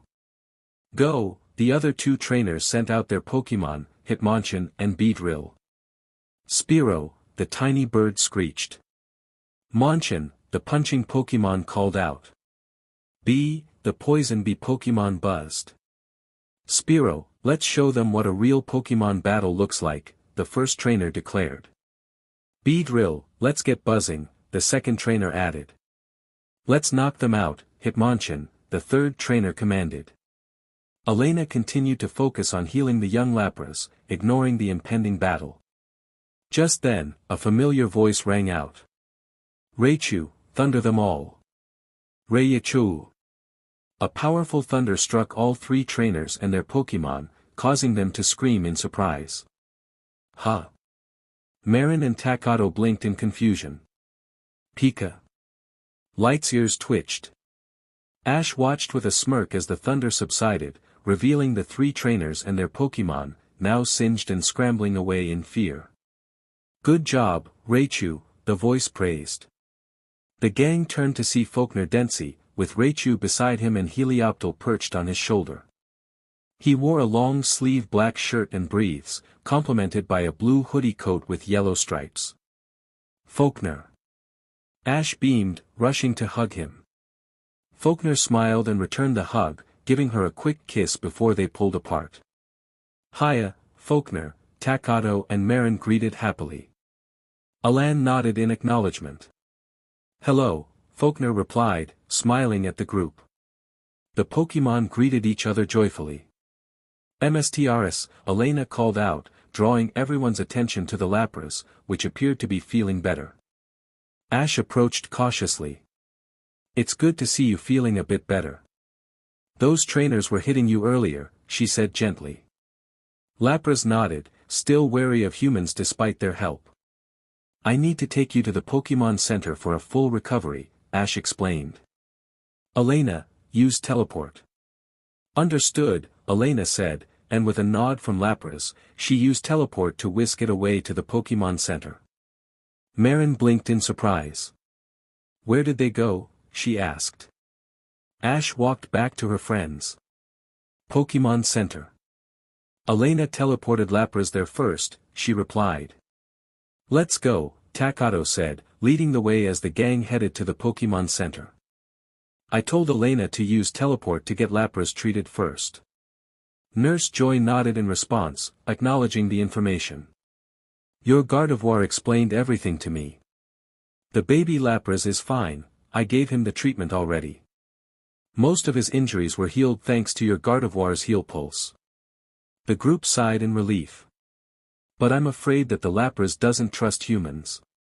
However, it seems he trusts you all." "Gardevoir had to explain to the Lapras that I'm not going to harm him," Nurse Joy continued. "Not surprising after those three JRKS were hitting Lapras with a stick," Ash remarked. Takato blinked in surprise. Wait a minute. That's a baby Lapras, he asked. Yes, the size of the Lapras is different compared to the adult Lapras, Alan explained. Takato nodded, still processing the information. But what is a young Lapras doing here? Marin inquired. I guess this Lapras must have gotten separated from his pod. A big Lapras pod passed by the island this time of year, and we had a big storm a few weeks ago, Nurse Joy explained. Poor Lapras, Marin said sympathetically. What should we do about Lapras? Takato asked. We need to get him back to the ocean, that's for sure, but we have to explain things to him first, Faulkner said. That reminds me, what are you doing here in the Orange Islands, Faulkner? Not that I'm not happy to see you. What about the gym? Ash questioned his other boyfriend. I left Flint in charge. You'll be surprised, Flint was the one who offered to look after it, of course, after getting permission from the Pokémon League. He said there isn't going to be a challenge for a while since the Sinnoh League isn't starting up yet, so it's okay. Flint decided to have me on vacation in the Orange Islands to be with you, Faulkner explained. Don't worry, I left 3 of my Pokémon with him, and they all know Flint well enough to listen to him, but I'll rotate them around. Ash smiled and nodded happily. MSTRS, the young Lapras wants to thank us, Elena spoke up. Ash looked outside where Lapras was, now closer than before. Don't worry about it. Glad to help, she replied. Lap Lapras lap, the Lapras said, expressing that he missed his mother. You got separated during that huge storm that happened not too long ago, Ash explained. Lapras lap lap, he confirmed, sharing that his mother was calling out to him but he was already far away when the storm pushed the pod away. Well, we have a solution for that, Ash said. First, I'll be traveling from island to island to compete in the Orange League. Second, you could travel with us, and maybe one day during our travels, we'll find your mother and pod. What do you say? Want to travel with us? Lapras thought for a moment and then nodded happily. Lap, he exclaimed, flapping his flippers in excitement. Suddenly, a truck appeared out of nowhere, and some nets flew over Lapras, capturing him. Lap! Lapras cried out. Everyone gasped. Where did that come from? Marin exclaimed. A familiar laughter echoed, followed by a familiar motto. Team Rocket. Takato exclaimed, rolling his eyes. Why am I not surprised? Team Rocket appeared, their eyes fixed on the young Lapras. Ahahaha, this Lapras is going to make us rich, Meowth declared. Faulkner observed Team Rocket closely, noting that this was his first encounter with the notorious group. Give Lapras back. Ash demanded. Jessie laughed. No can do, poor pet, she replied. That's right, this Lapras is going to fetch quite a price, James added with a smirk. Helioptile, use Razor Wind to cut the net, Faulkner ordered. Helioptile nodded, jumping off his trainer's shoulder and unleashing Razor Wind towards the net, shredding it apart. Aw! Team Rocket screamed as they were caught off guard. Elena used Psychic to carefully lift the young Lapras and place him back into the water. Lapras landed back in the water, smiling. Lap! Nice! Takato grinned. Yay! Marin cheered. Now's your chance, Alan said. Light! Raichu! Thunderbolt them, both Ash and Faulkner commanded their electric Pokémon. Paikachuu. Raichuu. Boom! The truck exploded, sending Team Rocket flying away since they were on it. Team Rocket is blasting off again, they shouted as they disappeared from sight. Alan sighed. Guess we'll be seeing them during this adventure, he remarked. Marin and Takato agreed. Nurse Joy came out, concerned about the commotion. Oh dear, is everyone alright? She asked. Yeah, everyone is alright, Nurse Joy, Ash replied. Lap! Lapras swam up to them, beaming. Nurse Joy sighed in relief. "That's good," she said, noticing the young Lapras. "Well, it seems like the young Lapras trusts you all." Ash nodded. "I promised Lapras that we'll search for his mother while traveling through the Orange Islands," she stated. "That's good," Nurse Joy acknowledged. Lapras, the Pokémon smiled. Marin and Takato exchanged curious glances at Lapras, and when he offered to let them ride on his back, they eagerly accepted. "Well, Marin and Takato seem to like him," Faulkner commented dryly as he watched the kids play around. "Right, but I'll release him when we find his pod," Ash said. Nurse Joy nodded. "I see. Isn't that great, Lapras?" Lapras smiled in agreement. Ash smiled and pulled out a Pokeball, holding it toward the transport Pokémon. Takato and Marin got off Lapras as he tapped the Pokeball button with his head, getting captured without a fuss. After capturing Lapras and promising to help him find his family, Ash, Alan, Marin, Takato, and Faulkner set off for Ash and Alan's first Orange League challenge. Lapras exclaimed. "Woohoo! This is great!" Takato cheered. "Yeah," Marin agreed. Ash smiled, feeling excited about the journey ahead. Alan and Faulkner were riding on Alan's shiny Gyarados, knowing they wouldn't all fit on Lapras. Pikapi. Light smiled. Takato frowned, feeling hungry. "I'm getting hungry," he said. Marin nodded in agreement. "Now that you mention it, so am I," she added. Ash looked at the map on her Pokenav Plus, planning their next move in the Orange Islands. Good news. There is an island known as Mekon Island not far from here, and the best part is that there is an orange crew who lives there. She smiled as she shared this exciting news. "Really? That's great," both kids cheered. "Big brother." Marin started. "Faulkner." Takato continued. "Yes," Alan and Faulkner replied. "Mekon Island is ahead," Marin said. "And there is an orange crew there," Takato added. "So, it's full speed ahead," both kids finished. The three oldest members of the group exchanged amused glances. "Lapras, let's go," Ash said. "Gyarados, you too," Alan instructed. Lapras sped up towards the island. Gyarados followed closely behind the transport Pokémon. When the gang arrived at the Pokémon Center, Ash and Alan had their Pokémon checked and grabbed a bite to eat before heading to the Mekon Island gym. "I have a question. What is the Mekon Island gym leader like?" Marin asked as they walked. According to the Pokenav, the Mekon Island gym leader is one of the toughest members of the Orange Crew, Ash read aloud. "Sounds interesting." "True," Alan agreed. They continued along a path lined with palm trees that led to the beach, and soon a building came into view. "There it is, the Mekon Gym," Ash announced. Suddenly, Takato and Marin spotted a coconut on the ground by the road. "Hey, it's a coconut," they exclaimed in surprise. "Wow," Marin said. Faulkner noticed something odd about the situation. "Takato, Marin, don't pick that up yet," he warned.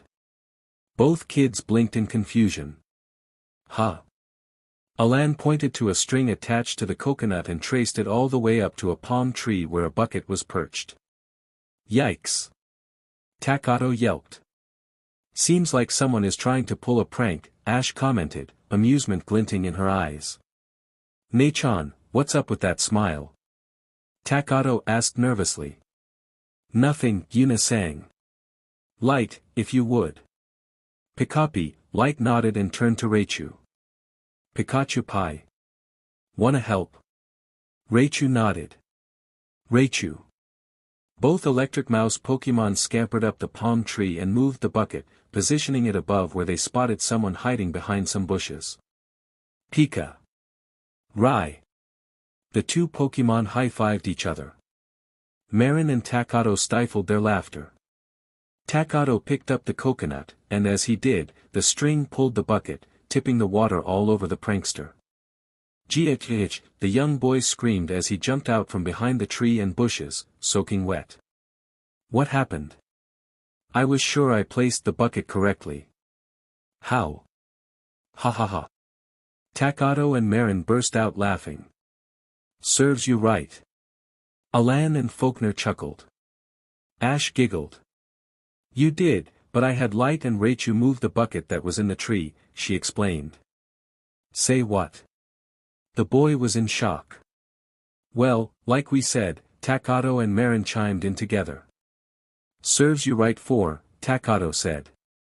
Playing pranks like that, Marin finished. Suddenly, another laugh echoed nearby. The prankster boy gulped when he heard the voice. Ah-oh. The gang turned to see a young woman with auburn hair pinned back and blue eyes, wearing a black top and a long pink skirt with white shoes. I like how you handled my little brother, the young woman complimented. Ash nodded in acknowledgement. The young woman turned to the boy with a stern look. Senta Atsumi, how many times have I told you not to play pranks on visitors? And have you finished cleaning your room? She asked. Senta looked down and nodded. Lots, and yes, sis, he sulked as he walked away. The young woman turned to the gang. I'm sorry for my little brother's behavior, she apologized. It's fine, Ash replied. We're actually looking for the Mekon Island gym leader. The young woman perked up at that and smiled. Aha, a challenger. I'm Sissy Atsumi, the gym leader of Mekon Island. Which of you is challenging me? She asked. I'm Ash, and I am, Ash replied confidently. Alan. Same here, Alan added. 2 challengers. Great. Sissy exclaimed. Follow me, I'll take you to the gym. She walked ahead, and the gang followed. Sissy led the gang to her gym, which looked like a combination of a barn and a beach house, with a Pokémon battlefield inside. Alan observed the ground, noticing lines that suggested it could open. As you know, the Orange Islands gyms are different from other region gyms. We give challenges to our challengers and Pokémon to see how strong both trainer and Pokémon are, Sissy explained as she stood on the opposite side of the field. We'll decide the match with 2 challenges. So who's going to go first? Ash and Alan exchanged glances. You can go first, I'm fine with second, Alan said. Ash nodded and walked towards the field. Sissy looked at her little brother. Okay, Senta, hit it. Right, Senta replied, pushing a button on the remote he was holding. Everyone turned to see something open, revealing a long line of cans set up. Cans? Marin blinked. Just wait and see, Takato said. Senta pushed another button, and the field opened up, revealing a pool. Reminds me of Cerulean Gym, Ash said, amused. Seadra, I choose you. Sissy called, sending out her dragon Pokémon. Do, Seadra greeted. Let's start the match with a water gun challenge, Sissy announced. Water gun challenge? Ash asked, intrigued. That's right. The trainers pick whichever Pokémon has the best water gun attacks, and they compete against each other in a test, Sissy explained. In my gym, the Pokémon compete like athletes do, using their skills head-to-head, one-on-one. Faulkner crossed his arms. Interesting and a great way to showcase a Pokémon's skill, he remarked. I think I'll let my Seadra warm up first, Sissy said. On cue, Senta blew bubbles, and 7 bubbles appeared. Seadra, water gun now. Sissy ordered. Seadra fired a thin water gun towards the bubbles, popping them all. Oh ho, Ash said, amazed. Amazing, Marin added. Accuracy is really impressive, Alan noted. Do, Seadra nodded proudly. Well now, shall we get started? Sissy asked. Whoever knocks out the most cans wins. She pointed towards the cans.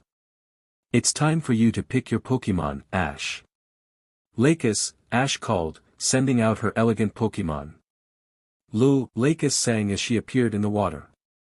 Sissy's eyes widened in amazement. Gorgeous, she said, captivated. Senta's jaw dropped. What Pokémon is that? He asked in awe. It's a Milotic, known as the tender Pokémon, Ash explained. That's a pure Pokémon, Sissy explained. They're incredibly rare, even more so than shiny Pokémon. This was Ash's first time seeing a pure Pokémon. Alright, Lakis, time to shoot, Ash said, pointing towards the cans. Lodic. Lakis cooed, her eyes narrowing as she focused. Seadra, water gun now. Sissy commanded. Seadra unleashed a thin stream of water that knocked down 5 cans. Wow, center hits. Takato exclaimed. Lakis, your turn, Ash encouraged. Low. Lakis quickly fired thin water gun attacks, knocking down 6 cans. Woohoo! Go! Marin cheered. Both Seadra and Lakis continued to knock down the cans until only 2 remained, which they took down together. Once again, our heroes sailed through the sunny surf, unaware that a new adventure awaited them. Light and Raichu perched on Lapra's head, enjoying the view. Light spotted something floating in the water. Pikachu. What's that? She asked, piquing the gang's curiosity. They saw a bottle bobbing on the surface. Both transport Pokémon halted. Raichu used his tail to grab the bottle and handed it to Ash. Ash examined the bottle, noting a piece of paper inside. Huh. There's a paper inside, she said, opening the lid. A letter? Marin questioned. Raichu blinked, intrigued. It might be from one of the islands, Alan suggested. Read it, Ash, Faulkner encouraged. Ash pulled the paper from the bottle and read aloud, if you know anything about a Pokémon known as the Crystal Onyx, let me know right away. Signed, Marissa Isao from Sunburst Island. She looked puzzled. Huh. A Crystal Onyx? Marin echoed. Never heard of it, Takato added.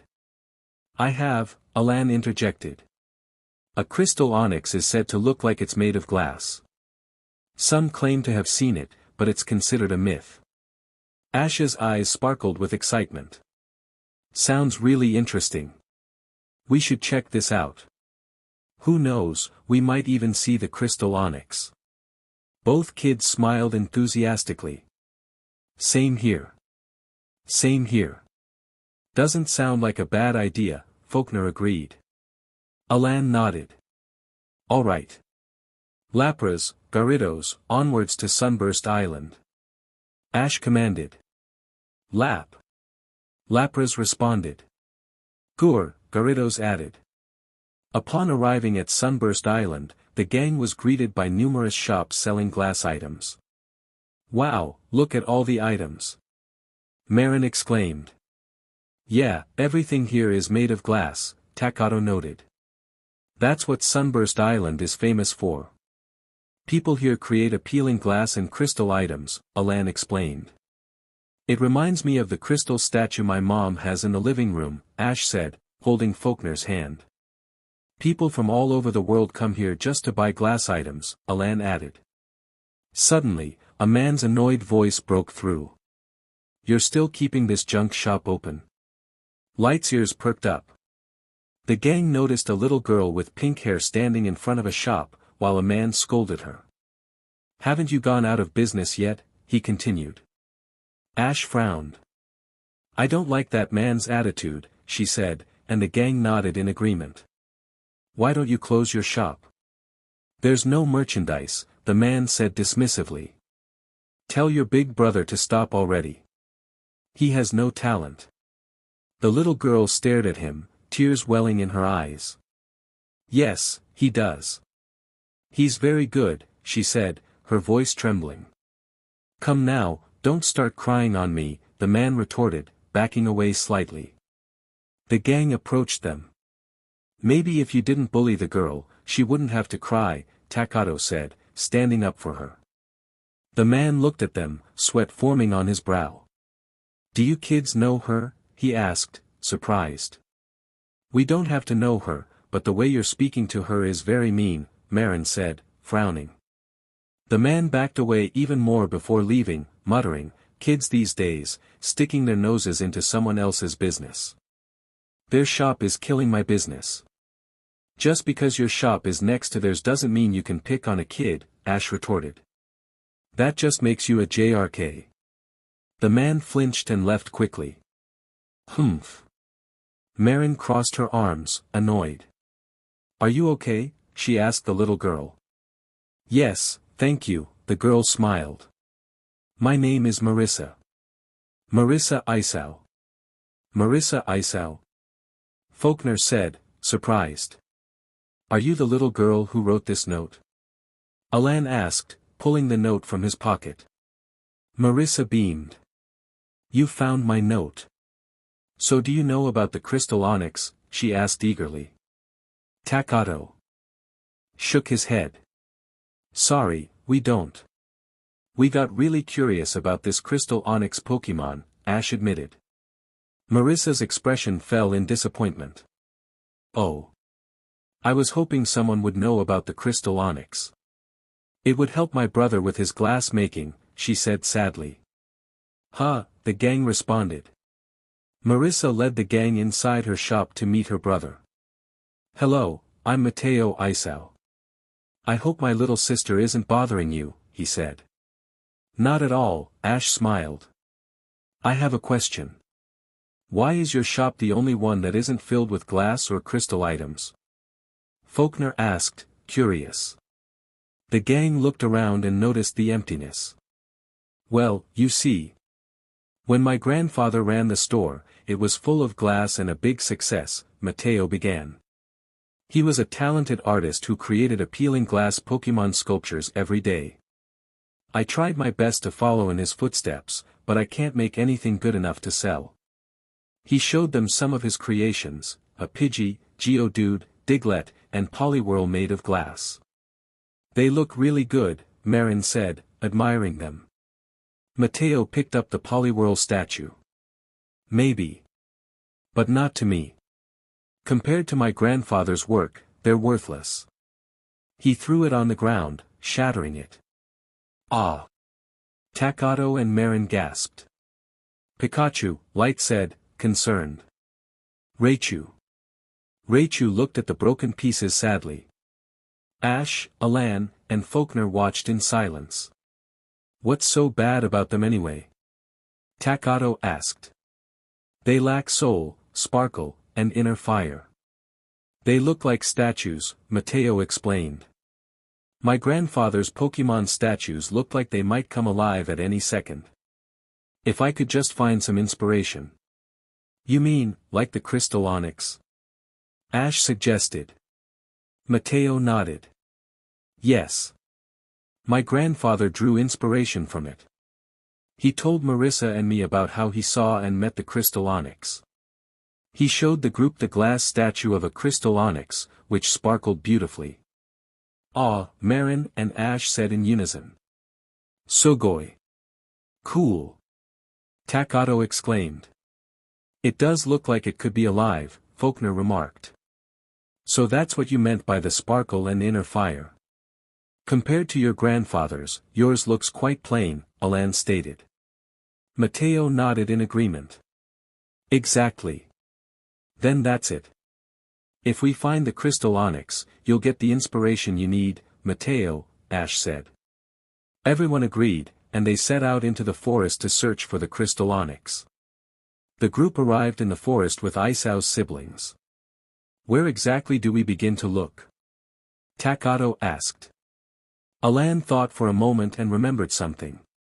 Marin, do you have your Azumarill with you? He asked his little sister. Marin blinked.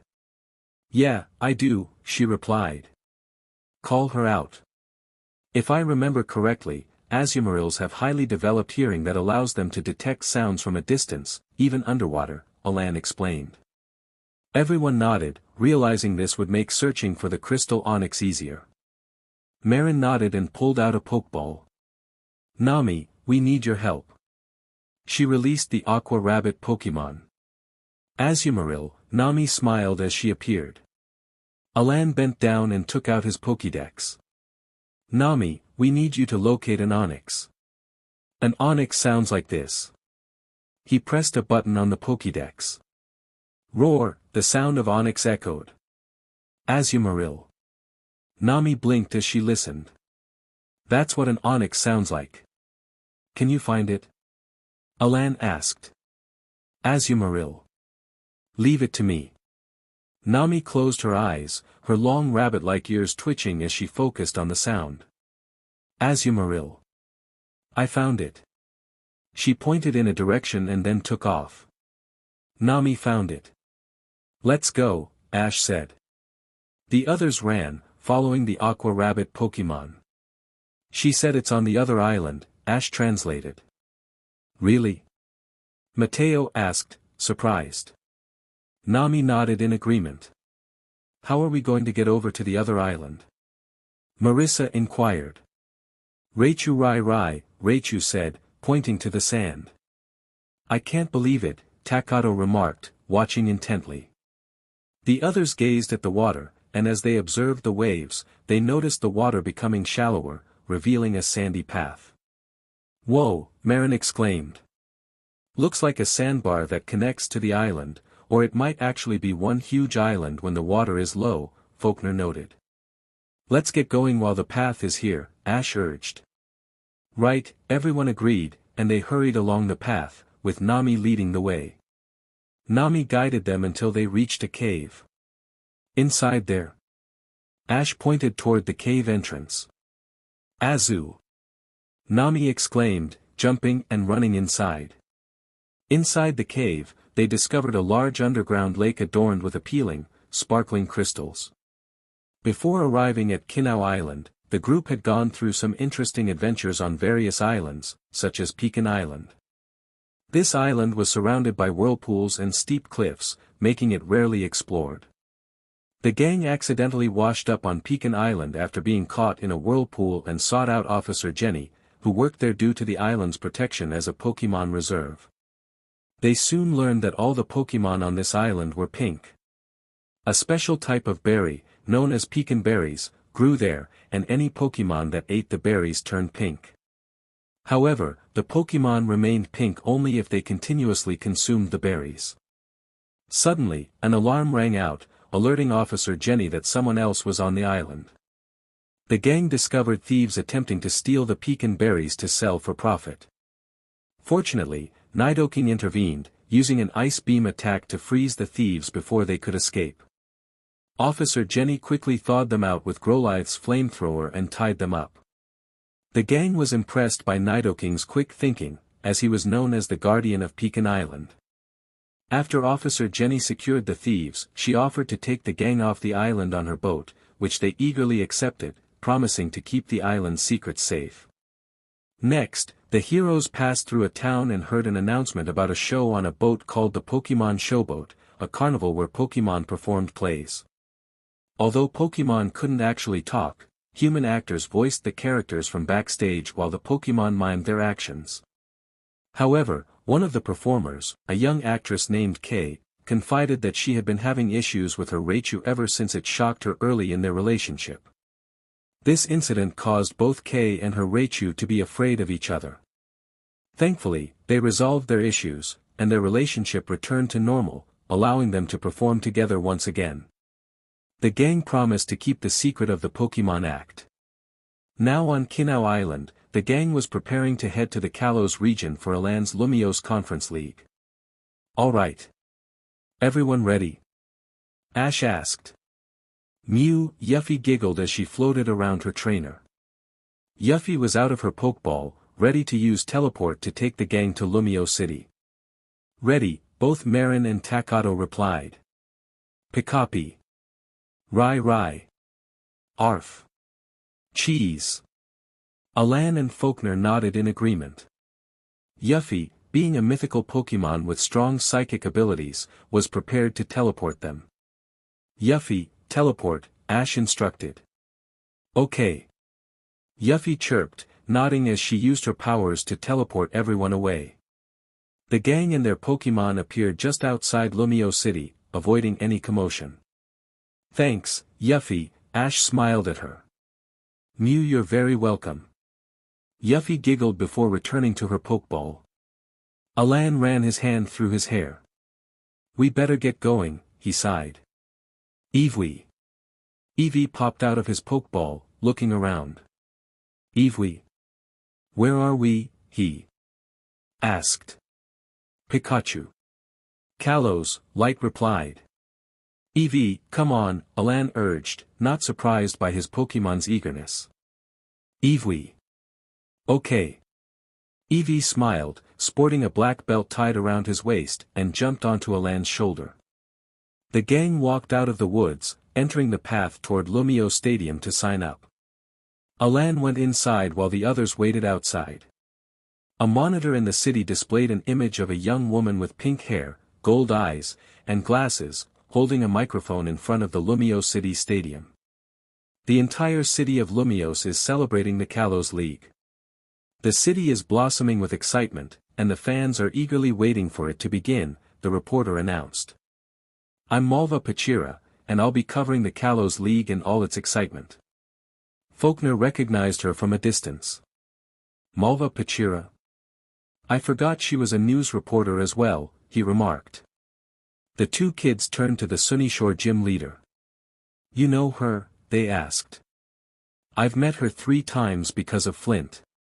Malva Pachira is one of the Elite Four in the Kalos region, specializing in fire-type Pokémon, Faulkner explained, crossing his arms. "If I remember correctly, her Houndoom and female Pyroar gave Flint quite a challenge." "Who won?" Ash asked, curious. "The score is even. Flint won the first time, the second was a draw, but Malva won the third battle. Her Houndoom Mega evolved to take out Flint's Infernape." Ash smiled, noting that the scores were even, with 1 point for each side. Faulkner nodded in agreement. "How about we interview some trainers who are competing in the tournament?" "Let's go," Malva suggested as she walked off toward the crowd of trainers. Ash winced, feeling uneasy about dealing with reporters, and decided to stay behind Faulkner. "Big Brother Alan will avoid this," Marin and Takato remarked in unison. Faulkner chuckled, knowing Alan, he will. Ash giggled, adding, "But even I." "But still, this place is huge," Takato said in awe, looking around. Zack barked in agreement. "It's Kalos," Faulkner replied. Ash agreed. Alan emerged from the registration area, having just signed up for the Lumios conference. "Where are we going next?" Takato asked. Before anyone could respond, a voice called out to the Sycamore siblings. "Alan! Marin! Over here," a male voice shouted. Alan and Marin turned to see someone they hadn't seen in a while. "Grandfather," they exclaimed. Their grandfather, Professor Augustine Sycamore, the renowned professor of the Kalos region who studies Mega Evolution, was present at the Lumios conference as well. He smiled warmly at his grandchildren. "How are you and Marin?" he asked. "Great." Marin replied with a smile. "We're doing great," Alan added. "Chespin." Chespy called out to the professor. Professor Sycamore looked down and smiled at the spiny nut Pokémon. "Good to see you too, Chespy," he said, patting its head. "Keeping my adventurous granddaughter out of trouble?" Chespy nodded enthusiastically. Marin scowled, "I'm not a trouble magnet." Alan gave his little sister a blank look, having lost count of how many times he had saved her from precarious situations. Faulkner raised an eyebrow at that. "Yes, you are," Takato chimed in. "Definitely," Zack barked in agreement. "I'll say," Light added. "I find it hard to believe you're not," Raichu remarked. Ash giggled at the Pokémon's banter. Marin pouted, turning away from them. "So mean," she exclaimed. Professor Sycamore chuckled and noticed the others. "Well, it's nice to meet all of Alan's friends," he greeted. Ash, Takato, Faulkner, and I can't forget the Pokémon as well, Lightning, Zachary, and Raichu. Nice to meet you too, Professor Sycamore, Ash replied. Pika. Light offered a friendly paw. Nice to meet ya. Takato said enthusiastically. Zach barked in agreement. Nice to meet you, Faulkner added. Raichu smiled. What are you doing here, grandfather? Marin asked curiously. Professor Sycamore grinned. Well, you see, I'll be here observing the entire competition with Diantha Carne, the Kalos champion, he explained. Alan nodded, understanding why his grandfather was present. So tell me about your Orange Islands adventure so far, Professor Sycamore inquired.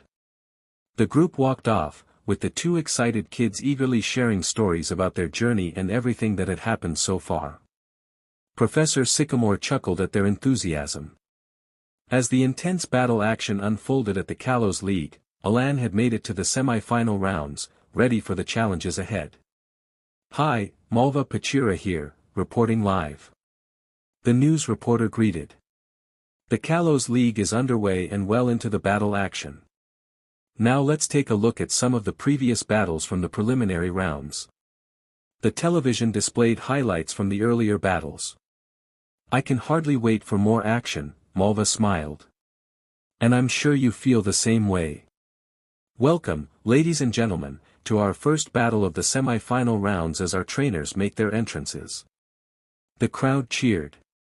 Both trainers stepped forward. Alan appeared on the right side. He was around 17, with spiky green hair and orange eyes, dressed in a black jumper and dark green knee-length briefs, complemented by green, white, and yellow sneakers. A keystone bracelet adorned his wrist. And now for the battlefield. It's a forest. Alan Sycamore vs Shun Kyuso in our first semi-final battle, the judge announced. Each trainer will use 6 Pokémon, and substitutions are allowed. The battle concludes when all 6 Pokémon from either trainer are unable to continue. If 3 Pokémon on one side cannot continue, the battlefield will change. Trainers, begin. Let's do this, Empoleon. Alan called, sending out the Emperor Pokémon. Empoleon, it responded. An Empoleon. Alright then, I'll go with this one, Shun declared, holding out a Pokeball. Simisage, I choose you. He released the Thorn Monkey Pokémon. Simisage, it exclaimed. A Simisage, Ash observed. Simisage, the Thorn Monkey Pokémon, is the evolved form of Pansage. Its tail is covered in thorns, which it uses to lash out at opponents. It often appears to be in a bad mood. Okay. Marin said. Now that the Pokédex mentions it, Takato noted, examining Simisage's face, it does look a bit angry. Alright. Battle begin. Simisage, use Bullet Seed. Shun commanded. The Thorn Monkey Pokémon launched seeds from its mouth toward Empoleon. Metal Claw, Alan countered. Empoleon extended its fins, which gleamed metallically, and deflected the Bullet Seed attack. Sword Dance. Empoleon summoned swords around itself, boosting its attack power. Cover the field. A white mist enveloped the area. Simisage, the Thorn Monkey Pokémon panicked, unable to see its opponent through the mist. Well, Alan's side of the field is covered in mist. What is his plan? A commentator wondered. This is great, and I can't see where they are, Shun muttered. Only when Empoleon moves to attack. I know, this could work. Simisage, use Leaf Storm. Simisage, it called, creating a tornado of leaves and directing it toward the mist. Ice Beam, Empoleon. Alan commanded. Empoleon unleashed an ice beam from the mist, freezing the leaf storm. Shun's eyes widened in surprise. What? Signal Beam. Empoleon fired another attack through the frozen leaves, striking Simisage directly. Simisage, it cried out, surprised by the hit. Simisage. No way. Simisage, try a magical leaf attack. Shun urged. Freeze it, Alan instructed. Before Simisage could launch its attack, an ice beam shot from the mist, hitting the thorn monkey Pokémon and freezing it. What? Shun exclaimed, realizing the match was slipping away. Alan smirked. Aerial Ace and Drill Peck, he called into the mist. Suddenly, Simisage broke free from the ice, only to be struck down by Empoleon. Simisage! Shun shouted. Simisage lay unconscious on the forest floor, its eyes swirling. Empoleon, the Emperor Pokémon, looked down at its opponent. Simisage is unable to battle. Empoleon is the winner, the judge announced. And Empoleon takes the first match. The crowd erupted in cheers. Shun returned his fallen Pokémon, mumbling to himself, seriously. What's up? Nice work, Alan praised Empoleon as it returned to his side and the mist cleared. Empoleon nodded. Empoleon. Now, who will be Shun's second Pokémon? Whimsicott, I choose you. Shun called, sending out the wind-veiled Pokémon. Whimsicott, it chimed. Cute. What Pokémon is that? Marin asked excitedly. Ash scanned the Pokémon. Whimsicott, the wind-veiled Pokémon, is the evolved form of Cottonee. It can pass through the tiniest cracks like wind, leaving fluffy white puffs in its wake. It's a grass and fairy-type Pokémon too, Faulkner commented. Marin, it's a perfect Pokémon for you as you strive to be a great grass-type trainer in the future. Welcome to the next round of the semi-finals in the Kalos League. Let's meet our trainers who made it this far. Trainers, please enter. Alan arrived at the platform with his arms crossed. A girl around 13, with light blue hair tied in low pigtail braids and dark eyes, wore a white shirt with a red and black jacket, a black skirt, white socks, and black shoes. A red pin key stone was attached to her jacket flaps. Now our first battlefield is, the judge announced. A grassland, the crowd cheered. The judge stepped onto the grass field. Trainers, please send out your first Pokémon, he ordered. Masharna, let's go. Hikari called, sending out the drowsing Pokémon. Mush Masharna, it floated into the arena. Sizer, go. Alan commanded, sending out the pincer Pokémon. Sizer Sizz, it said, snapping its claws, ready to battle. Wow, what a cute Pokémon, Marin said, eyeing the drowsing Pokémon with interest. Ash took out her Pokédex and scanned it. Masharna, the drowsing Pokémon. The mist from its forehead takes the form of things present in the dreams it has eaten. Note, dream mist seeps out of the mark on Masharna's forehead. This mist has various colors depending on what kind of dreams Masharna has eaten. It is most often dark pink. We have Masharna versus Sizer. Masharna has a disadvantage against Sizer, we'll see, folks. The judge raised both arms in the air. Let the match begin. Sizer, use agility and then bullet punch, Alan commanded. Sizer disappeared from its spot and reappeared behind the drowsing Pokémon, one of its claws glowing light blue as it punched Masharna repeatedly. Mush Masharna, the drowsing Pokémon cried out but remained floating. Hikari's eyes widened. Fast. Masharna, charge beam, she said. Masharna fired a yellow beam towards the pincer Pokémon. Dodge it and use X Scissor. Alan countered. Sizer dodged the charge beam, its claws glowing light blue as it crossed its arms in an X and struck the drowsing Pokémon. Again. It struck once more, sending Masharna crashing to the ground. Masharna! Hikari exclaimed worriedly. As the dust began to clear, Masharna was revealed with swirling eyes, unable to battle. Masharna is unable to battle. Sizer wins, the judge announced, and the crowd cheered. Hikari recalled her Pokémon. Thanks. We were at a disadvantage, she said. Hikari Aoi, please call out your next Pokémon, the judge ordered. Togekiss. Hikari sent out the Jubilee Pokémon. Togekiss, it said as it flew down. Cute. Marin squealed. You know, if you want a Togekiss, Rafa could evolve, Takato pointed out. Wah, no way. Rafa likes the way he looks, thank you, Marin replied. I'll try to capture another one. Togepi are rare Pokémon already, Ash said, scanning the Jubilee Pokémon. Togekiss, the Jubilee Pokémon. The final evolved form of Togepi. It said that Togekiss never appears where there is conflict. Good luck then, Takato said dryly. The Pokédex pointed out the areas where Togekiss could appear. Rarely, that is. Let the battle begin, the judge announced. Togekiss, use flamethrower. Hikari commanded. Sizer, dodge it and use Metal Claw, Alan instructed. Togekiss flew towards Sizer and launched a blast of flames. Sizer flew upwards, avoiding the flamethrower, and charged towards the Jubilee Pokémon with its claws glowing metallic. Safeguard! Hikari exclaimed quickly.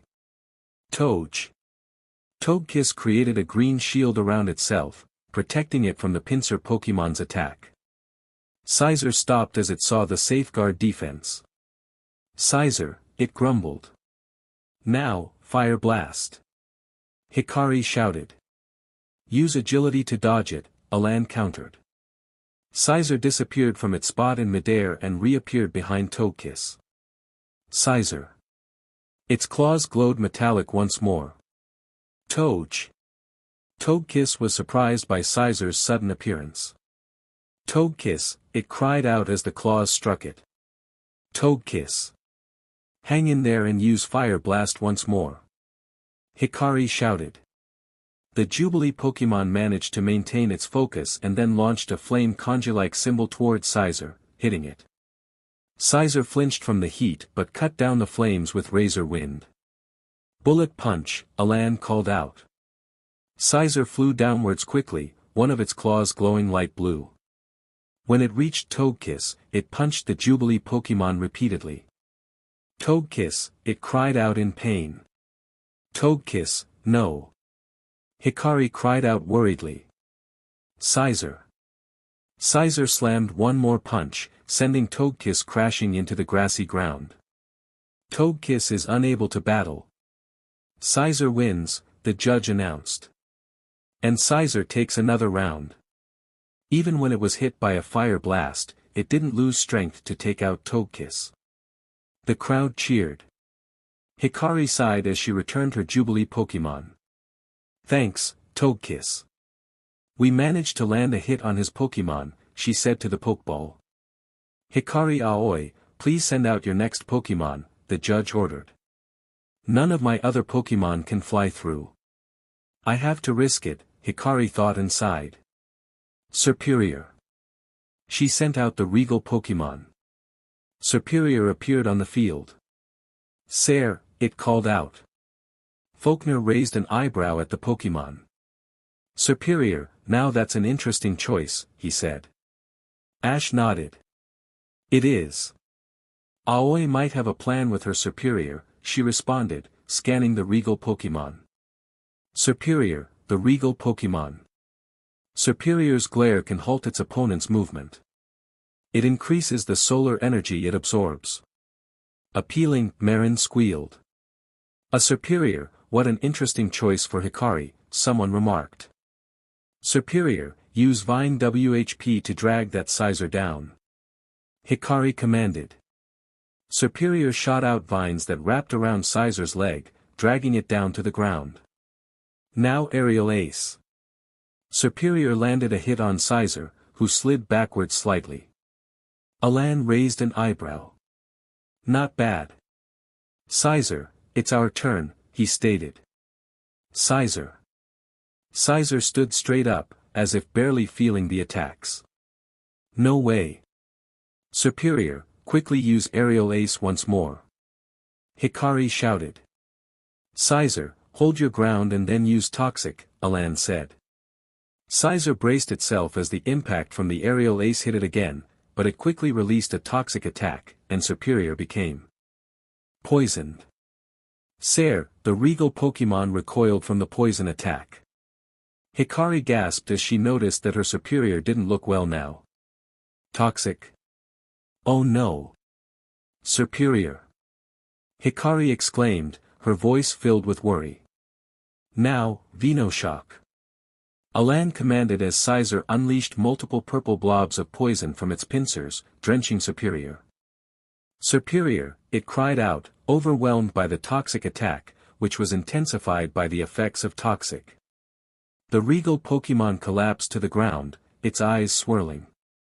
The judge assessed the situation and declared, Superior is unable to battle. Sizer wins. The crowd erupted in cheers. And Sizer takes the third match. 3 of Hikari Aoi's Pokémon are unable to battle. It's time for a field change. Very good strategy, Diantha complimented. Using Toxic to poison Superior and then adding Venoshock doubled the power of the attack, knocking it out. Professor Sycamore nodded in agreement. Indeed. Hikari played right into Alan's hand. Sizer, return, Alan said, recalling his Pokémon as the field was prepared for the next battle. Superior, return, Hikari followed suit, bringing back her Pokémon. And the next field is a wasteland, the judge announced as he stepped back onto the field. Trainers, send out your Pokémon. Meowstic, let's go. Alan called, sending out his Psychic-type Pokémon. Meow, the male Meowstic responded, appearing on the field. Surskit, go. Hikari sent out her Pond Skater Pokémon. Surskit, it chirped as it joined the battle. Pikachu. Check it out. Light pointed toward Surskit. Oh, interesting choice, Ash remarked, scanning the Pond Skater Pokémon. Surskit, the Pond Skater Pokémon, inhabits ponds, rivers, and similar wetlands. They move about as though skating on the water's surface. True. Surskit has both advantages and disadvantages against Meowstic, Faulkner noted. Next round, we have Meowstic vs Surskit, the judge announced. Hikari smiled confidently. Let's change the field. Surskit, use Ice Beam all around, she shouted.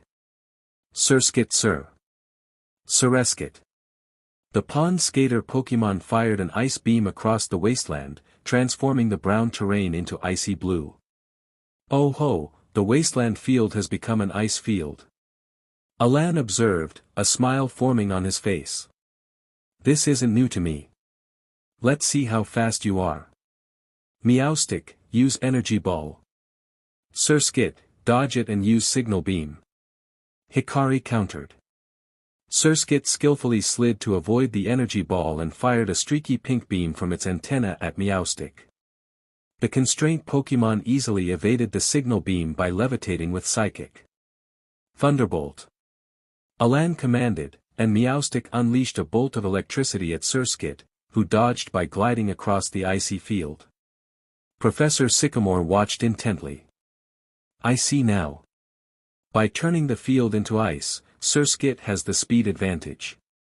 They are known for their incredible speed on water or ice. Wonder how Alan is going to counter this, Diantha pondered.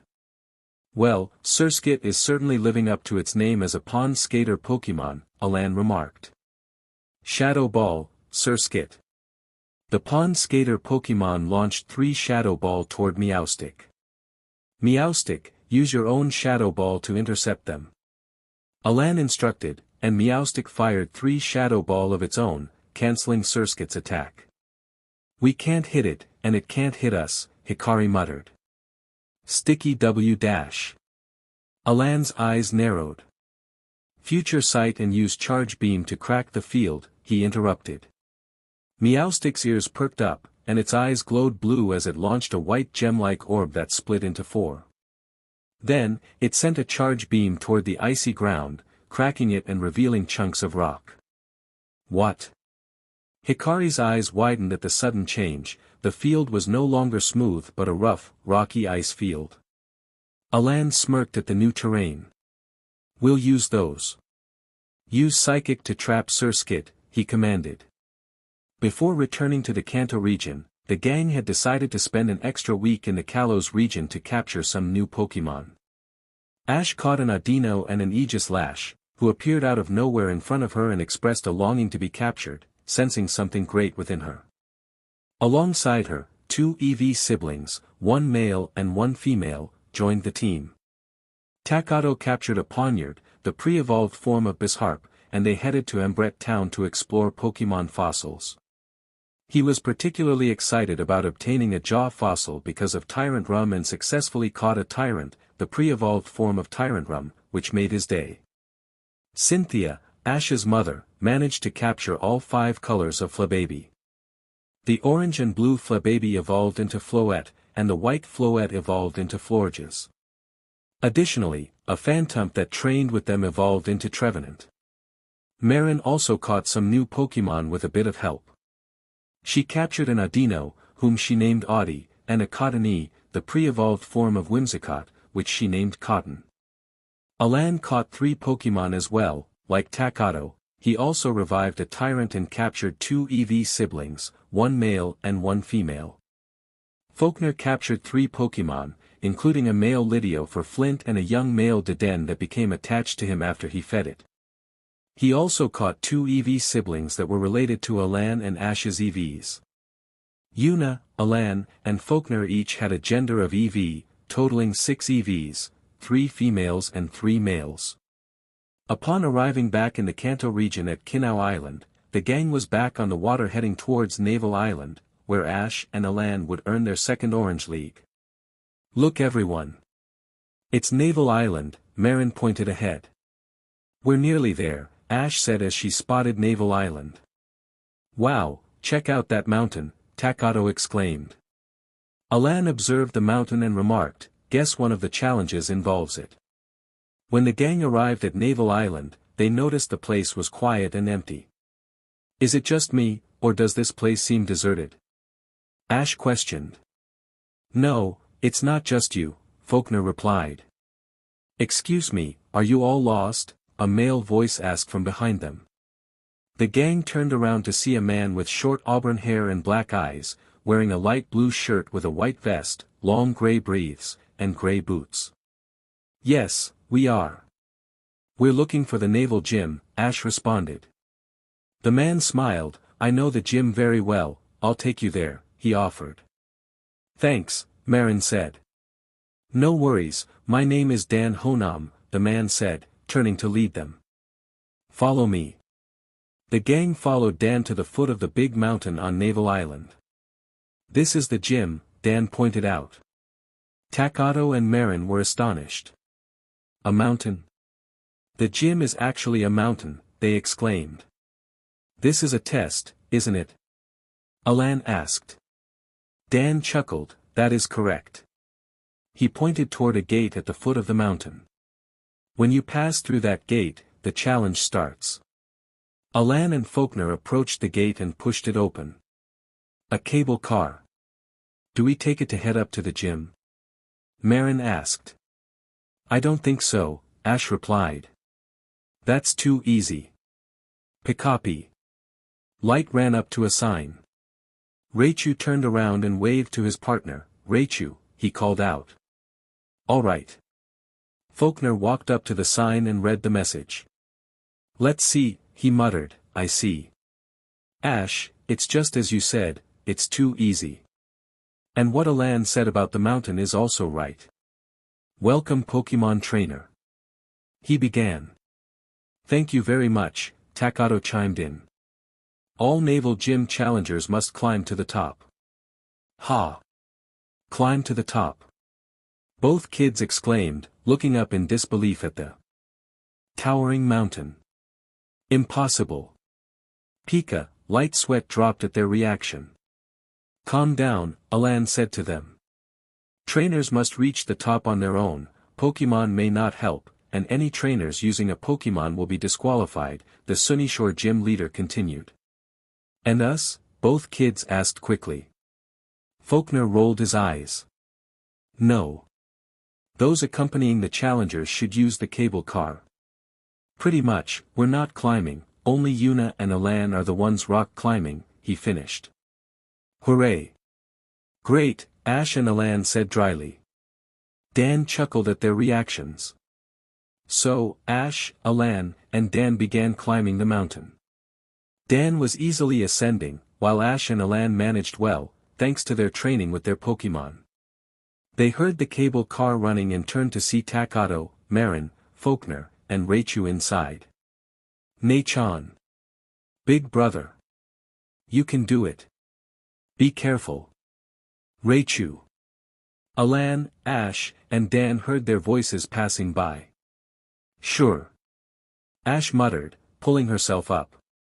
"Sure, sure." Pikachu, Light encouraged. Alan chuckled as he climbed up as well. "Let's go." Dan looked at the two challengers. "You two seem to have no trouble with this, do you?" he asked. "I don't mind it," Alan grunted. "I find this fun because I train with my Pokémon," Ash responded with a smile. "Also, it's not that bad." Dan laughed at Ash's response. "Yep, you're definitely different from other girls your age.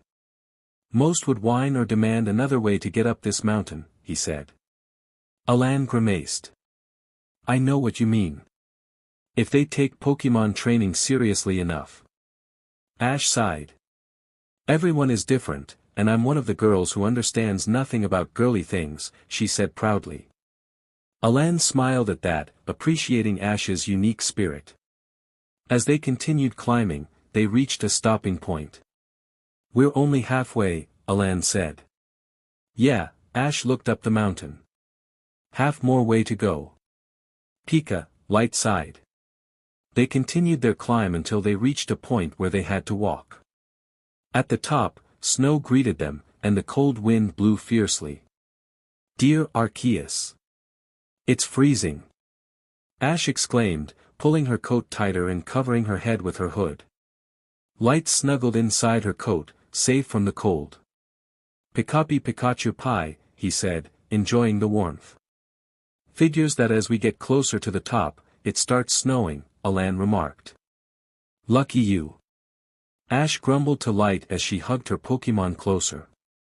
She noticed something in the snow just ahead and bent down to pick it up, 2 DNA color symbol stones. "This is Ash?" Alan called back, noticing his girlfriend had fallen behind. "Pikapi," Light gently tapped her trainer's face. "Coming." Ash responded, quickly putting the stones in her pocket and running to catch up. Finally, Alan, Ash, and Dan reached the top of the mountain. Faulkner, Takato, and Marin, bundled up in their jackets and an extra blanket for warmth, spotted them approaching. "Nei-chan." "Ash!" Marin exclaimed. "Big brother." "Alan." Takato added. "Raichu." Faulkner greeted them. "You alright?" he asked. "Yeah, nothing serious," Ash replied. "It's alright, it was actually enjoyable," Alan added. Dan chuckled, "I'm glad you like it, Ash, Alan." He continued, "After seeing you two climb the mountain, I have to say that you two have quite the history." "Huh?" Both kids blinked in confusion. "I figured as much. It was odd that nobody was here at the top when we arrived," Faulkner said. "And seeing how you were able to climb the mountain so easily," Alan added. "Yeah, since you do it all the time with other challengers," Ash responded. Then it dawned on the kids. "Wait, are you saying that Dan is?" They pointed dramatically. "That is correct. I'm Dan Honam, the Naval Island gym leader," Dan introduced himself. "The real challenge begins. Ash is going first." "I'll go tomorrow," Alan said. Dan nodded, "That's fine. Let's head to a different area." Break scene. These are the rules. Matches here are decided in 3 rounds, and if you win 2 out of 3, you get the Cerubi badge, Dan explained, showing the badge. Ash and Light nodded. Dan turned his head to the right. "First, we'll see who can freeze hot water the fastest." Two geysers erupted from the ground. Whoa, Takato and Marin gasped in awe. So this match involves ice-type attacks, Faulkner said. I choose you, Nidoqueen. Dan sent out the female drill Pokémon. Nidoqueen roared as she appeared on the field. I'll go with her. Kukiko, I choose you, Ash sent out the shiny fresh Snow Fox Pokémon. Glacian. Kukiko appeared on the field, sparkling. A shiny Glacian, Dan said, amazed. As both Pokémon stood in front of the geysers, Dan and Ash commanded in unison, use Ice Beam. Nidoul. Glacie. Both Pokémon fired Ice Beam attacks toward the geysers, and they began to freeze. You can do it, Kukiko. Takato and Marin cheered. Kukiko was close to the top when Dan called out, Nidoqueen, full power now. What? Ash blinked in surprise. Nidoqueen unleashed a powerful ice beam, freezing the geysers at the same time as Kukiko, and both geysers were completely frozen. It's a draw, Alan said. Yes, so the first match is a draw, Dan agreed. Break scene. In the second round, we'll compete in sculpting that ice, Dan explained, standing beside a signboard with a picture of a sled. The first one to carve out an ice sled using only 3 Pokémon wins. So, Ash, do you know which 3 Pokémon you're going to use? Yeah. Kadir, Aiden, and Aegislash, come on out. Ash sent out the shiny verdant Pokémon, the flame Pokémon, and the royal sword Pokémon. Leafeon. Nay. Aegislash.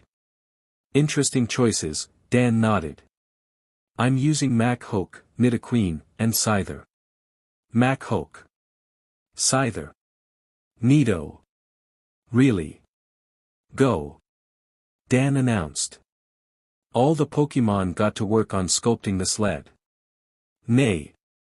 Aiden blew out flames, and the sled began to take shape. Aegislash. Leafeon. Both Royal Blade Pokémon and Verdant Pokémon used their blades, or in Kadir's case, her leaf, to slice the sled, and the shape and structure started to appear more clearly. Aiden gave it one more flamethrower attack, and the sled was finished. All right. Ash cheered. Great work, everyone. Well, you won the second match, Dan said. But now it's time for the final challenge. Break scene. Right now it's a tie. The first match was a draw, and Ash won the second match. This third match will decide it all, Faulkner said. The third match is a sled race. We're going to race from the start area all the way down to the beach, which is the finishing line, goal, Dan explained. In Ash's sled were Light, Miyuki, and Aquarius. In Dan's sled were Geodude, Electrode, and Scyther. Both gym leader and challenger took their positions at the start line at the top of the mountain. Everyone watched the signal lights at the start line, waiting for red to turn green. Go. Both Dan and Ash raced down the mountain at once. Let's go, we'll take the cable car and meet them at the finish, Alan said. Okay, both kids nodded. Faulkner nodded in agreement. They all headed to the cable car. Ash and Dan raced down the mountain on their sleds, both eager to cross the finish line first. Dan had Scyther steering the sled with its scythes. Great work, Scyther, he said. Ash had Light using Iron Tail on the right side, while Bryan took the left side with Iron Tail, both using their tails to steer effectively. Whoa! Ash shouted as the ride got bumpy.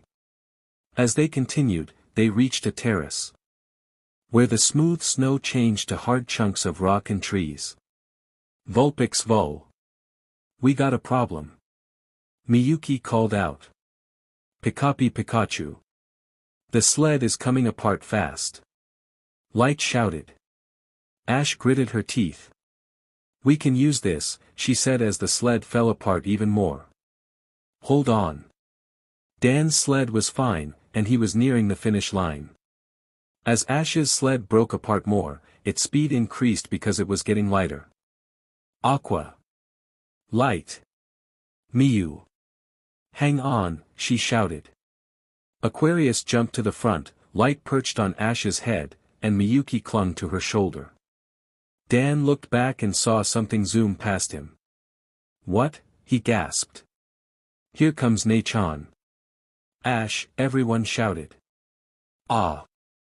Ash's sled sped up even more, and she soon crossed the finish line, landing in the ocean with a splash that created a rainbow. Ash won the third match. Dan arrived at the finish line, stopped the sled, and smiled. She beat me. That was unexpected. Ash shook her head, her hair dripping wet. Alan and Faulkner helped pull her out of the water. Dan walked up to them. Ash, you gave the best challenge I've ever had. You've chosen your Pokémon well, and you won 2 out of 3. It would have been 3, but the first was a draw, he complimented, holding out his badge. I present you the Cerubi badge. Thank you, Ash smiled as she took the badge. Dan looked at Alan. We'll have our challenge tomorrow morning after breakfast, he told him. Alan nodded. Alan's challenge, summary. The next day, after breakfast, both gym leader and challenger were in position. The first challenge involved freezing 2 geysers. Dan used Nidoking for this match. Alan used Empoleon for this match. The first match ended in a draw. Like Ash, Dan instructed his Nidoking to use its full power when Empoleon was close to the top. In the second challenge, which involved sculpturing an ice sled, Alan used Galade, Absol, and Darmanitan, while Dan opted for Scyther, Nidoking, and Electabuzz. Alan emerged victorious in this match, thanks to Darmanitan's fire-type attacks. The final challenge was a sled race.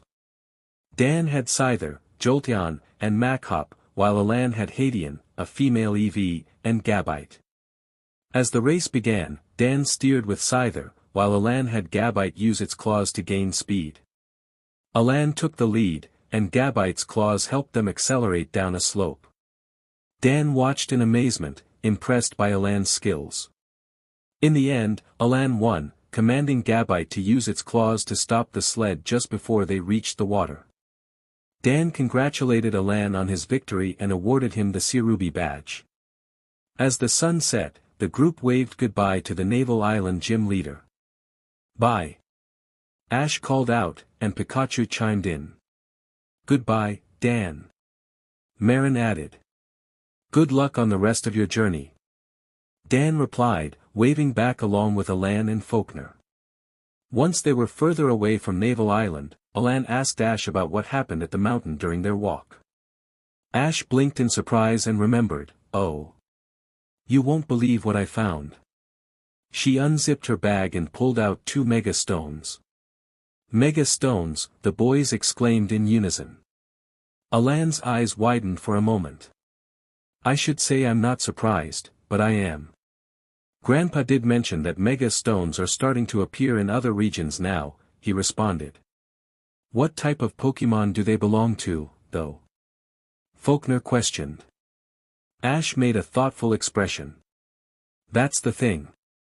We know we have all the mega stones for every type of Pokémon that has been discovered, thanks to that suitcase from Saint Anne, but these 2, she examined them carefully, I don't recognize them. Pass them here, Alan said. Ash carefully handed the stones over to her 2 friends, who examined them closely. These colors really don't belong to the Pokémon that can mega evolve right now, Alan noted. The colors remind me of ice types, Faulkner added. Ash felt one of her Pokeball shake. Yukimi, she said, noticing the Pokeball still shaking. She looked at the icy blue stone. Could it be? Alan, pass me the stone you have in your hand, she requested. Alan handed over the blue and light blue stone. Ash held the stone beside Yukimi's Pokeball, and the shaking stopped. It can't be, she murmured. What's wrong, Ne-chan? Takato asked. Ash Ne-chan. Marin blinked in confusion. Well, when I handed the stones over to Alan and Faulkner, Yukimi's Pokeball started shaking suddenly, as if she is telling me that one of the stones is hers, Ash explained, looking at the stone in her hand.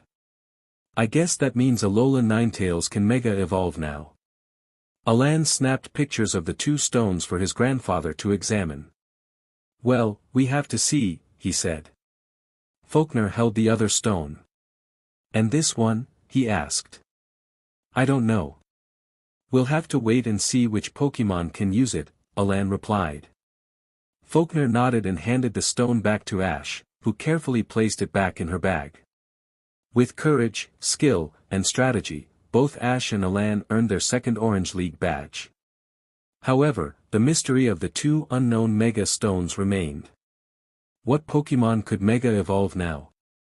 No one knew, but new adventures awaited just beyond the horizon. As our heroes continued their journey, they headed to the next island to rest for the night. Marin spotted an island ahead. What island is that? She asked, pointing. Alan looked ahead and replied, that's Morrow Island. Let's go and rest there for the night, Ash suggested. When they arrived at the island, night had fallen, and they found themselves in the Pokémon Center. Ash called Professor Oak for a video chat. Hiya, Professor Oak, she greeted. How are you? Takato asked. Hello everyone, I'm fine, and I can see you're all doing well, Professor Oak responded. We're all fine, Marin said. Excellent. Where are you calling from? The professor inquired. Morrow Island, Ash replied. Ah, you timed your arrival perfectly then. Ash raised an eyebrow. We did.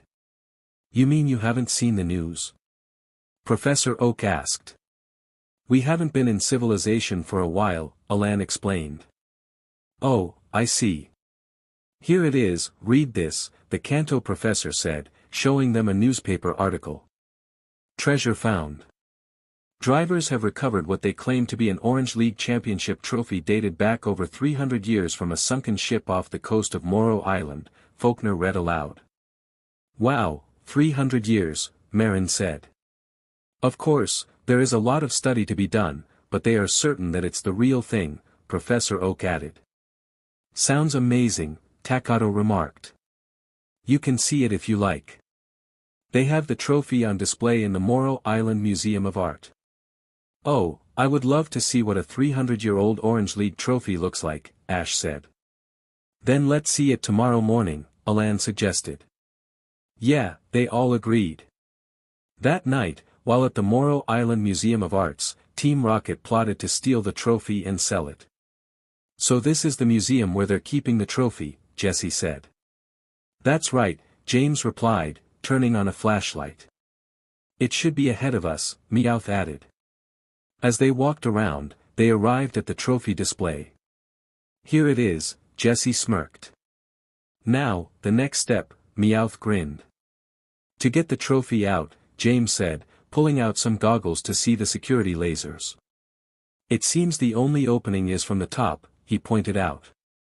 Team Rocket got to work, carefully lowering Meowth, who successfully removed the trophy from the glass case. Yes. James and Jesse cheered as they pulled the Scratch Cat Pokémon back. After securing the trophy, Team Rocket exited the museum through the top window. Success at last. Jesse exclaimed. Let's have a party. Meowth added. Yeah. Ah dash. James fell forward into the dirt. That hurts, he groaned as he got up. Let's go. Jesse and Meowth said. James nodded, and they all ran off, not noticing an imprint of James and the trophy in the dirt. Morning came, and the gang arrived at the museum location. This is the museum, Ash said. But why is everyone outside? Faulkner questioned.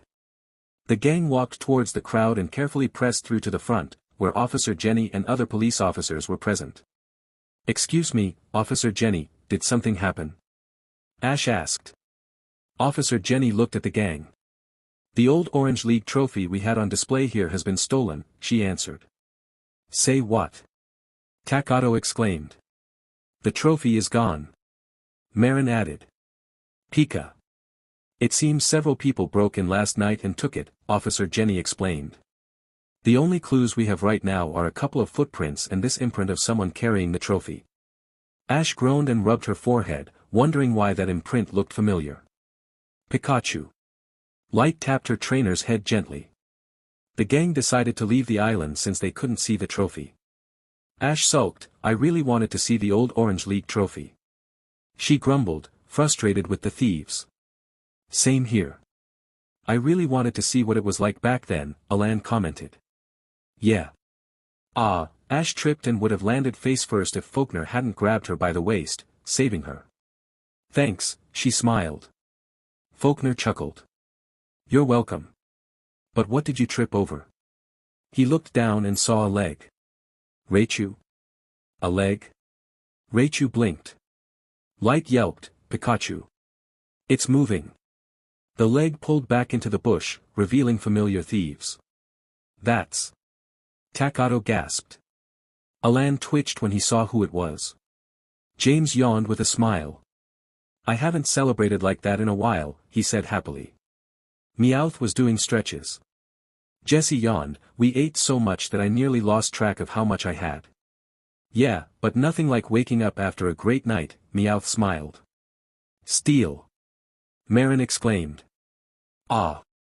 Huh. Team Rocket turned around, startled. It's you. Jessie and James said, sweat dropping behind their heads. Meowth immediately hugged a wrapped green box shape. We don't know anything about a championship trophy, he blurted out. Faulkner's eyebrow twitched, Team Rocket's Meowth had just revealed their crime. James picked up the package. And if we did, a stolen one wouldn't be in this package, he added. Alan rubbed his forehead in frustration. Oh, they wouldn't think we took it now, Jessie said with a mischievous grin, sweat dropping. I should have known it was you three. That imprint looks familiar, and it was you who stole it, Ash growled. Give it back, Team Rocket. Marin and Takato shouted. And you better be prepared for trouble. Jessie started their motto. I suggest you make it double, James continued. Meowth struggled to carry the stolen package as he walked past them. You take care of the motto, I'll take care of the trophy, he said. James and Jessie blinked in surprise. Huh. Huh. They ran after the Scratch Cat Pokémon. Hey, get back here. Marin and Takato shouted. The gang chased after Team Rocket. To protect the world from devastation. Jessie continued the motto. To unite all people within our nation. James followed. To denounce the evil of truth and love. To extend our reach to the stars above. Jessie. James. Team Rocket, blast off at the speed of light. Surrender now or prepare to fight, fight, fight. Meowth, that's right. Meowth jumped in front of them and tossed the package to James. Ah. James caught it in surprise. We need to scram now. Meowth shouted. Okay. James and Jessie replied. As they ran along the docks, they saw a Seadra boat. Look, it's a boat. James pointed out. Great, we'll swipe that. Meowth said. Team Rocket got onto the Seadra boat. Okay, you two, step on it. Meowth ordered. Ah. Kia. James and Jessie both looked down and saw pedals. This is a pedal boat. That's why I said, step on it. Meowth repeated. James and Jessie sighed. Oh.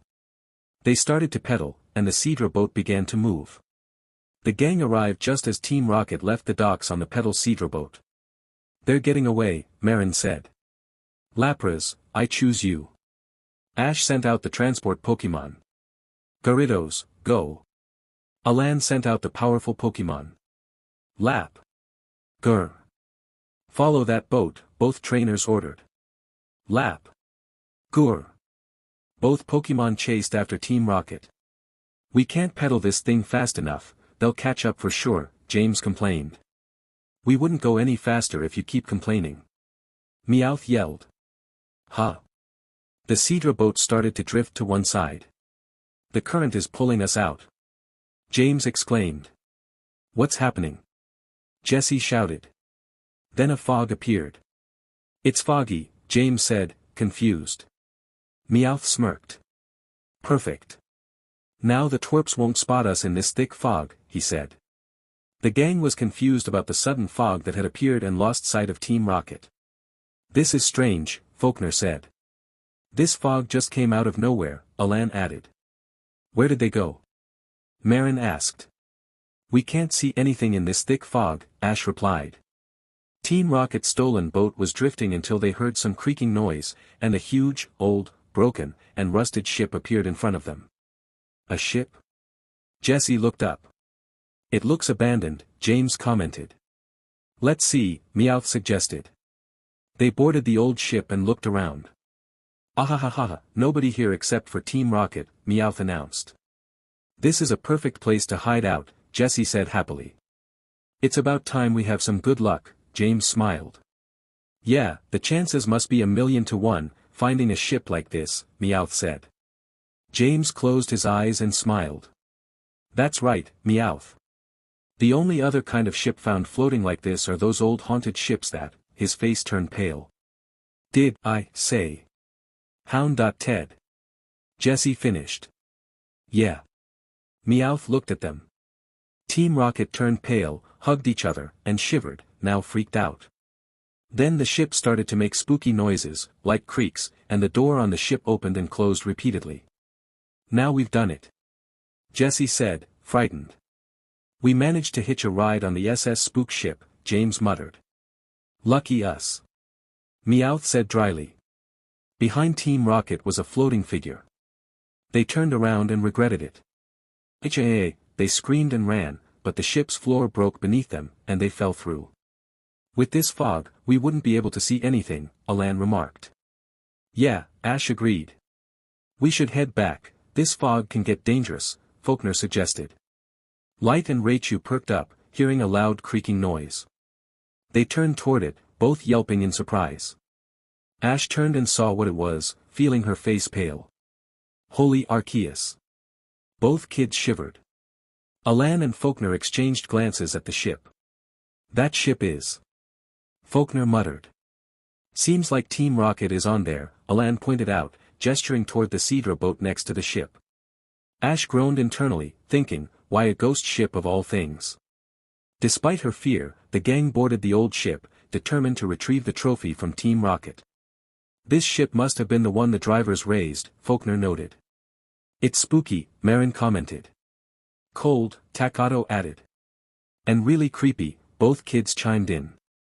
Ash grimaced, clutching Faulkner's jacket. Let's just find Team Rocket, get the trophy, and leave this ship, she said, shivering. She looked behind her, sensing something.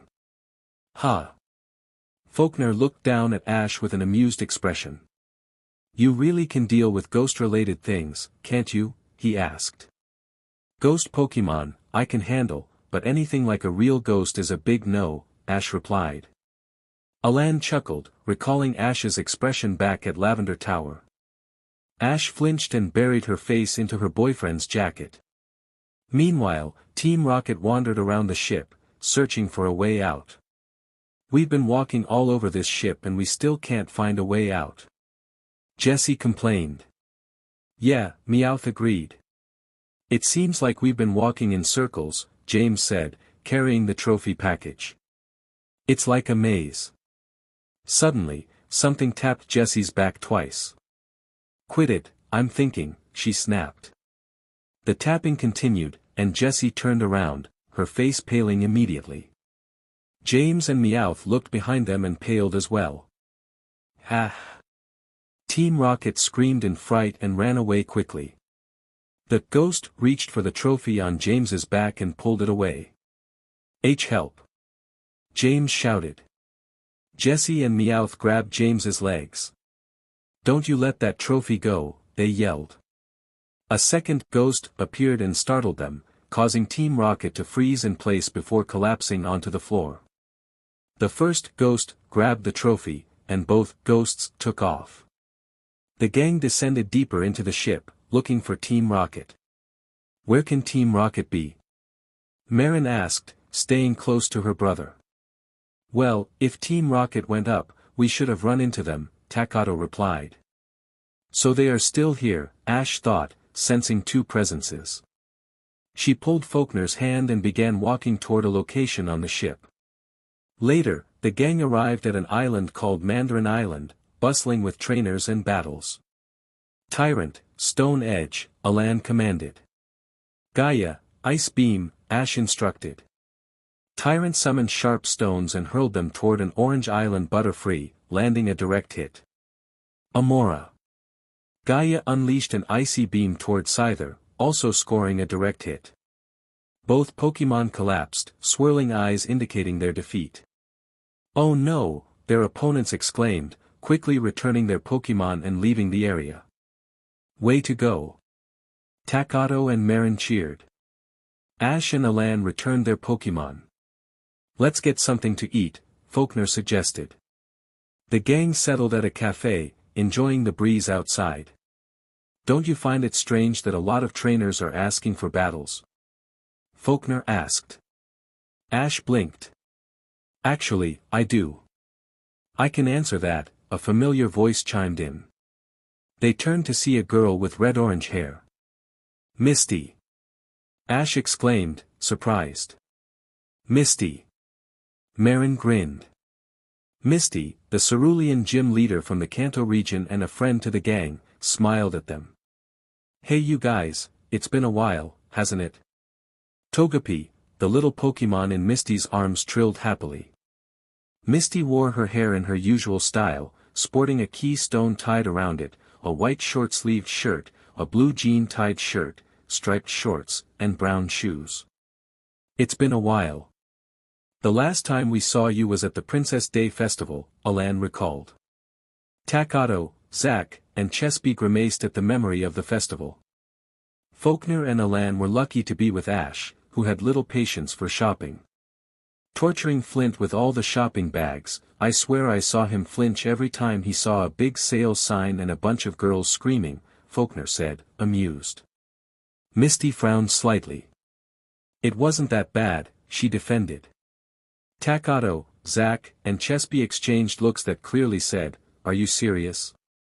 They still remembered the chaos of that day. Raichu? Was it that bad? Raichu asked.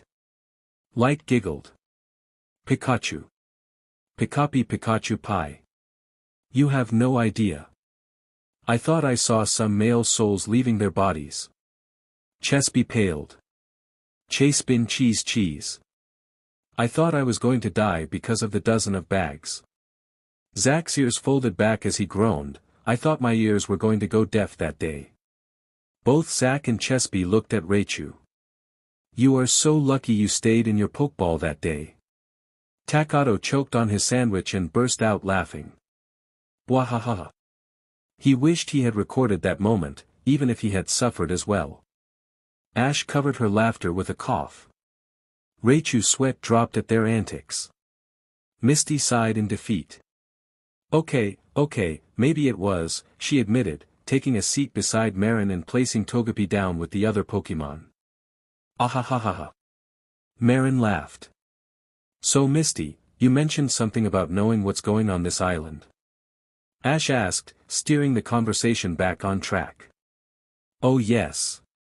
Today is a big event. A Pokémon lecture and a battle demonstration is being hosted by the one and only Prima, Misty squealed at the end. I'm a big fan of hers. Prima. Must be Lorelei Konna, the Elite Four member who specializes in Ice-type Pokémon, Faulkner noted. So the rumors about Lorelei Konna having a house on the island and training here are true, Misty continued. She also shows off her different battling techniques once a week. Today was the day Misty finally got to see Prima in person, and a blush spread across her face. Alan noticed her excitement and asked, You're a big fan of Prima, aren't you? With stars in her eyes, Misty replied, I am. She is the very best and uses water-type Pokémon as well. Prima is my idol and hero. As Ash listened, he thought about the dual-type Pokémon. Suddenly, a voice came from behind Misty and Marin. I'm a hero, am I? The group turned around in surprise to find Lorelei Konna, one of the Elite Four who specializes in Ice-type Pokémon. She was a young, appealing woman with long purple-red hair tied in a low ponytail and green eyes behind glasses. Dressed in a red top, dark blue business jacket, and a black skirt with heels, she radiated confidence. "PP Prima," Misty stuttered, awestruck. "Oh wow, she's really pretty," Marin remarked. Lorelei smiled at Marin, thanking her for the compliment. Misty struggled to find her words, prompting Takato to suggest, "Misty, take a breath and calm down. It would really help you." Taking his advice, Misty finally introduced herself. "It's an honor to meet you, Lorelei. My name is Misty Waterflower, and I'm a water Pokémon trainer and the gym leader of Cerulean City." Lorelei returned the greeting, noting the impressive company around the table: Ash Ketchum, the winner of the Indigo League, Alan Sycamore, the winner of the Kalos League, and Faulkner Dempsey, the Sunnyshore's gym leader. What an interesting group, she thought, gazing out at the ocean. "Listen, the wind is speaking," Lorelei said suddenly. Misty and Marin exchanged confused glances, while Takato and Ash blinked in surprise. "The ocean is so appealing, the gentle breeze blowing all around, like it's speaking. You can feel the salty air, and the clear blue sky and sparkling ocean make this spot the most appealing place in the world." Lorelei spoke gently about nature. "Well, she sure loves nature," Ash whispered. "Seems like it," Alan agreed. "Like Flint and his hot-headed nature," Faulkner added dryly, earning a giggle from Ash. Lorelei then approached Ash, Alan, and Faulkner. "It's nice to meet you, Ashley Ketchum," she said with a smile, before acknowledging the others. "Alan Sycamore and Faulkner Dempsey." "Nice to meet you too," Ash replied, while Alan and Faulkner echoed the sentiment. "I have a request, Ashley, if you don't mind," Lorelei began. Ash raised an eyebrow. "A request? Sure, I don't mind. What is it?" Faulkner noticed the determined look in Lorelei's eyes, recognizing it as the same look Alan had when anticipating a worthy battle. "It's a battle, isn't it?" he guessed. Lorelei chuckled. "Why yes." Misty, Marin, and Takato were taken aback. "Sure, I don't mind. It would be an honor to go up against an Elite Four," Misty said, though curiosity lingered in her voice. "But why the sudden request?" "To be honest, I've wanted to battle you ever since the Indigo League ended. You're a young prodigy, and the way you've trained your Pokémon is truly astounding, especially your unique battle style," Lorelei praised. "Thank you for your words, Lorelei," Ash said, standing up. "Let's battle. One-on-one Pokémon battle, is that all right?" Lorelei asked. "Of course," Ash confirmed.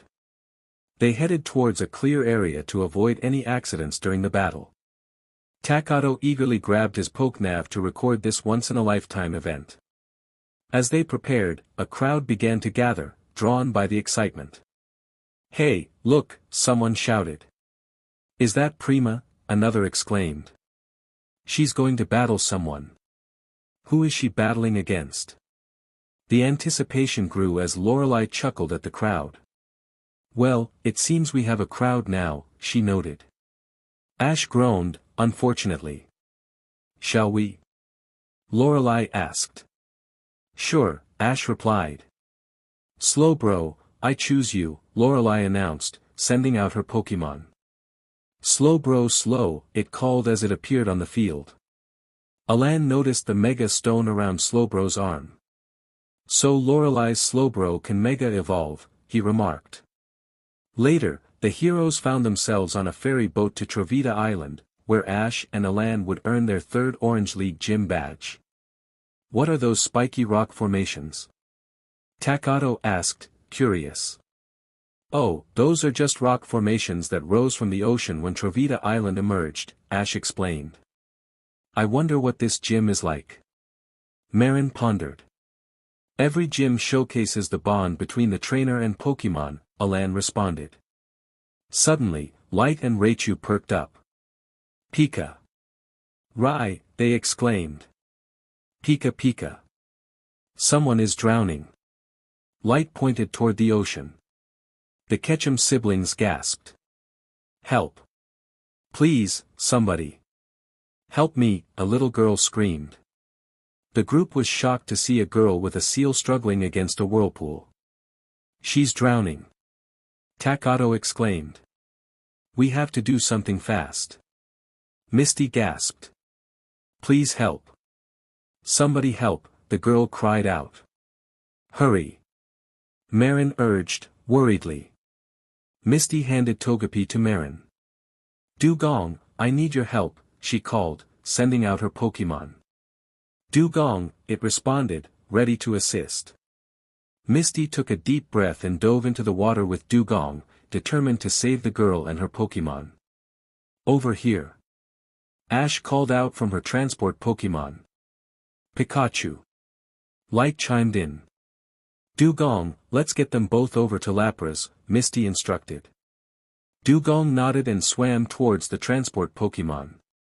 Back on Travita Island, a young man watched as Misty handed a little girl over to Ash, who gently placed her on Lapras' back. Misty hugged her Pokémon with a smile, and it returned the gesture. She's great, he said, smiling. Ash, Misty, and the little girl all sat on the back of Lapras, heading back to the boat while the transport Pokémon swam alongside. That was a close call. What were you doing out there by yourself? Ash asked, concerned. The little girl frowned. I was swimming with Seal near the beach, but the ocean pulled us out, she explained. You have to be careful in the ocean, Misty advised. Huh? The little girl looked at Misty, curious. The current can be dangerous. Always make sure to swim with others around, okay? Aha, the little girl nodded, smiling. And Seal, Misty added, prompting a shared laugh between them. When they reached the dock, they heard voices calling out. There she is. Is she okay? Thank Arceus. Ash gently lifted the little girl and placed her on the dock. Here you go. The girl smiled at Ash. Thank you, she said. Mari, a teen with dark auburn hair called out, wearing a long-sleeve black button shirt and a tan vest. Big brother. Mari ran towards him and hugged him tightly. Mari, don't ever go swimming alone again, he gently scolded. I won't, Mari promised, nodding. The young man turned to the group. Thank you so much for saving my little sister, he said gratefully. It's fine, Misty replied, returning Lapras to its Pokeball after giving it a treat.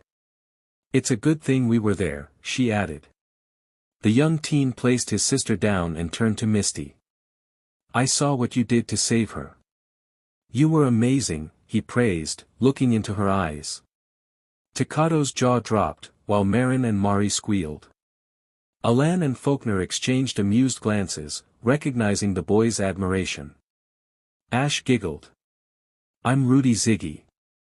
And you are, the teen asked. Misty felt a blush rise to her cheeks. I'm Misty Waterflower, the Cerulean gym leader, she introduced herself. Misty. That's a lovely name, Rudy said, smiling. Misty blushed again. Thank you. Rudy Ziggy. The Trovita Island gym leader, she asked. Yes, he confirmed. That's great. We don't have to go looking, Misty said, glancing at Ash. Ash nodded. Yeah, we found the gym leader. Hi Rudy, I'm Ashley, and this is Alan. We wish to challenge you for a badge, she said. Rudy nodded, noticing the body language of the two males behind Ash, indicating she was taken. I take it you two have already challenged the other Orange Island gym leaders, he asked. Yes, we have the Coral Eye badge and Cerubi badge, Alan replied, showing the badge pinned to his jacket. Excellent. So what are the challenges? Ash inquired. It's simple. The first one is a target test, and the second is a Pokémon battle, but we will use the same type of Pokémon, Rudy explained. Sounds interesting, Faulkner said. Very, Alan agreed. Shall we start? Rudy asked. Rudy led the group to the first challenge area. We will ride a speedboat for this challenge, it makes it more exciting for the challengers, he explained.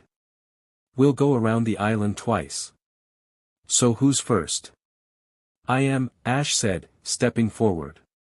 Good luck, Marin and Takato called out, staying behind with Faulkner since there wasn't enough room. Rudy, Misty, Alan, and Mari joined Ash in the front. Thanks. Ready. Set. Go, one of Rudy's helpers waved the red flag, and the speedboat started. The targets will appear randomly in the area, you have to hit them all, Rudy explained as he steered the boat. Okay, Ash understood. The first target appeared. Ash, Alan called. Ash threw a pokeball into the air. Alize, use air slash, she commanded. The feathered Pokémon appeared, opening her mouth to form a circle of clear, spinning energy. She whipped her head down, firing the circle like a disc at the target, successfully hitting it. Rudy whistled in admiration. Not bad. Oh, it's a Breezian. Mari exclaimed, awed by the flying Pokémon. Alize flew down to Mari and smiled. Brez. Ghastly, Shadow Ball. Ash called out. Ghastly, the ghost Pokémon appeared, surprising the others. He fired a Shadow Ball at another target, destroying it. Another one. Alan warned.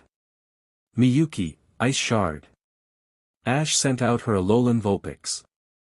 Vulpix. Miyuki appeared on the boat and fired shards of ice at the target, successfully hitting it. Mari gasped, wow. What a appealing Vulpix, Misty added, admiring the Pokémon. Miyuki noticed someone watching her and walked over to Mari. Vulpix, she tilted her head. An Alolan Vulpix, Rudy noted, recognizing the Pokémon from the Alola region. They can only be found there, Alan explained. Mari gently petted the fox Pokémon's head. So cold but cool at the same time, she giggled. Vulpix.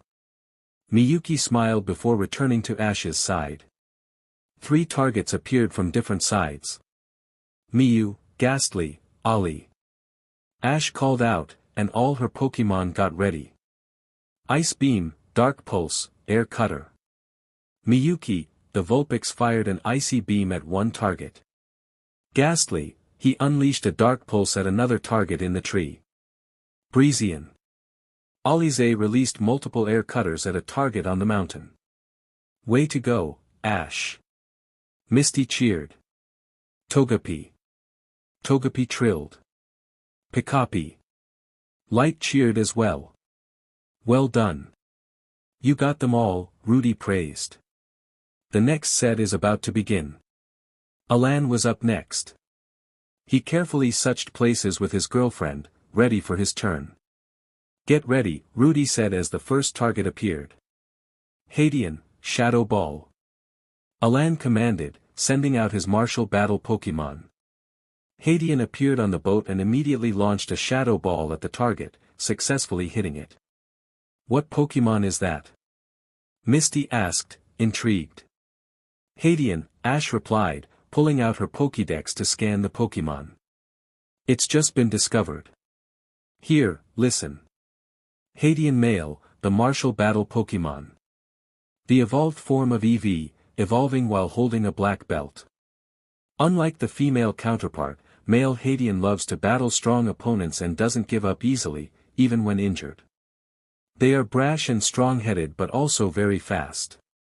Note, this Pokémon is a recently discovered form of EV. Second note, this Pokémon is fighting type. Oh, a fighting type EV evolution, Rudy said, impressed by the information. Yes. There is a female counterpart, but we'll never know until it's found, Ash added. Meowstic, use Energy Ball, Alan called out, sending out the male constraint Pokémon.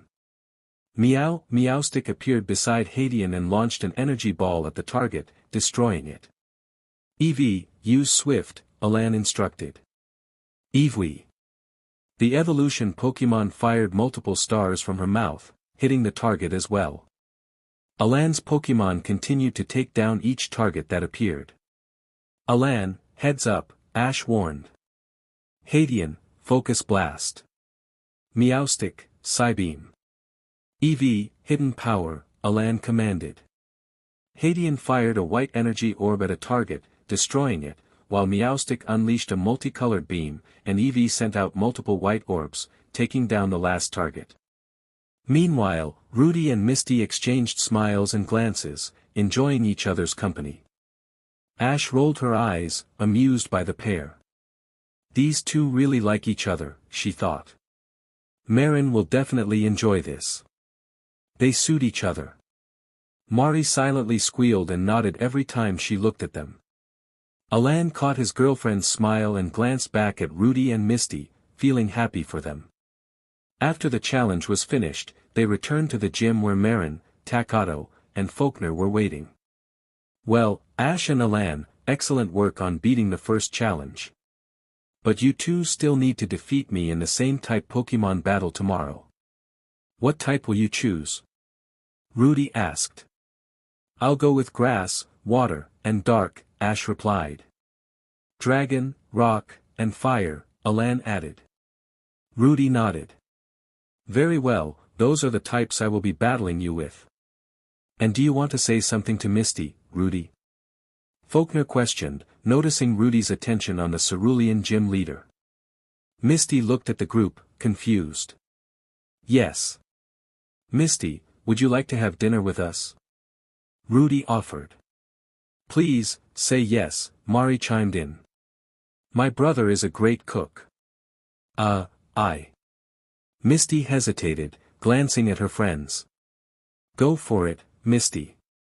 We'll be here if you need us, Ash assured. Marin nodded in agreement. Misty smiled at them and turned back to Rudy and Mari. All right. Yay! Mari cheered, gently pushing Misty forward. Rudy led Misty towards one of the rooms, waving back at the group. Marin waved goodbye. Takato sighed, geez, if they keep staring, I was going to shout at them to go out.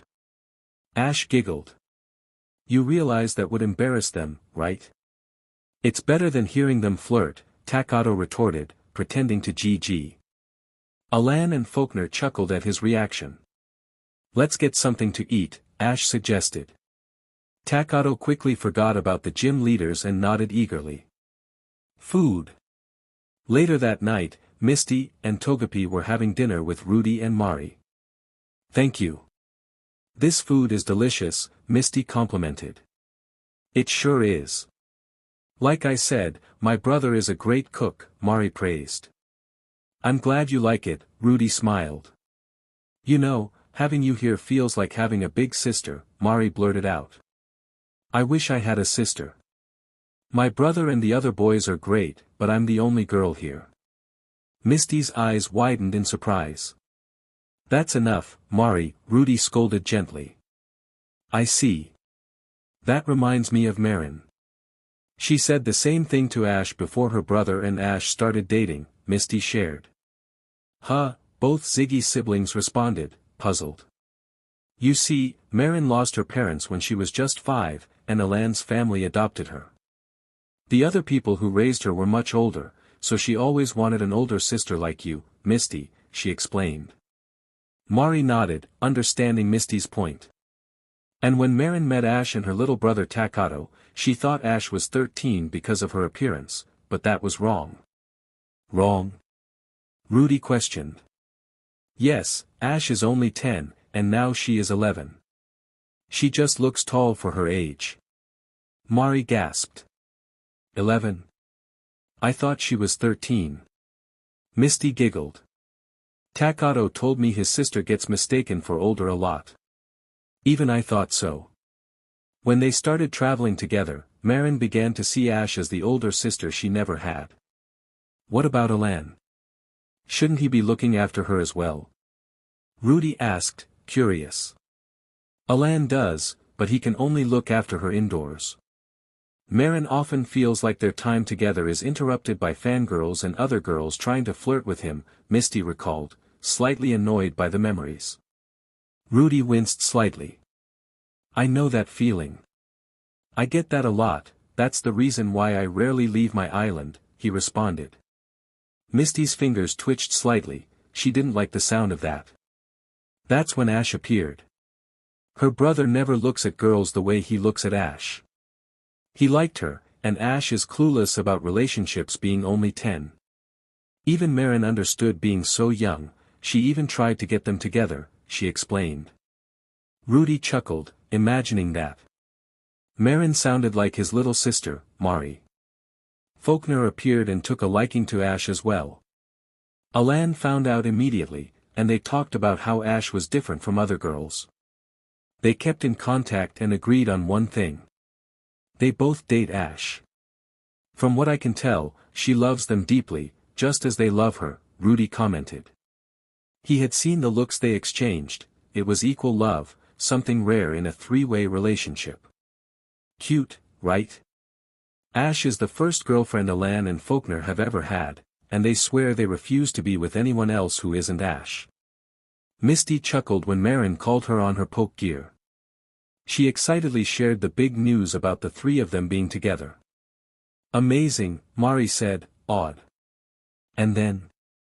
Ever since the relationship started, Ash treated Marin more like another family member, and Alan does the same with Takato. Faulkner treats them like younger siblings he never had. Extended family.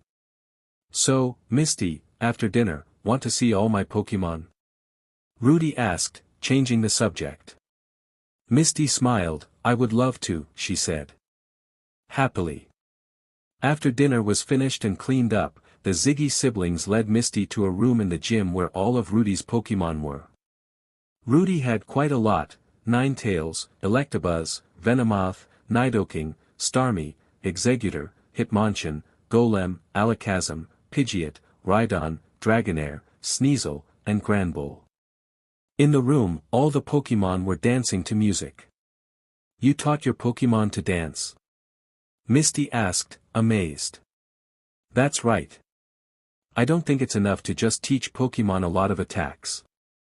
I found that their abilities can improve and change if they learn to do something completely different, Rudy answered. Our heroes reached Kumquat Island, known for its luxury resorts and home to the fourth and final member of the Orange League, whom both Ash and Alan must defeat to qualify for the Orange League competition. Just one more badge, Ash smiled. Pika Pika. Light chimed in. What is this island about? Takato asked. From what I heard, this place has great hotels, appealing beaches, and natural hot springs, Alan responded. The gang dismounted their Pokémon and wandered around Kumquat Island. This place is packed, Takato said, looking around.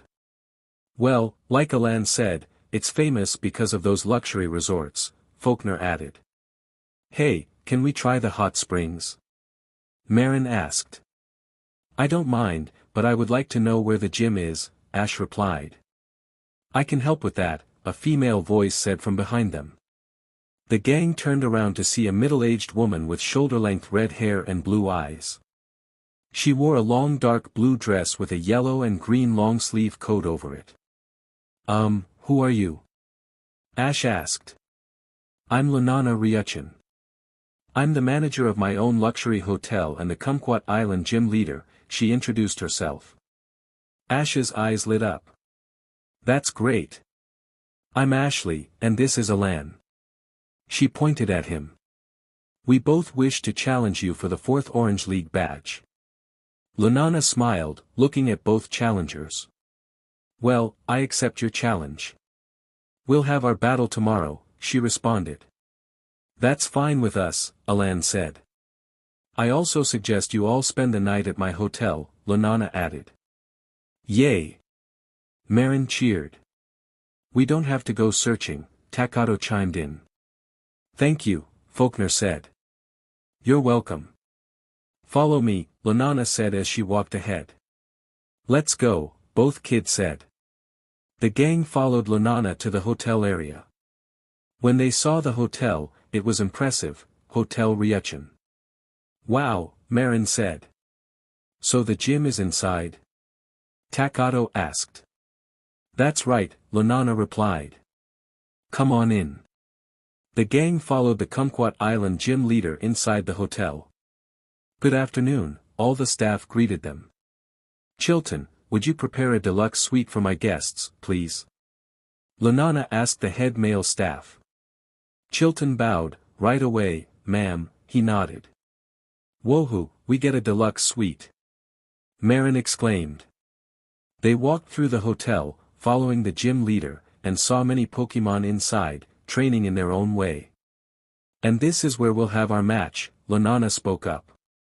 The gang looked around, seeing a stadium-like battlefield.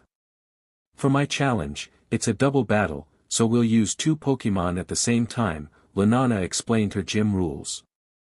When all of our Pokémon are unable to battle, the one with remaining Pokémon is the winner. A double battle, huh? Interesting, Faulkner said. Okay, Lunana, Ash nodded. Great. We'll have our battle tomorrow, and until then, you have free use of the hotel, Lunana offered. Thanks, the gang said. At night, the gang was relaxing in a hot spring. This is great, Ash sighed. Pikapi, Light agreed.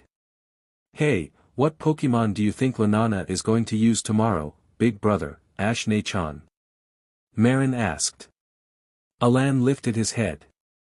Well, from what I researched, Lunana has an Alakazam that is her ace, but she uses Psychic-type and Ground-type Pokémon, he answered. Psychic and Ground, huh? Ash muttered. I'll go with them. Them? Takato asked. Venusaur and Shirayuki. Even if she is young, she was taught by her mother, and don't forget that she and the other legendary birds aren't as young as Lugia, Ash replied. True, Faulkner said. Zapdos knew many attacks when he first trained him, having been trained by his father. Alan sighed. Moltres was the same, except she was really eager to learn even more attacks, and she was the only female he had in his group. The next day, Ash and Lunana were ready to start the battle. This battle features visiting Pallet Town trainer, Ashley Ketchum, against Kumquat gym leader and Orange Crew, Lunana Ryuchin, the referee announced. The challenger stands to win a Jade Star badge. The trainers have agreed in advance that this battle is a double Pokémon battle. Well, Ash, these are the Pokémon I'll be using. Alakazam and Marowak appeared on the battlefield as Lunana sent out her Pokémon. Alakazam, the psychic Pokémon exclaimed. Marowak, the Bone Keeper Pokémon added. Ash pulled out her Pokédex and scanned Marowak. Marowak, the Bone Keeper Pokémon. The evolved form of Cubone. Despite its small size, its offensive and defensive strength is impressive. Right then, Shirayuki and Venusaur, I choose you, Ash announced, sending out the shiny Articuno and the Seed Pokémon. Venusaur, the Seed Pokémon landed with a thud. Art, Shirayuki sang as she gracefully landed on the ground, leaving a slight frost beneath her feet. Oh my! Lunana gasped, captivated by the young shiny Articuno. It looks smaller than the original. She is, Ash confirmed. You go, Shirayuki. Marin cheered. Knock them out, Venusaur. Takato encouraged. Art, the freeze Pokémon cooed. Soar, Venusaur nodded in agreement. The judge snapped back to attention, let the double battle begin, he announced.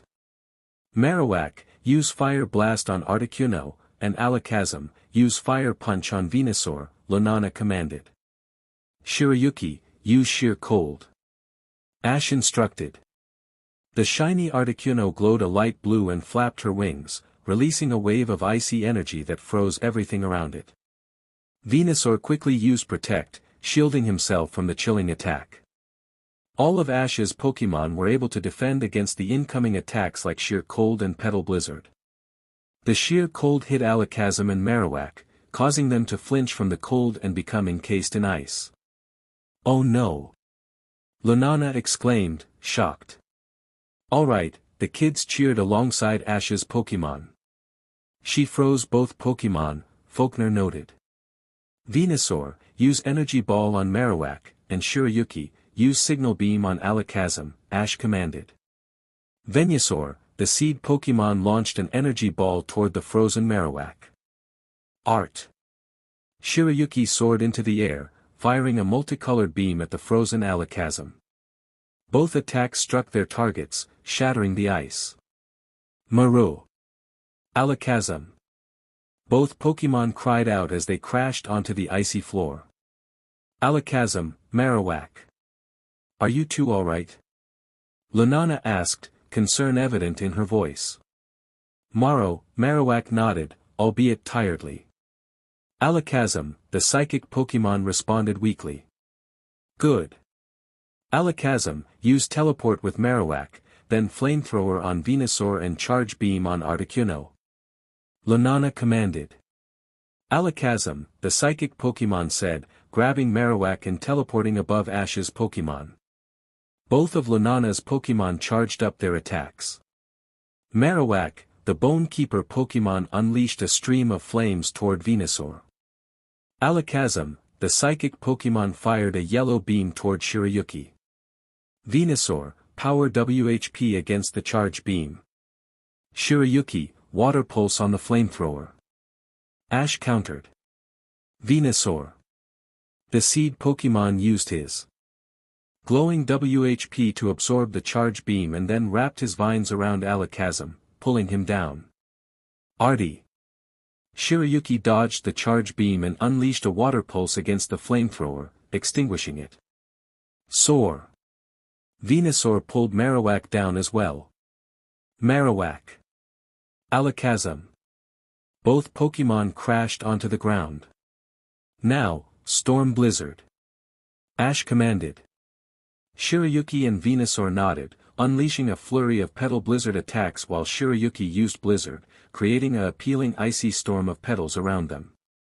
The combined Storm Blizzard struck both of Lunana's Pokémon, enveloping them in the swirling attack. Marowak. Alakazam. Lunana exclaimed, witnessing her Pokémon caught in the storm. Storm Blizzard.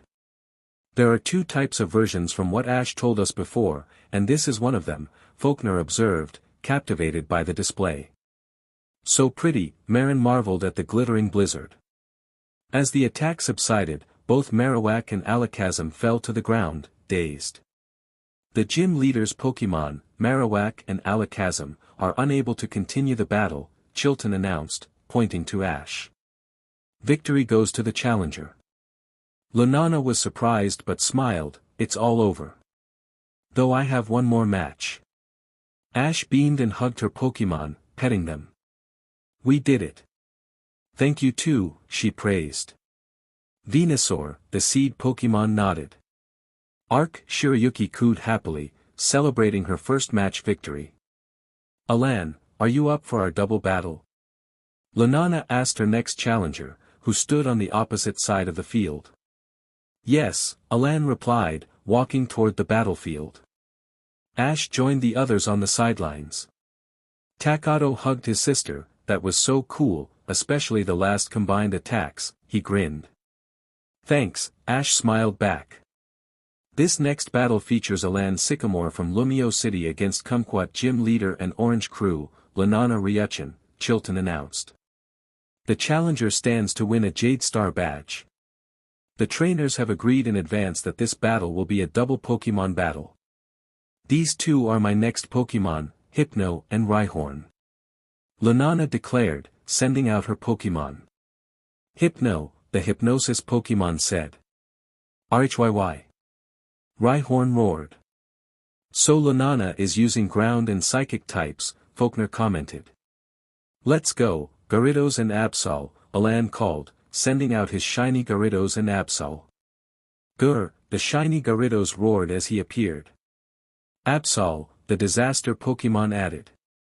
Chilton gulped at the sight of the shiny Gyarados. Lunana's eyes widened, shiny Gyarados, she marveled. Let the double battle begin, the referee declared. As the gang made their way to Pumelo Island, they stopped at Rind Island for a week-long break, except for two trainers who wanted to train their Pokémon for the Orange League. Everyone, come on out, Ash called, releasing all her Pokémon. Dragonair cooed as she appeared. Amora, Gaia and Yukio chimed in. Eevee, both EVs said excitedly. Mew Haya. Yuffie giggled. Ninetales, Yukimi greeted. Frostless, Surara added. Faulkner noticed the two mega stones around Yukimi and Surara's necks. The two ice-colored stones belonged to Alolan Ninetales and Frostless. Ash nodded, that's right. When Surara evolved into Frostless, she felt a connection to the other stone. Alan called out all his Pokémon. Hadian, the martial battle Pokémon said. Eevee. Both EVs appeared. Meta, the Iron Leg Pokémon announced. Yo! Zoroark snickered before moving over to his mate's side. Grr, Shiny Gyarados growled. Quor, the flame Pokémon joined in. Faulkner said as he sent out his Pokémon. Luxray, the gleaming-eyed Pokémon said. Electivire, the Thunderbolt Pokémon added. Eevee. Both EVs greeted. Jolt, the Thunder Pokémon called out. Helioptile, the Generator Pokémon tilted his head. Gwar, the Electric Pokémon screeched. Marin blinked, where is Charizard? Isn't he back yet? She asked. He is currently watching his kids, but I told him to train for the upcoming league, Alan replied. Kids. Both Takato and Marin exclaimed in shock. Since when? Ash giggled, right. You two didn't know yet. Most of the Pokémon that are mated have had their eggs hatched, she explained. Both kids were astonished. Then, how many? Takato asked. Well, it's easier to show you. Ash handed the two kids her PokeNav Plus with images and a list of names beside them. Wow. Marin was speechless as she saw the list. That's a lot of kids, Takato commented, noticing a pack of Rockruff and some shiny ones. There are shiny ones as well. One of them is our son. He's an Alolan shiny Vulpix, Zoroark said. Pretty much, some even hatched twins and shiny, Faulkner added. Though one of the Vulpix, Leon and Ninetales, is going to Flint since he wanted a Ninetales. Wasn't he asking for one before? Alan said. Faulkner rolled his eyes, it's Flint being Flint. He saw the power of both parents and was excited and scared because of the power they displayed in the league, he commented. Ash laughed, I told him to allow Leon and Ninetales to spend more time with their son before saying goodbye, and they threatened Flint if anything happened to their son. Well, they'll fry him. So he promised to bring Vulpix over to visit when he comes to see how he is, she smiled, amused. Marin handed back Ash's PokeNav Plus, pretty cute, especially when they are that small, she squealed. It was time to train, and each Pokémon went off to an open area to practice their attacks. Alan and Faulkner were teaching their legendary birds new moves. Eevee. Both EVs yelped happily as they successfully learned Iron Tail. Metal Coat. Faulkner raised an eyebrow at the item around Ash's male EV's neck. Ash looked up from both Amoras, EVs told me, and my intuition says to go with it, she chirped. Alan shook his head, amused by his girlfriend, we'll see what type they evolve into this time. He pulled out his notebook and began to write notes. Evolutions. Water, Vaporeon, Water Stone. Electric, Jolteon, Thunder Stone. Fire, Flareon, Fire Stone. Psychic, Espeon, Happiness, Daytime or Sun Shard. Dark, Umbreon, Happiness, Nighttime or Moon Shard. Grass, Leafeon, near a moss rock. Ice, Glaceon, near an ice rock. Fairy, Sylveon, Affection and learning 2 fairy-type moves. Flying, Breezeon, Dawn Stone, female. Ghost Water, Mistion, heavily deep mist area, while holding a dusk stone. Fighting, Hadian male and female, level up, holding a black belt. Eevee. Ash's female Eevee had a black belt around her back, wanting to evolve into a fighting type. Eevee. She began to evolve into Hadean female. Hadean? So that's what a female one looks like, Ash commented. Hi. Hadean. Wah. I've evolved. Hadean female yelped, jumping in happiness. Hadean. I'm so light and fast. She noticed her graceful movements. Alan took note, my guess is that a female has fast, steady, and graceful movements. The male has strong, hard, and powerful movements, based on the battle in the league, he said, writing it down. Seems like it, Faulkner agreed. EVI. Both male EVs began to glow now. EV. Ash said, watching as both Pokémon started to grow and change shape. Wyron, the newly evolved Pokémon said, blinking in confusion. What? Marin and Takato gasped at the sight of the new evolution, Wyron. Ash didn't know what to say. Pikachu. Interesting, light blinked. Raichu Rai. What are your types? Raichu asked the newly evolved Pokémon, noticing they might be more than just Steel type. Amora. Alma Amora Aura. Attack us. We need just one more push, Yukio said. Gaia nodded. Both Wyrons tilted their heads but agreed to the request. Their bodies started to spark, and their tails began to show yellow orbs. Electro Ball. Part electric type. Faulkner said, surprised. Wyrianen. Both Wyrons launched the Electro Ball towards both Tundra Pokémon. Amora. Both Tundra Pokémon stood their ground as the attack hit them. Marin gasped. Both Tundra Pokémon began to glow and grow larger. Aurorus, both newly evolved Pokémon said. So cool, Takato said, feeling the cool air around them. All the Pokémon congratulated the 4 newly evolved Pokémon. Alan snapped a picture of the newly evolved evolution and wrote down some notes. Steel Electric, Wyron, level up holding a metal coat. Ash pulled out her Pokédex and scanned the newly evolved Tundra Pokémon. Aurorus, the Tundra Pokémon. The evolved form of Amora. With icy crystals that line its sides, Aurorus can freeze the surrounding air and trap its foes in ice. Note, Aurorus are usually timid and kind in nature but can create ice walls for protection. Congratulations, Ash smiled at her Pokémon. After all the excitement, the result at the end of the day was great, Dragonair evolved into Dragonite. The next day, Ash suched out her Pokémon for others, including 2 Metapods, Hestia, Pidgeot, Proteus, and Rinoa. Yuffie, can you take me to the Alola region for a few days? Ash asked. Yuffie nodded, of course. Nachan. Takato said. I'll be back in 3 days, after getting Metapod to evolve, Ash replied. What exactly are you doing in Alola? Faulkner asked. Alan walked up with a smaller Charmander beside him, one of the sons of his Charizard and Nuria, named Ignatius. Something that involves the Metapods and their evolved forms, Ash explained. Free.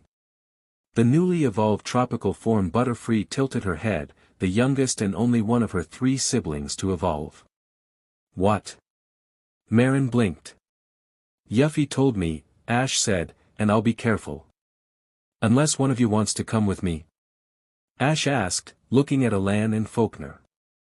They exchanged glances, knowing that leaving their girlfriend alone wasn't an option. I'll go, Faulkner said, stepping forward after returning all his Pokémon. Mew, Yuffie giggled from her trainer's head. Pika. Light sighed, and Raichu followed closely behind. In an instant, Ash, Faulkner, and the Pokémon vanished from their spot. They reappeared on Route 5 in the lush jungle of Alola, a perfect training spot for the 2 Metapod.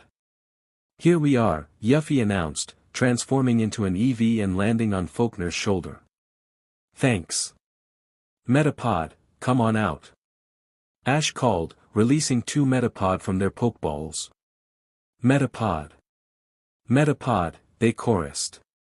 Okay, Metapod, we're going to do some light training to help you evolve into something amazing, Ash said. The male and female Metapod smiled at their trainer. Let's get started.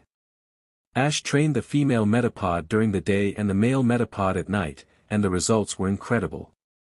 Great work. I wasn't expecting this, Faulkner remarked, observing the two Butterfree. Both Butterfree nodded happily. Break scene. The next day, Ash had Yuffie teleport them back to Rind Island. We're back, Faulkner announced. Welcome back, both kids replied. So, what happened in the Alola region? Alan asked, taking a sip of his drink. I'll show you after breakfast, Ash replied. After breakfast, he tossed 2 Pokeballs into the air. Free. 2 Butterfree appeared, each in a different form. Guys, meet the midday form of Alolan Butterfree and the midnight form of Alolan Butterfree, similar to Lycanroc's evolution line, Ash explained.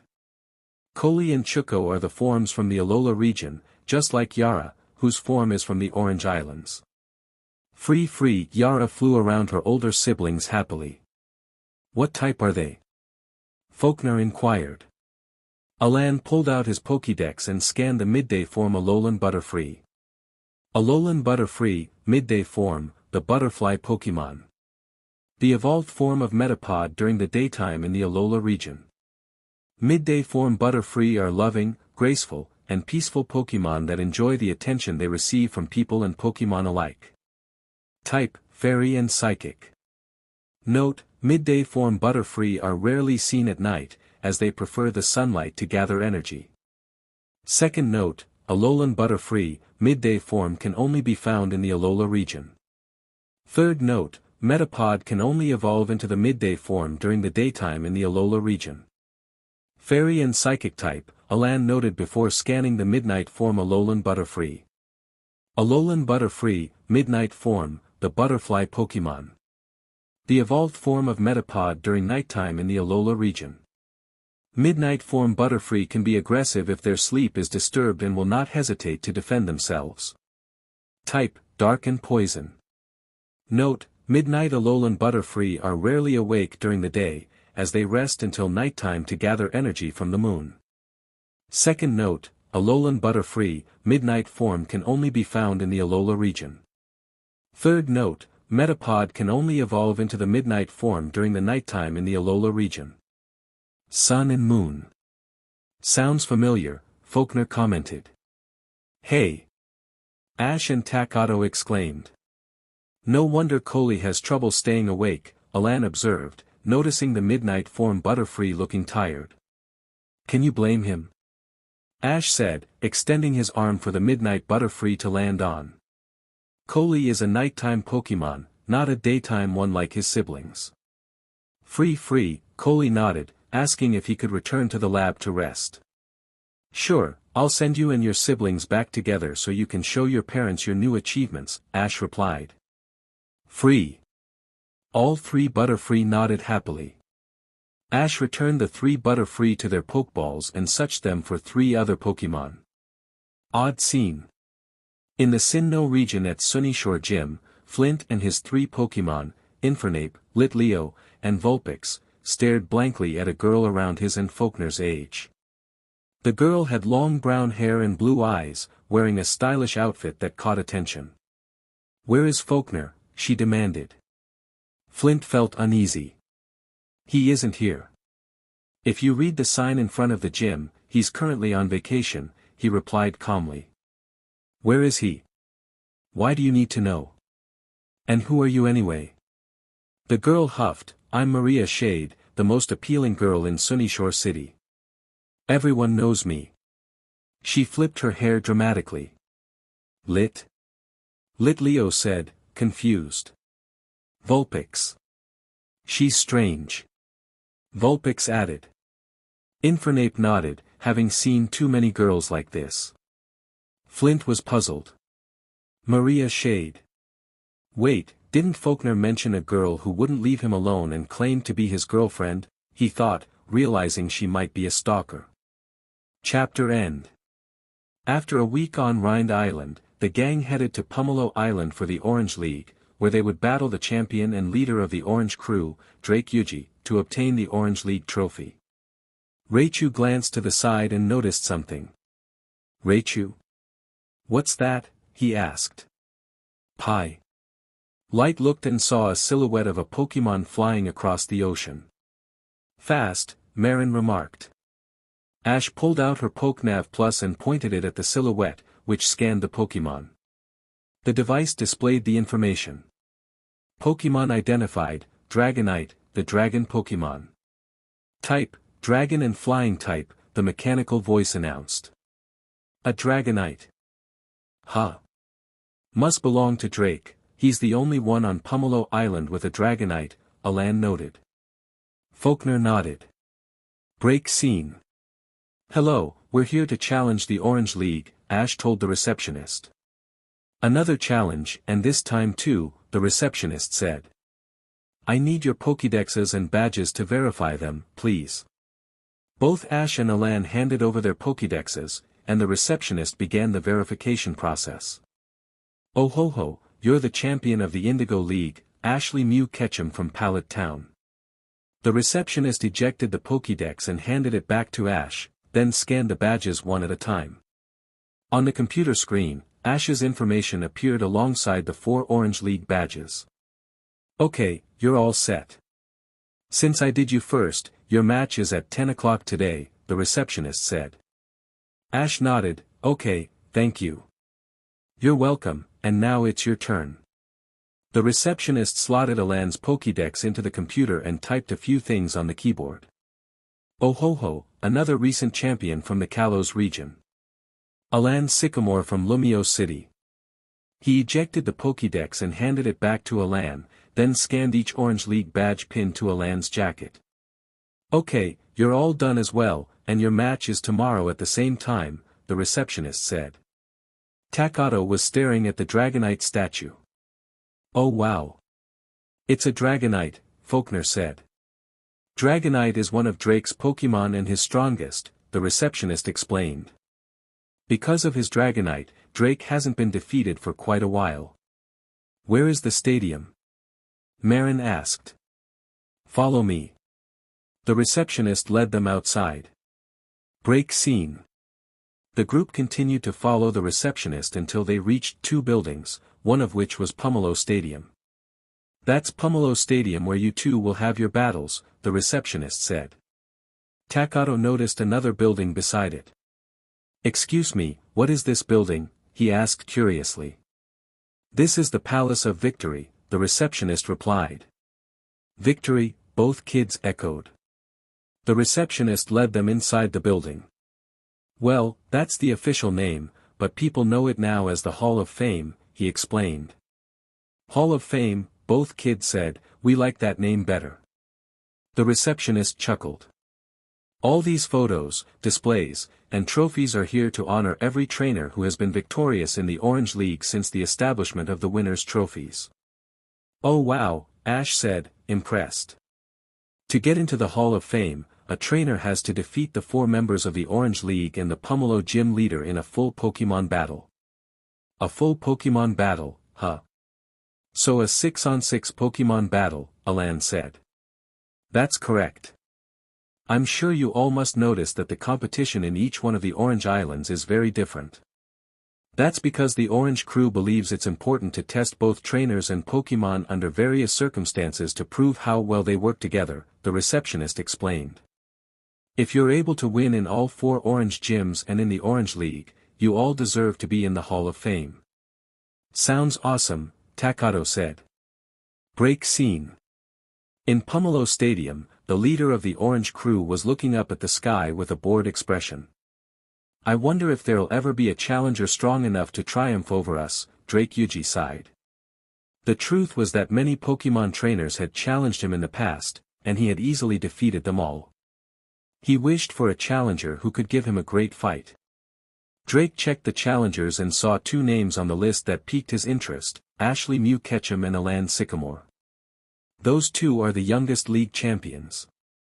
He remembered watching their battles, Ash was a skillful and creative trainer known for her unpredictable attacks, while Alan was a powerful battler, especially with Charizard, who dominated all 6 Pokémon in the final round. A small smirk appeared on his face. Finally. Unbeknownst to Drake, he was being spied on by Team Rocket. Team Rocket was at Pomelo Stadium, having heard that Drake owned a Dragonite. They wanted to capture the dragon Pokémon for their boss. Okay, so how should we do this? We can't just nab Dragonite because of its strength, James said. You're right, James. The only way we can get it is by defeating it first, Jesse added. Suddenly, they heard an announcement. Attention! Tomorrow at 10 o'clock, a challenger will face Drake Yuji for the Orange League trophy. Meowth got an idea. That's it. That challenger can weaken the Dragonite for us, and then we'll nab it, he smirked. Excellent plan, James and Jesse agreed. Break scene. That evening, the group was relaxing in their rooms at the Pokémon Center. What 6 Pokémon are you going to use, Ash Nachon? Marin asked. Don't know, but I'm thinking, Ash replied. Better be careful. All we know is that Drake has a Dragonite, and that's it, Alan said. I know, I'm going with Miyuki for one. Ice and Fairy type, Faulkner noted. I'll try to balance out my team. Crystal. What type is he? Marin asked. We found out when we were training him. He is a rock and water type. So he can use water-type attacks as well. Professor Oak examined Crystal and said that due to his original home environment and being made out of crystal, he developed some water-type attacks, Alan explained. Crystal is going to battle as well, Ash said. And the rest you'll find out tomorrow, she added quickly. Marin and Takato pouted, no way. The 3 oldest laughed. Break scene. Welcome Pokémon fans. Pomelo Stadium is pulsing with excitement as we get set for the first Orange League competition season. Drake Yuji entered the stadium. And here is Drake Yuji, the leader of the Orange Crew and undefeated Pomelo Island gym leader. The crowd cheered. Ash entered the stadium with Light on her shoulder, walking toward the center of the stadium. Opposing him from Pallet Town, Ashley Mew Ketchum. For those who don't know her, Ashley is the champion of the Indigo Plateau and considered the youngest champion winner at the age of 11. The crowd cheered, some amazed and excited. And she hopes to end Drake's winning streak so she can earn the winner's trophy and place herself in the Orange League Hall of Fame. Both Drake and Ash stood at the center of the stadium, facing each other. They shook hands. The trainers begin with a traditional handshake. Welcome to the Pomelo Gym, Ash, and the Orange League Winners Trophy competition, Drake said. Nice to meet you, Drake. I've heard a lot about you and your battles, Ash replied. Drake nodded. I've heard about you too, Ash, and I have to say, you've battled great in the Indigo Plateau. Hope you can do the same against me.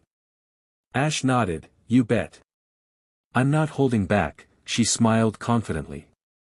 The referee explained the rules. This is a full 6-on-6 Pokémon battle. When 3 Pokémon from either trainer are unable to battle, there will be a field change. Ash nodded, but then she heard some mechanical noises coming from behind her. Turning around, she spotted the field changing.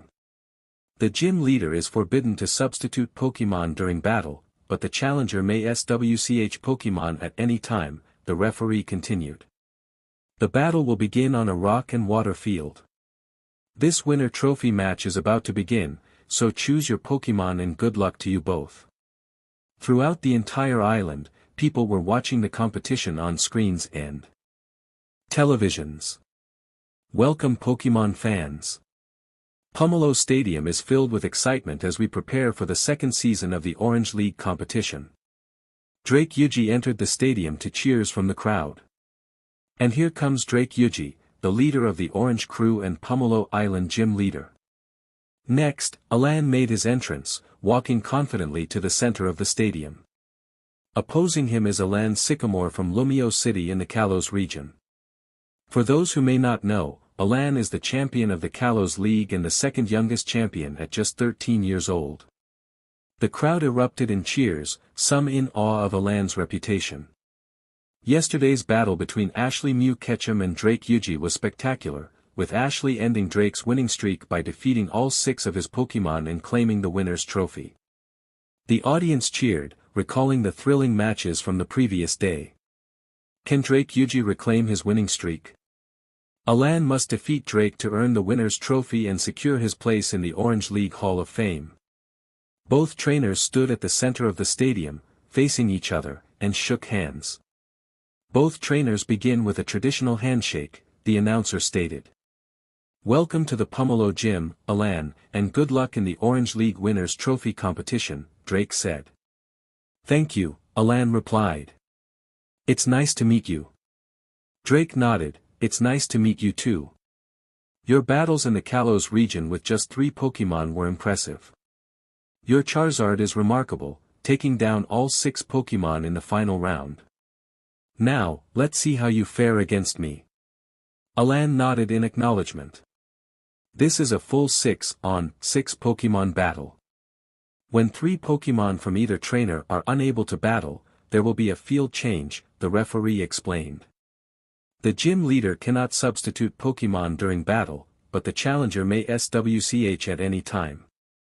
The battle will begin on a rock and water field. Choose your Pokémon, and good luck to both of you, the referee concluded. Throughout the island, people were watching the competition on screens and televisions. And now we'll see which Pokémon the trainers will choose. This decision will give us insight into their strategies. The crowd cheered as Drake sent out his first Pokémon. "Ditto," the transforming Pokémon exclaimed as it appeared on the field. Drake's first Pokémon is Ditto. Now let's see which Pokémon Alan will choose. "Let's do this, Glacian," Alan called out, sending out the Ice-type evolution. The audience cooed at the sight of Glacian. And Alan's first Pokémon is Glacian, an Ice-type evolution. "Let the battle begin," the referee announced. "Ditto, transform," Drake commanded. Ditto began to glow, and as the light faded, it transformed into a Glacian. "Ditto has transformed into a Glacian," the announcer noted. "It may be a copy, but we won't underestimate it." "Glacian, Ice Beam," Alan instructed. "Dodge it and use Iron Tail," Drake countered. Glacian unleashed an icy beam toward the transformed Ditto, which dashed to avoid the attack and leaped, striking Glacian with its glowing tail. "Glacian, Ice Claw," Alan called out as Glacian narrowly dodged the Iron Tail and retaliated with an Icy Claw attack. "Ditto. Use Shadow Ball," the transformed Pokémon launched a Shadow Ball toward Glacian. "Iron Tail," Alan commanded, and Glacian spun, deflecting the Shadow Ball back toward Ditto. "Dodge that and use Giga Impact," Drake ordered as Ditto jumped to avoid the attack and charged at Glacian, surrounded by a swirling aura. Alan thought quickly, that could work. "Glacian, double team," he said, creating multiple copies of Glacian. Ditto charged at one of the copies but missed, looking around for the original. "Put it to sleep," Alan directed. Glacian appeared behind Ditto and released a bubble of air that popped in front of it. "Ditto!" Drake exclaimed as Ditto's eyes began to droop, and it fell asleep on the field. "End this with Hyper Beam," Alan commanded. Glacian gathered energy and fired a powerful beam at the sleeping Ditto. The dust cloud settled, revealing Ditto in its original form, unable to battle. "Ditto is unable to battle," the referee declared, raising the green flag. "Glacian is the winner. The first battle goes to Alan Sycamore and Glacian." Drake recalled Ditto, thanking it for its efforts. He held out another Pokeball. "Hope you're ready for the next Pokémon because this one is going to rock you." He sent out Onix. "Roar!" Onix bellowed. And Drake's second Pokémon is Onix. How will Alan respond? "I'll stay with Glacian," Alan decided. And Sycamore has chosen to stay with Glacian. Onyx, use Iron Head. Drake commanded as the rock snake Pokémon charged toward Glacian. Dodging it will be tough, Alan murmured. But Glacian, quick attack to dodge. Glacian swiftly evaded the Iron Head attack. Now, Ice Beam. Alan directed, and Glacian fired an icy beam at Onyx. Dragon Breath, Onyx. Drake countered, launching a blast of bluish flames toward the ice beam. Glacian, SWCH it. Alan called as Glacian dodged the attack and unleashed a water pulse toward Onyx. It's Water Pulse. Onyx, use Protect.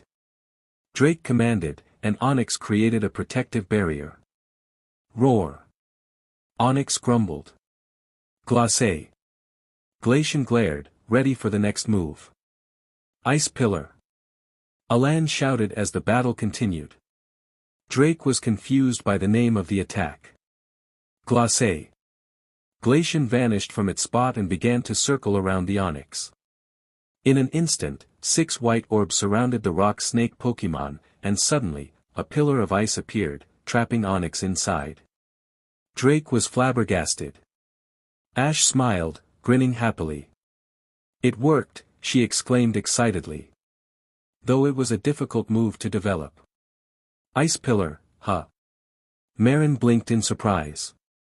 It's a technique Ash has been working on for her Ice-type Pokémon. It requires a lot of concentration and control of the element, Faulkner explained. Using hidden power as the basic source, before anyone knows it, the opponent Pokémon is trapped within the pillar of ice.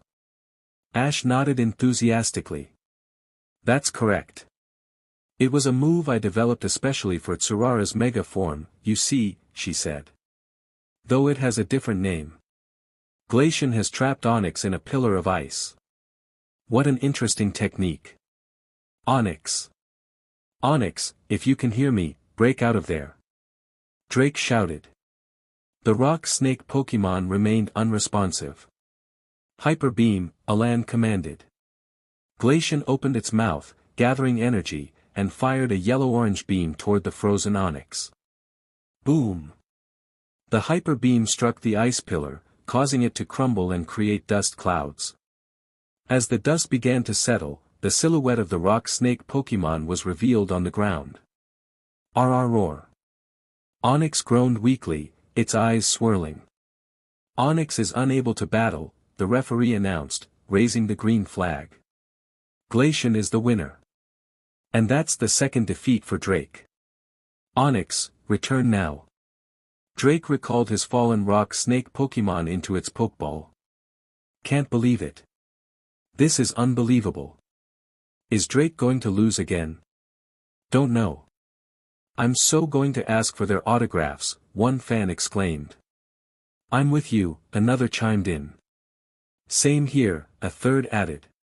Drake commented on the unexpected turn of events, noting that he had already lost 2 Pokémon, just like the day before. He held up a Pokeball and said, let's see if you can stand a ghost of a chance. He tossed the Pokeball into the air. Gengar, the shadow Pokémon grinned as it appeared.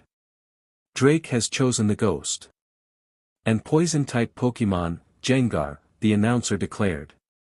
Glacian, return, Alan said as he recalled his icy Pokémon. Which Pokémon will Sycamore select next? The announcer continued. Let's do this, Leaf-Eon, Alan called, sending out his verdant Pokémon. Leaf-Eon Leaf, the Pokémon responded as it appeared. Sycamore has chosen Leaf-Eon, a grass-type evolution for his second Pokémon.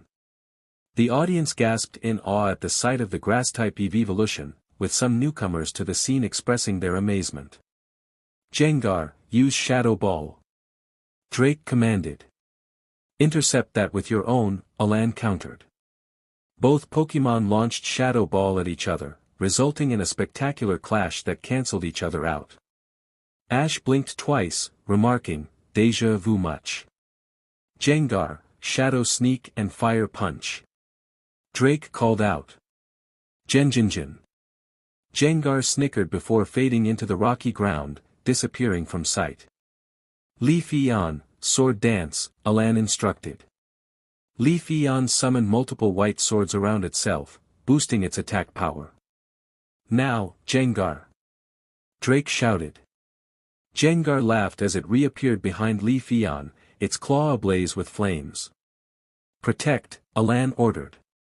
Leafeon created a green shield around itself, successfully blocking the fire punch, which rebounded off harmlessly. Slam it! Alan commanded. Leafeon's tail glowed with a metallic sheen as it quickly struck Jengar with an iron tail. Jengar, the shadow Pokémon, cried out in distress. Drake's eyes widened. Jengar, Will-O-Wisp, he called. Iron Tail, Alan countered. Jengar summoned multiple blue wisps of flames and hurled them toward Leafeon. Leafeon.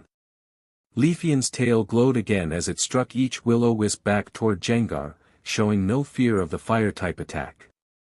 What a comeback! Despite being a grass-type, Leafeon showed no hesitation in countering those fire-type Will-O-Wisps with Iron Tail, the announcer exclaimed. Jengar's eyes widened in shock. Jengar! It cried out as the Will-O-Wisps hit it. Leaf Storm! Leafeon summoned a whirlwind of leaves around itself and sent them toward Jengar. Jengar, move! Drake shouted. Jengar! Jengar cried out in pain as it was struck by the leaf storm, struggling to stay airborne as it slowly descended. End this with Energy Ball and then Leaf Tackle. Alan commanded. Leafeon, the verdant Pokémon, dashed across the rocky field, firing 2 Energy Ball. Jengar! Another direct hit landed. Leaf. Leafeon became enveloped in greenish-yellow waves and charged at the weakened Jengar, her body glowing white. Leafeon! Jengar! The shadow Pokémon cried out as the attack hit, collapsing to the ground with swirling eyes. Leafeon, the verdant Pokémon said, slightly flinching as green sparks of electricity flickered around her body for a moment. Jengar is unable to battle, the referee announced, raising the green flag. Leafeon is the winner. And it ended with a similar attack, Ash remarked. Definitely déjà vu. Faulkner chuckled, while Marin and Takato laughed loudly. Great work, Jengar, return, Drake said, recalling his fallen Pokémon. He looked at Alan, who was petting his victorious Leafeon. As expected of Alan Sycamore. This is the second time that a challenger has knocked out 3 of Drake's Pokémon in a row, the announcer noted. The referee crossed his arms. Time out for the field change, he announced. In the winner's trophy competition, whenever 3 of either trainer's Pokémon are defeated, the field is changed. The field shifted, prompting both trainers to adapt and devise new battle strategies. Here you go, Ash said, offering Alan a bottle of water. Thanks, Alan replied, taking a couple of gulps. Well, it's going great, just like yesterday, Marin commented. Yeah, he is using the same Pokémon. I thought he would have changed, Takato noted. Drake fiddled with his Pokeball necklace, reminiscent of the previous day. Seems like this is going to be like yesterday, Dragonite. But we're going full out, he said. The new field was set, resembling a sandy desert. Ding! The crowd erupted in cheers. There's the bell to start the second half of the full 6-on-6 winner trophy battle, the announcer declared. Drake held a Pokeball in his hand, ready for action. Drake, the Orange League champion, has just 3 Pokémon left. I choose you, Venusaur, Drake announced, sending out the seed Pokémon. Venusaur, it said, ready for battle. Drake has chosen his grass and poison Pokémon, Venusaur, the announcer continued. I choose you, Metagross, Alan declared, sending out the Iron Leg Pokémon. Meta, it responded, prepared for the challenge. And Alan has chosen Metagross, a Steel and Psychic Pokémon, as his 3rd Pokémon. Wow, Alan's 2nd strongest Pokémon is battling, but we've rarely seen it in action, Takato remarked. Venusaur, Power WHP. Drake commanded. Ice Punch. Alan countered. Venusaur unleashed its power WHP, but Metagross dodged and charged forward with an icy punch. Venusaur, Petal Blizzard now. Drake instructed. Thousands of blossom petals swirled around Venusaur, filling the field. Metagross raised a green barrier, protecting itself from the petals. Use Euro Ball, Alan commanded. Metagross spun into a ball, its claws glowing white as it charged toward Venusaur. Stop it, Venusaur, with Seed Bomb. Drake ordered. Venusaur. It fired 3 large bombs from its back, hitting Metagross and causing it to falter. It exclaimed, momentarily halted. Now, Venusaur, use Frenzy Plant. Drake shouted. Venusaur stomped the ground, causing giant, thorn-covered vines to lash out toward Metagross. Meteor Mash. Alan called out, as Metagross charged through the Frenzy Plant attack, smashing into Venusaur with a powerful blow. Boom! As the dust settled, one Pokémon remained standing or floating. Vena. Soar. Venusaur said weakly, its eyes swirling. Venusaur is unable to battle, the referee announced, raising the green flag. Metagross is the winner. The crowd erupted in cheers once again. The challenger quickly defeated Venusaur, marking the 4th of the champion's Pokémon to fall. The crowd erupted in cheers. Nice work, Alan praised, as Metagross smiled confidently. Drake recalled Venusaur back to its Pokeball. You put up a great battle, he said, holding out another Pokeball. Now I choose Electabuzz. Electa. The electric Pokémon appeared, surrounded by static electricity. Electabuzz is Drake's 5th Pokémon, Alan noted. I'll stay with Metagross. And Sycamore has chosen to stay with his Metagross, the announcer added. Metagross, Metal Claw. Alan commanded. Use Protect. Drake countered. Metagross charged toward Electabuzz, its claws gleaming. Electabuzz quickly raised a green shield, successfully blocking the attack. Electabuzz, Fire Punch now. Drake instructed, as Electabuzz prepared a fiery punch. Dodge it and use Bullet Punch. Alan called out. Metagross sidestepped the fire punch and retaliated with 2 quick punches to Electabuzz's midsection, causing it to slide backward. Electabuzz. Electabuzz cried out in pain, struggling to maintain its stance. Electabuzz, use Thunder. Drake urged. Electabuzz raised its arms and unleashed a powerful thunder attack toward Metagross. Earthquake. Alan shouted. Metagross landed heavily on the ground, creating a quake that redirected the electricity into the ground. Electabuzz flinched and lost its footing in the sandy arena. Let's end this. Metagross, use Giga Impact. Alan commanded. Electabuzz, get up. Drake encouraged his struggling Pokémon. Metagross charged forward, enveloped in a light purple and pinkish aura, and slammed into Electabuzz, sending it crashing into the ground.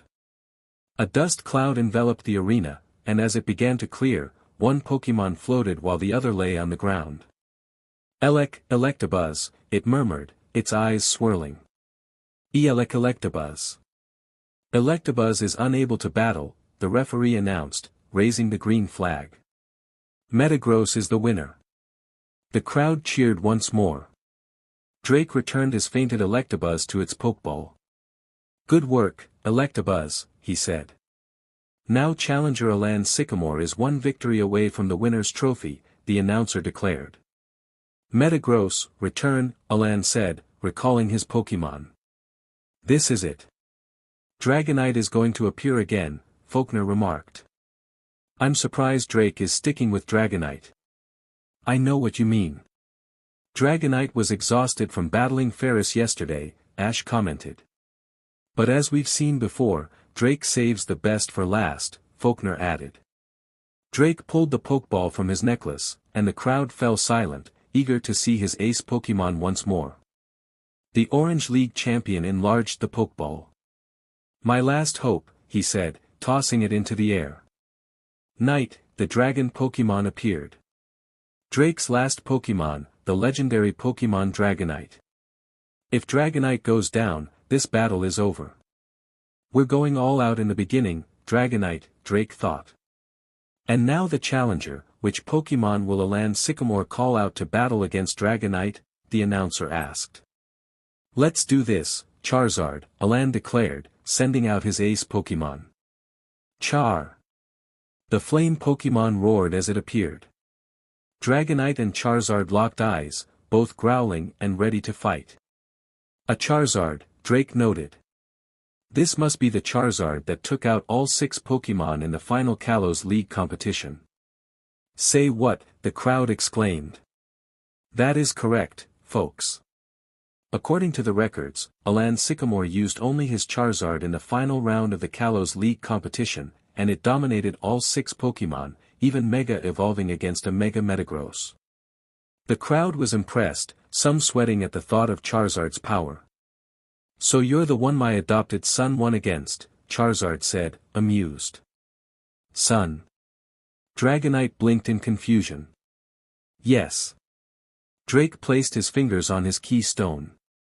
"Dragonite, go beyond evolution. Mega evolve," he shouted. Dragonite glowed brightly, and as the light faded, Mega Dragonite stood on the field, roaring fiercely. "Keystone, respond to my heart."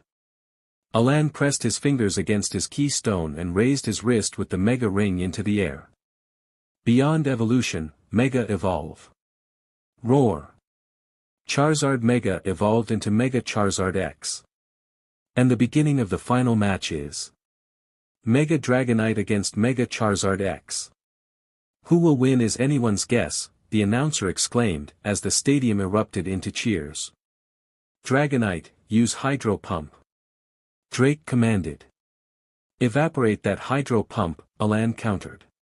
Mega Dragonite launched a burst of water toward Mega Charizard, who countered with a blast of flames, evaporating the water. Thunder. Mega Dragonite fired a thunder attack. Lightning Dragon Claw. Alan shouted, forming his hand into a claw shape. Roar. Mega Charizard X charged through the thunder attack, absorbing the electric energy, and flew toward Mega Dragonite with his claws crackling with electricity. Mega Dragonite, Dragon Claw. Drake called out. Rarg. Mega Dragonite swooped down, its Dragon Claw clashing with the Lightning Dragon Claw. Roar. Rarg. Both Mega Pokémon exchanged slashes and claws, skillfully avoiding each other's attacks. Wow!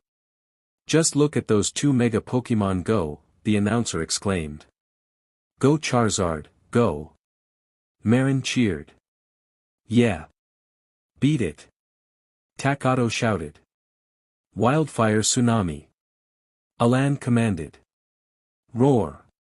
Mega Charizard X moved away from Mega Dragonite and launched a fire spin, combining it with a twister to create a massive fire tornado.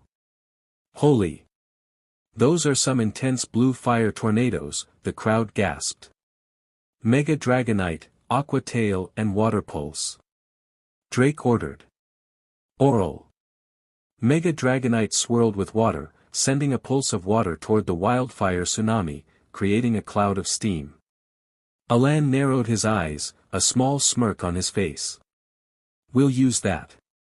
Charizard, Dragon Dance and Dragon Tail, he instructed. Roar. Mega Charizard X charged through the steam, flipping with his tail glowing a greenish color, and slammed it down onto Mega Dragonite's head, sending it crashing into the sandy ground. Dragonite. Drake called out, concern evident in his voice. Dragonite, are you okay? Drake asked, concern etched on his face. The Mega Dragon Pokémon struggled to stand but eventually managed to nod its head weakly. Draco Meteor. Drake commanded, and the Mega Dragon Pokémon's body glowed an orangish hue. It held its head high as an orange ball formed in front of its mouth and launched into the air. Go after that Draco meteor before it explodes, Alan ordered. Roar!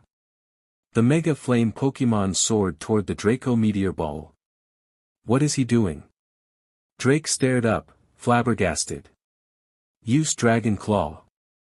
Mega Charizard X used its Dragon Claw to grab hold of the Draco meteor ball just before it could explode. Now throw it, he growled, and with a powerful motion, he hurled it back toward the Mega Dragon Pokémon. No way! Drake exclaimed, shocked. Incredible! Mega Charizard X was able to grab the Draco meteor, one of the most powerful Dragon-type attacks, and throw it back at Mega Dragonite. The Draco meteor ball descended and exploded all around the Mega Dragon Pokémon. Oral! The Mega Dragon Pokémon flinched as the attacks rained down, trying to evade them. Boom! Boom! Boom! Dust clouds filled the sandy field as the explosions continued. The referee, Drake, and Alan stood their ground as the shockwave rippled through the area. Unbelievable, folks. The Draco meteor attacks hit Mega Dragonite, and we can't see if Mega Dragonite is still standing. Slowly, the dust cloud began to fade. Mega Charizard X landed with a thud, roaring triumphantly. Over. Mega Dragonite lay on the ground, eyes closed, reverting back to its original form with swirling eyes. The referee raised the green flag. Dragonite is unable to battle. He pointed the flag toward Alan. The winner of this competition is Alan Sycamore. The crowd erupted in cheers. The challenger wins the match. The challenger wins the match, the announcer repeated. Ash smiled happily. Alan did it. Without a doubt, Faulkner agreed. Hooray! Big brother! Marin shouted. You kicked butt! Takato exclaimed, and both kids jumped up and down in excitement. Zack barked happily, and Chasepin smiled. Raichu clapped its paws, and Pikachu joined in the celebration. Great job, Charizard, Alan praised. Roar! Mega Charizard X blew out flames joyfully before reverting to its original form. Dragonite, return. Drake recalled his fallen Pokémon. You handled yourself well, 2 great battles in 2 days. I'm very proud of you, he said with a smile at the Pokeball. Alan stood on a platform with 4 of his Pokémon, basking in the victory. Alan Sycamore has beaten the Orange Crew champion Drake Yuji, earning himself a place of honor in the Orange Island Hall of Fame and the winner's trophy. Drake handed over the Orange League trophy, and Alan accepted it with gratitude. You really deserve that trophy, Alan, and your Charizard sure lives up to his reputation. Congratulations. You're an excellent Pokémon trainer, Drake praised. Thank you, Alan replied. Roar. Charizard roared in agreement. Glacian. Glacian smiled. Leafeon nodded. Metagross. Metagross added with a smile. And with the help of Alan's Pokémon, he won the match, the trophy, and a rightful place in the Orange Island Hall of Fame. It's amazing that both Ash and my big brother have won the Orange League Championship, Marin smiled. So true. Takato chimed in. Suddenly, Lapras turned and began to speed up. Pika! Pikachu exclaimed. Rai! Raichu added, both electric mouse Pokémon yelping in surprise. Whoa! Ash, Marin, and Takato held on tightly as shiny Gyarados, Alan, and Faulkner stared blankly at the transport Pokémon speed. What's wrong with Lapras? Alan asked. Don't know, but we better hurry after them, Faulkner replied. Gyarados, follow Lapras, Alan ordered, and shiny Gyarados swam after the transport Pokémon. Light looked ahead and spotted a familiar sight in the distance. Pikachu. There is a school of Lapras. Eh? Ash looked ahead and saw the school of Lapras as well. Could it be? Lapras, are those your family that you got separated from? She asked her transport Pokémon. Lapras replied, nodding happily, having found its family. I see, Yuna smiled, remembering her promise to Lapras and feeling determined to fulfill it. How cool, Takato said. Lap. Lap. Lapras called out toward the pod. However, the pod of Lapras ignored the call. Alan frowned. That's strange. They're ignoring him, he noted. 2 Lapras, one cyan and one navy, slightly larger than the cyan one, heard the call and wanted to respond but were compelled to ignore it. Lap. Lapras tried to follow them, but one of the wild Lapras used mist to cover their escape, and the cyan Lapras had tears in her eyes as she moved away. Lap. Lap. Lapras cried out as the pod disappeared. Lapras, Ash frowned. That was weird, Alan remarked. Lap. Lapras cried out in distress. Yes, that behavior is unusual, Professor Oak's voice came through. But I suspect that the Lapras acted that way because they are afraid of humans. But Professor Oak, what made the Lapras so afraid of people? Marin asked. I don't know, but my guess is that some humans have been attacking them. What? Takato exclaimed. That's so mean. What kind of people would attack those Lapras? It's probably those Pokémon poachers, a woman's voice spoke up. Huh. The group turned around. Officer Jenny, Ash said. Did you say pirates? Marin asked. That's right. This island is supposed to be a Pokémon no-capture zone, but we've received reports that pirates have been poaching wild Pokémon just offshore, Officer Jenny explained. Pirates? Like the ones I've read about in books, like Captain Cook? Takato questioned. Yes, but this pirate is different. We call the lead pirate Captain Crook, and his crew goes around areas where Pokémon are not allowed to be captured and then catches those Pokémon to sell them at a tremendous price. Ash held back her frustration. It's no wonder those Lapras were trying to get away from us, Alan remarked. How are we going to help them? Marin asked, concern evident in her voice. Well, for starters, you two are going to stay back, Faulkner said, looking at the 2 kids. There is no way we're going to allow you to be involved in this, Alan added sternly. Okay. Takato and Marin nodded in agreement. We have to find the Lapras pod before the pirates do, and if they show up, we'll deal with them, Ash declared. Pikachu! Light exclaimed, her cheeks sparking with energy. Alan and Faulkner exchanged small smirks, appreciating Ash's straightforwardness when it came to poachers. Meanwhile, the Lapras pod was nearby. The Cyan and Navy Lapras looked towards Tarkoko Island, where the young Lapras was located. Lap, the Cyan Lapras said.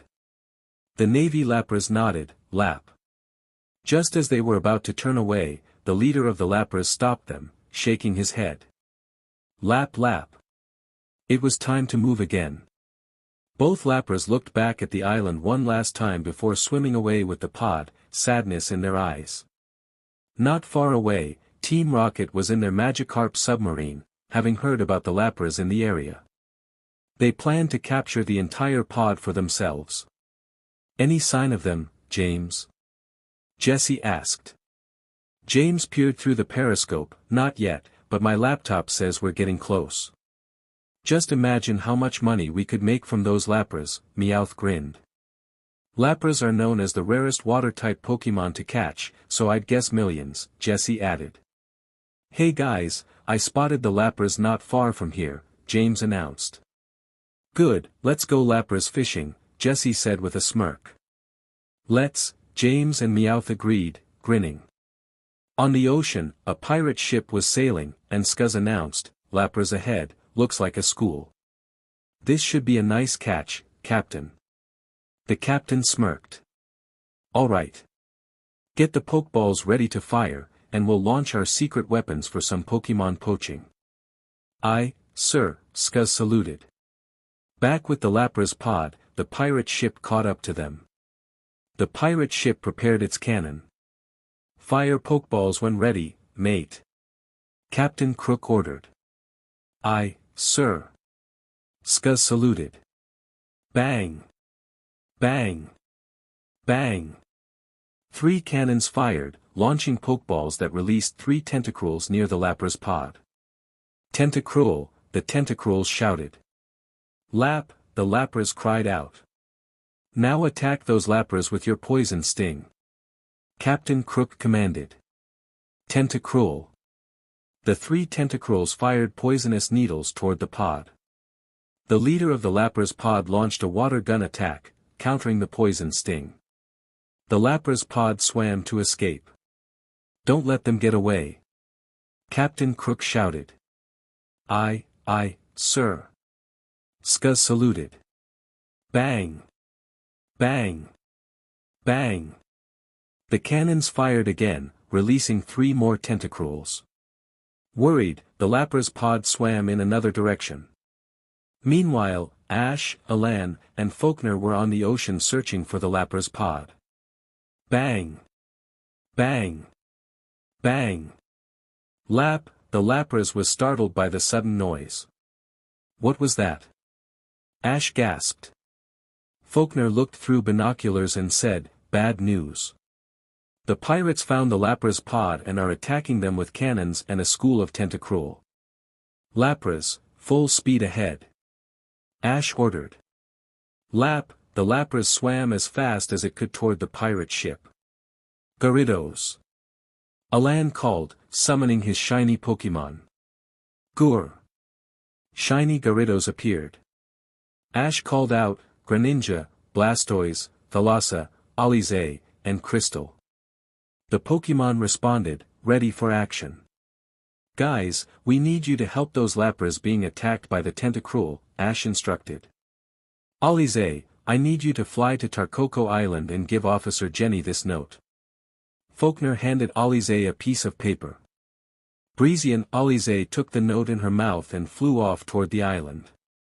Go, Alan urged. All the water-type Pokémon nodded and dove into the ocean toward the Tentacruel.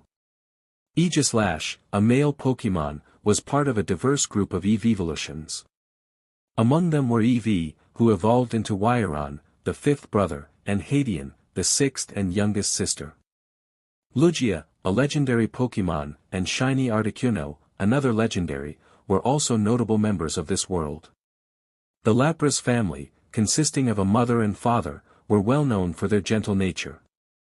In the non-battling category, you'll had 2 Alolan Sand/ parents and siblings, while Miyuki had an Alolan Vulpix sibling.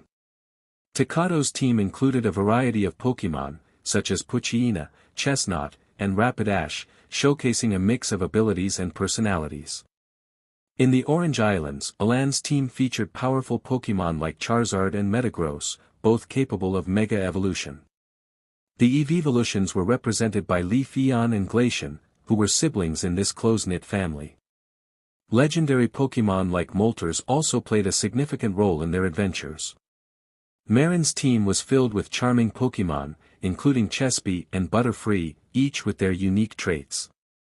Faulkner's team was known for its electric types, with Raichu and Jolteon leading the charge. Cynthia's team included a variety of Pokémon, showcasing her versatility as a trainer. The couples among the Pokémon highlighted the bonds formed in this world, with notable pairings like Alan's Charizard and Nuria. The baby Pokémon were a delightful addition, with eggs hatching into new companions, each with their own potential and stories to tell. The excitement of new life and evolution was a constant theme, bringing joy and challenges to their trainers. As the story unfolded, the characters developed through their interactions, forming friendships and rivalries that shaped their journeys. Each encounter brought them closer to their goals, and the bonds they formed became the heart of their adventures. Pokémon Egg Rockruff, female, Nala. With their adventures in the Orange Islands behind them, the group was returning to where Ash's Pokémon journey began. We finally made it back home, Takado grinned.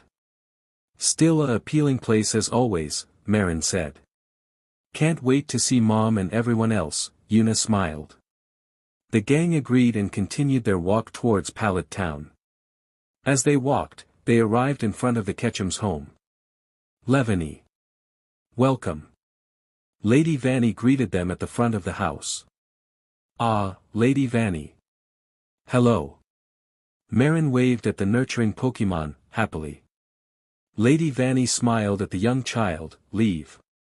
Lurantis, Lurantis. Welcome back." Lady Lura greeted.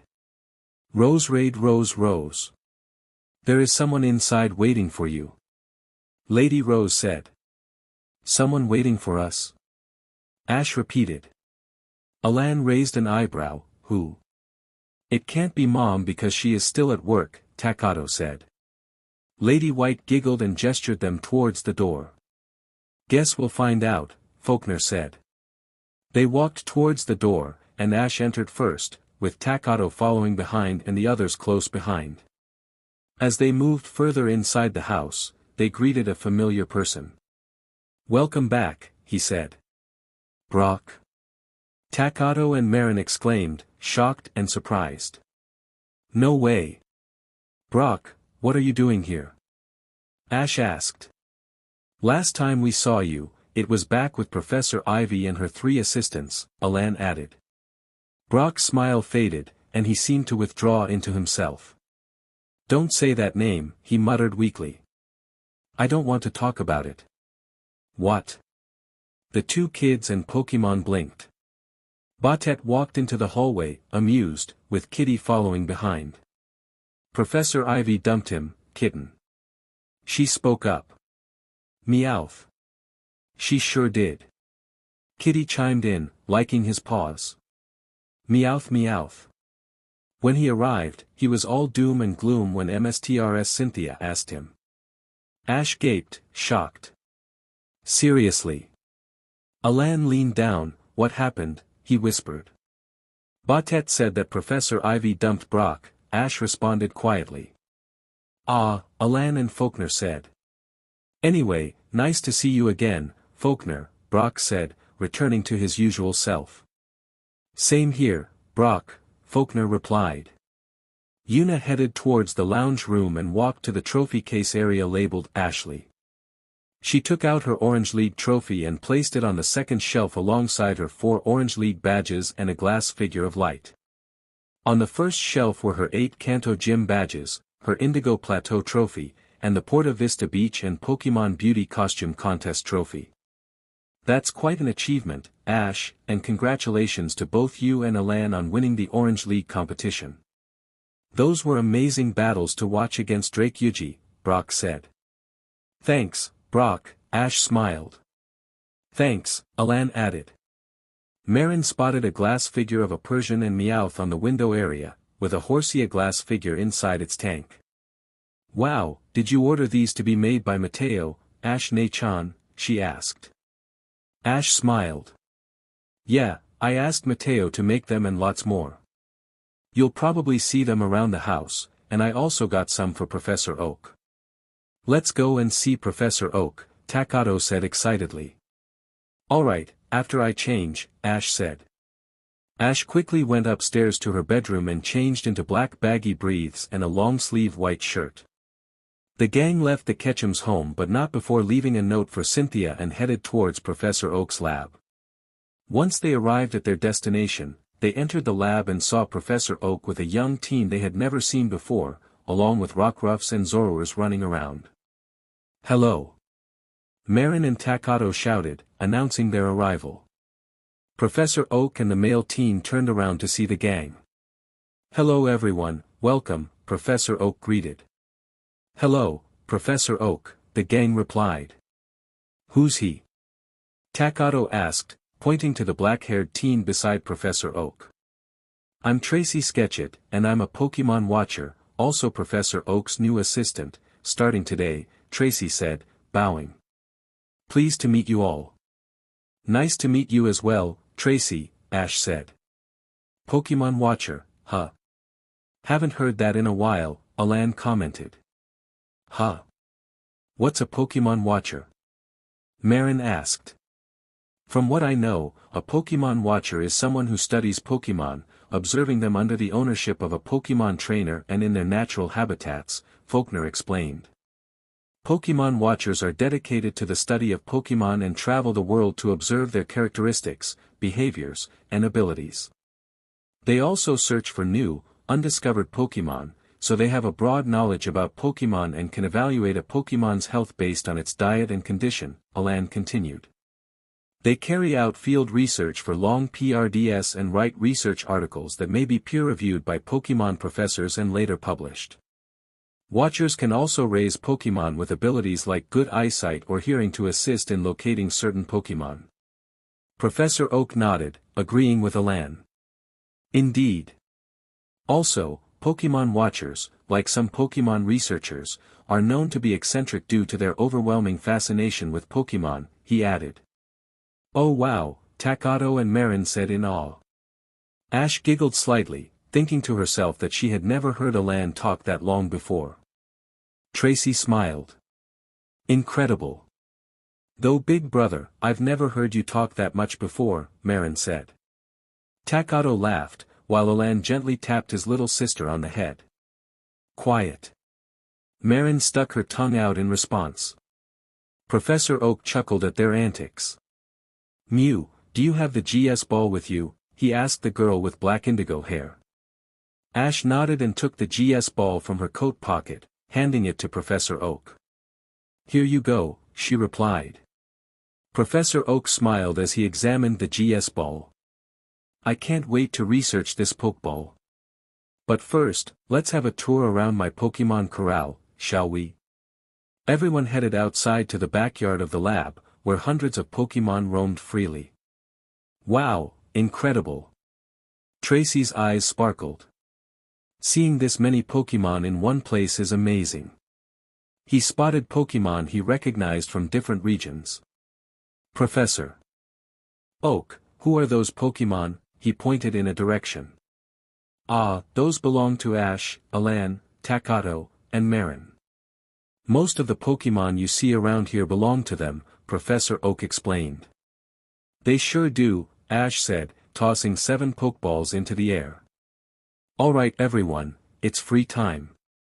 Out came Greninja, Thalassa, Blastoise, Crystal, and Alize.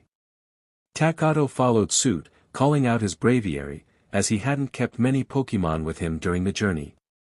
Marin sent out her Pokémon, Blast and Nami. Alan released his Pokémon, Shiny Gyarados, Empoleon, Ignatius, Glaceon, Leafeon, and Charizard, keeping Moltres in its Pokeball for now. Faulkner called out his Pokémon next, Eevee, Wyron, Helioptile, Jolteon, and Electivire, with Zapdos still in its Pokeball. Tracy observed the Pokémon and noted their unique colors. I've never seen so many shiny Pokémon and unique colors before, he said, amazed. Well, if you're going to hang around Professor Oak's lab, Takato said, amused, then you'll get used to it, Tracy, Marin added. Charmander Char, 2 Pokémon called out. Charizard turned around and saw his 2 kids. Char, he smiled. Ignatius happily tackled his younger twin sister and little brother to the ground. Nuria landed beside them. Char. Tracy noticed the eye colors of each Charmander. Whoa, I've never seen those types of eye colors from a Charmander and Charizard before, he remarked. They are unique. Ash's Pokémon are mostly the only ones I've seen with different eye colors from the usual species, and their children inherited that uniqueness as well, Professor Oak explained. Takato and Marin went to play with the baby Pokémon. Professor Oak continued the tour for Tracy, stopping at a building with an Ice-type symbol in front of the door. And this building, Tracy, is where most of the Ice-type Pokémon stay, and they all belong to Ash and Alan, he explained. When you go in there, make sure to wear something warm. I have some coats inside just in case, because the temperature in there is extremely cold for the Ice-type Pokémon. Tracy nodded, jotting down the information in his notepad. I understand. Ash spotted her 3 Lapras and smiled.